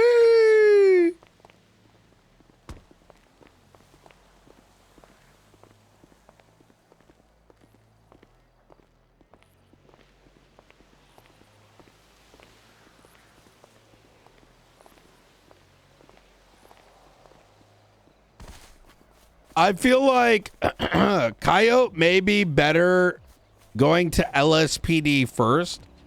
Listen, I like to talk shit, you know, but the reality is that I think he'd actually be better in LSPD simply because he needs to see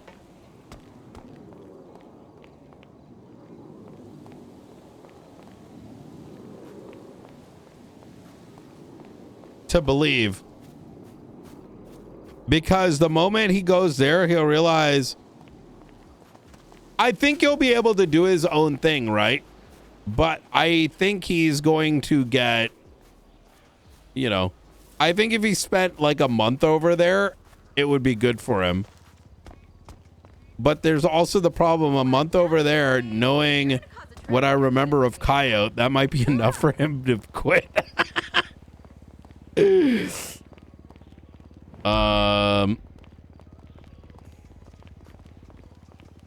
I don't mean already a cop there, though. Listen, I think he would excel in the marshals, but sometimes someone needs to see the shock of what it is before it. You know, does that make sense? Somebody's got to do it.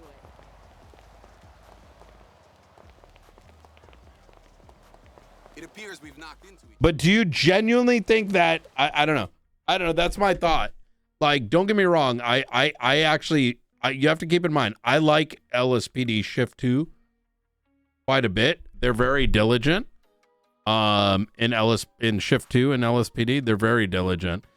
I just don't think that makes, he's gonna, you know, it's gonna, it, you know, we'll see. Whatever. At the end of the day, I am gonna get some rest and some sleep, and I'll be back tomorrow. What a fucking amazing day of RP. I'm probably gonna wake up, cook tomorrow.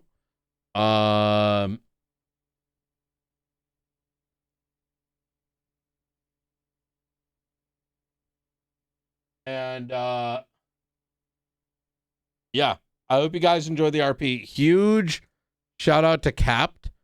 Huge shout out to Brandon. Brandon, I really enjoy RPing with because we can yell and shit on each other, and we know it's all RP. You know what I mean? That's my favorite part about it. Like, he was shitting on me during interrogation. I was shitting on him. That was amazing today. But for now, I gotta go get some rest. I hope you guys enjoyed as much as I did. And I'll be curious to see what the future holds. Love you guys. I'll see you tomorrow. Peace. Wait, who's? Hold on. Are